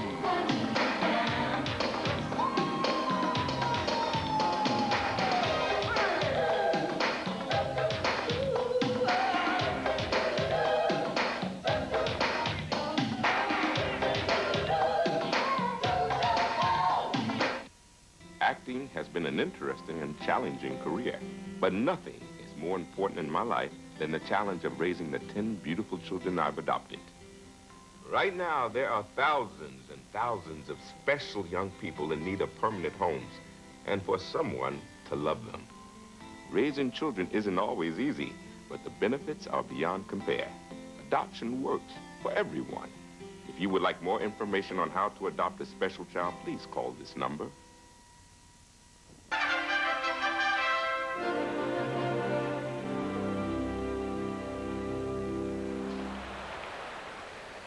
Up next, the women's 1,500-meter run. The final in that event, you see the world and Olympic 1,500 records. And Tom, the metric mile is 3 3/4 laps of the track. They start on the far side and finish at the traditional finish line. It's about 120 yards short of the mile. Tom Hammond joined now by Craig Masback. And Craig, as we await this women's 1,500, it's a wide open race. Hasiba Bulmerka, the world champion, is here, but she doesn't necessarily have to win this race. Well, she's been beaten 3 times this year, mostly by members of the unified team, and I think the unified team will be just that in this race. A team race for them is what I expect, with Ludmila Rogachova looking to be the sharpest among the unified team members. Here is one of the members of that unified team, Ludmila Rogachova, who won the bronze medal at the World Championships and is unbeaten this year.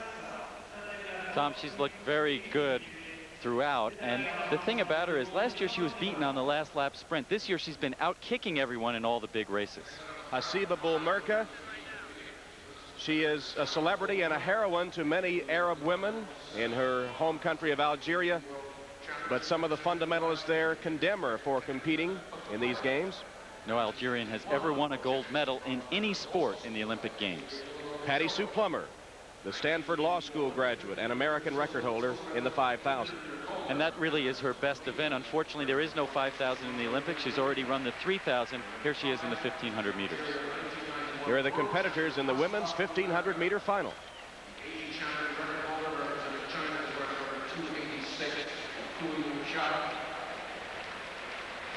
And representing Mozambique, Maria Mutola, recently graduated from high school in Springfield, Oregon. A big Guns N' Roses fan, she told me, and she's really the unknown factor in this race. She ran a personal best in the semifinal, as did 4 of the 12 competitors, but she looks better every time she runs this race, has a blistering finishing kick.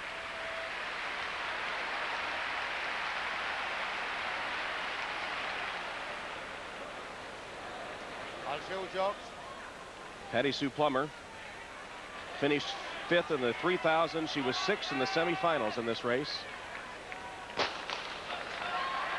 A lot of bumping and pushing in those semifinals, and you see Patty Sue Plummer going right to the back of the pack. It is windy out here, and that may affect the tactics. It's not going to be a good day to lead this race because you'll be buffeted by the wind. Rogachova, the unified team, goes right to the front to set the early pace. Rogachova with the lead, and her unified teammate Podokapayeva is second. We talked about a team race, and the athletes from the former Soviet Union often used to run team races, going to the front of the race, controlling the pace, keeping the speed slow or fast, depending on what they saw as a good tactic for them. And unified team athletes have already won the 3,000 meters and the marathon and look good in the 400 and 800 meters among the women here. Rogachova continues to lead. Podokapayeva is second. Leah Li of China is third. Now it's Hasiba Bulmerka that moves up to take the 3rd position as Liu Li drops back a little bit. Malinta of Romania is 4th as they go down the back stretch. You talked about the problems that the Islamic fundamentalists have with the woman in 3rd place, number 5, Hasiba Bulmerka. In spite of those problems, she received La Médaille du Mérite. It's the highest honor given by the country of Algeria. She and the 1,500-meter male star, Noureddin Morsali, were the first civilians ever to receive that award. She got a push there from Podokapayeva as she takes over 2nd place. Rogachova continues to lead. Bulmerka is 2nd. Podokapayeva is 3rd. Durovsky of the unified team is 4th. So 3 of the top 4 representing the unified team, as you predicted, running as a team. And Durovsky was the gold medalist in this event at the 1987 World Championship. 2nd in the Olympics in 1988, and then took time off to have a child, still working her way back to top fitness. Now less than 2 laps remaining. Rogachova leads. Bulmerka is 2nd. Durovsky comes up and takes over 3rd. Meanwhile, Patty Sue Plummer, well back in the field at this point, but starting to pick her way forward. She's running a very positive race. She's putting herself back into it. Can't allow the people up front to get too far ahead, because once the sprinting starts, you'll be completely out of it. They've gone out in 2 minutes and 5 seconds, which is extremely fast. That sub 4-minute 1,500-meter pace, that's a barrier like the old 4-minute mile was for men. For women, if you get under 4 minutes, you're running very fast indeed. Ludmila Rugachova continues to lead as she has from the outset. Hasiba Bulmerka from Algeria is second. Running third is Q now of China, with Durovsky of the unified team in fourth, and Puda Kapayeva of the unified team fifth. Patty Sue Plummer is sixth, and they've got just over a lap to run. And you can see they're putting some distance on the rest of the field. It's because this pace is so fast. This is one of the fastest 1,500-meter races in many years. Have to go back to the mid to late 80s to find one this quick. Rugachova continues to lead. Bulmerka is second. Q is third. After that, Durovsky of the unified team and Puda Kapayeva of the unified. Patty Sue Plummer at this point is still running sixth. Watch out for Q. She's the world junior champion and the Asian champion, but it doesn't look like she's going to have the speed to go with Rogachova and Bulmerka. Bulmerka has lacked finishing speed this year, and she's making a move now, Tom. Hasiba Bulmerka now goes to the lead. Rugachova, the early pace setter, is second. In third is Q of China. Maria Mutola trying to move on the leaders, but she can't get there. It's Hasiba Bulmerka, the world champion. She says, I'm running for all Arab women, and she is running with the lead down the stretch. Hasiba Bulmerka has the lead. Bulmerka of Algeria, Rugachova of the unified team, and Q of China. Bulmerka wins the gold. The unified team takes the second with Rogachova and Q of China as Patty Sue Plummer crosses the line. Outstanding time for Hasiba Bulmerka. I don't hear the wailing that went on last year at the World Championships when she became the first Algerian to win a World Championship of any kind. It's been a very difficult year, as you pointed out, as she's had to be enmeshed in political problems and not concentrate on sports. And while I think that hurt her earlier in the season, she ran the perfect race today.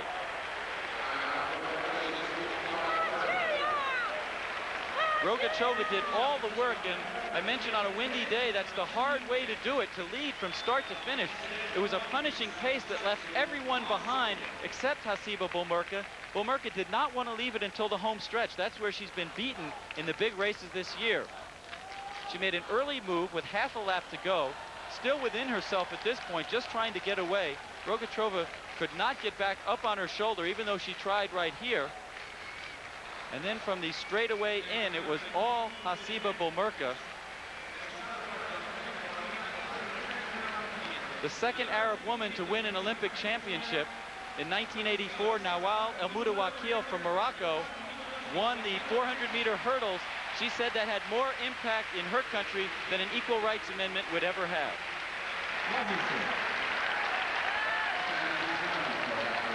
And as Bulmerka takes a victory lap, Patty Sue Plummer, who collapsed after the finish, is now being helped to her feet. In obvious pain, and she has had a variety of physical ailments that have inhibited her training and her progress in major championships. This is her fifth race in the space of a week.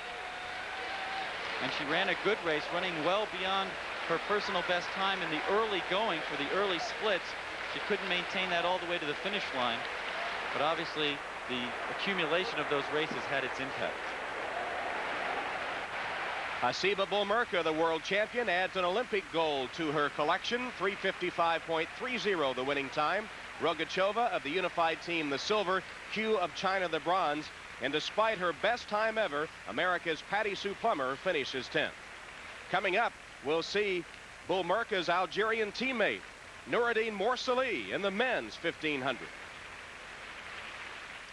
Nice and easy, Colorado. And then they'll turn to me and go, your hair, is that natural? You know?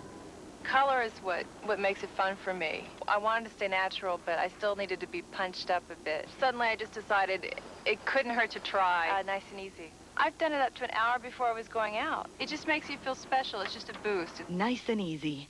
39 shades. Find yourself.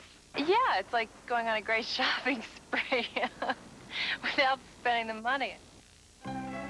Everybody needs some money sometime. Every When you need money fast, Hello, Tim. only Western Union can get it to over 16,000 locations in minutes. Nobody else even comes close.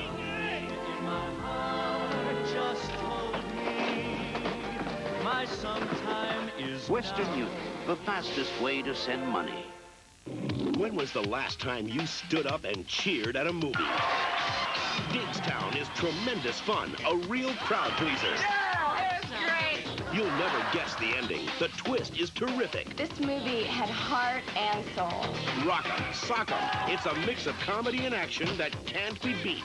You had me out of my seat. I felt like a total cheerleader again. Diggstown. Huge. Rated R.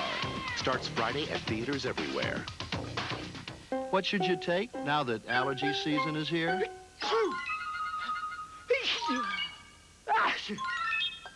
Now the name you trust also helps you stand up to your worst allergies with Tylenol Allergy Sinus.